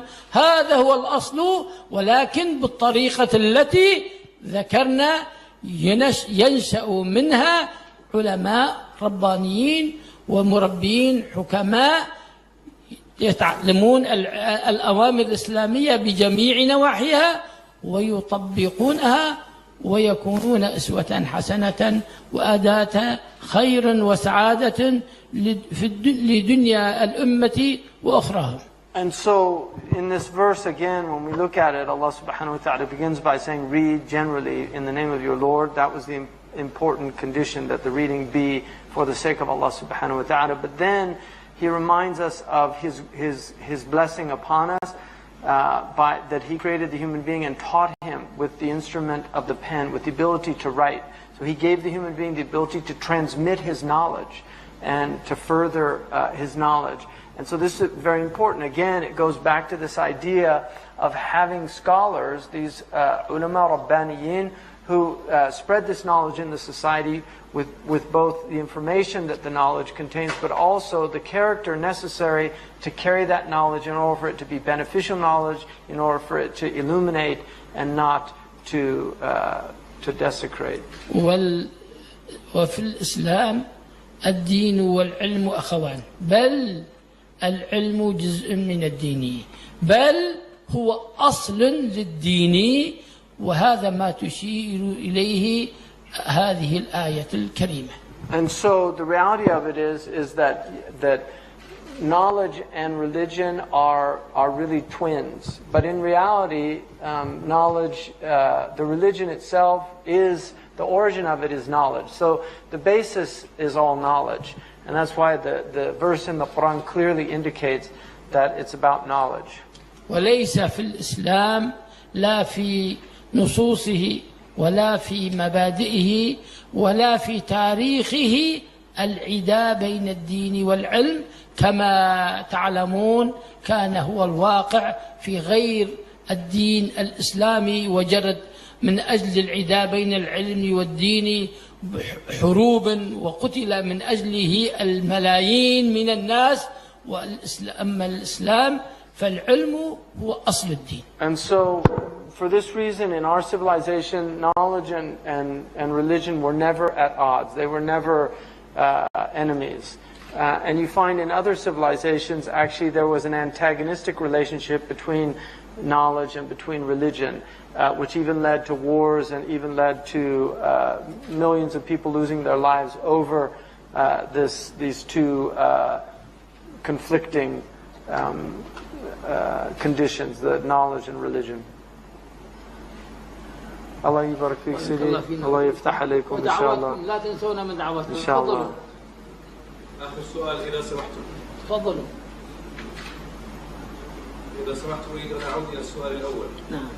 ماذا عن الدول التي لا تسمح أنظمتها لمثل هؤلاء المصلحين بالدخول في مثل هذه الطريقة، والتي هي تردع مثل هذه المحاولات وتقتلهم؟ الواجب الأمة وواجب علماء الأمة أولا والأصل في الإسلام هو الدعوة والتبليغ. والدعوة والتبليغ لها طرق كثيرة وأساليب شتى، والدول قد تعوق دون أسلوب من الأساليب وتحول دون طريق من الطرق، ولكن لا تحول قطعا ولا تستطيع أن تحول دون كل الأساليب ودون كل الطرق. فالواجب على الدعاة وعلى المسلمين أن يقوموا بالدعوة بحسب ما يتيسر وبالأساليب الذي يستطيعونها، ولا يجوز الإهمال، يعني كليا هذا غير جائز بطريق من الطرق وليس له مسوغ شرعي. نعم. So again, the question goes back to the first question about when these governments don't allow for people to find themselves in, then what really we respond to that? Is that in essence what? Unlike the Turkish example. Huh? Unlike the Turkish example. Yeah, exactly. Unlike Turkish. So anyway, is that fine? Yeah, is that what you were intending? Yeah. So the Shaykh said, again, it gets back to what is our first and foremost obligation, and that is to convey the message, to call people to this message. That's what's upon the Muslims, especially upon their scholars, but to do it in ways that are appropriate. And even in the worst, most oppressive conditions, there's always ways to deliver the message. Even as we know, there were periods where people were killed for doing it, and people still did it. They found ways to convey this message in places. So this is the most important thing, and not to neglect that. To neglect that aspect of just simply conveying the message. He said that he can't really find a Sharia excuse for doing that. ولا سيما في هذا العصر الذي هو عصر الفضائيات وعصر الانترنت وأساليب كثيرة تمنع، يعني الحكومات قد تحول دون بعضها ولكنها تحول دون كلها ولا تستطيع أن تحول. وواجب المسلم دائما أن يفكر ويختار أساليب ويوجد طرق للدعوة والتبليغ ويمشي عليها. So, especially in this time that we're living in, when we have all of these extraordinary means and methods to convey messages that they didn't have before, these things that we have, the internet and other technological means. So, these things are also means of conveying this message and reaching more and more people. So that's important. Alhamdulillah, nashkuruhu wa nadinu bi shukrihi wa نسأل الله سبحانه وتعالى دائما أن يوفق الشيخ إن شاء الله ويصلح أحواله في نشاطه، يعني يعاونه ويقويه، وإن شاء الله يمتعه بالصحة والعافية ويبقي مدرسته على ما هي عليها وبالازدياد دائما إن شاء الله بالتلاميذ وبالأساليب. ونرجو من الله سبحانه وتعالى أن يثيبه بما قضى لنا من الوقت، وأن يوصله سالما غانما إلى إسطنبول حيث يقوم بواجب كذلك يعني مع العلماء هناك، ويوفقهم ويسدد خطاهم إن شاء الله. فجزاكم الله عنا وعن المسلمين خير الجزاء، وإن شاء الله ينشر علمك يعني بكتبك وبحضورك في الأماكن شتى دائما، وإن شاء الله نكون رواة كذلك لعلمك قدر استطاعتنا يعني. بارك الله علينا وعليكم، ووفقنا الله تعالى وإياكم إلى النية الطيبة والعمل الصالح. آمين. وحسن الختام. ورزقنا الله تعالى وأكرمنا بالحسنى وزيادة. آمين. جزاك الله خيرا سيدي، وفقكم الله. ولا تنسونا من دعوتكم.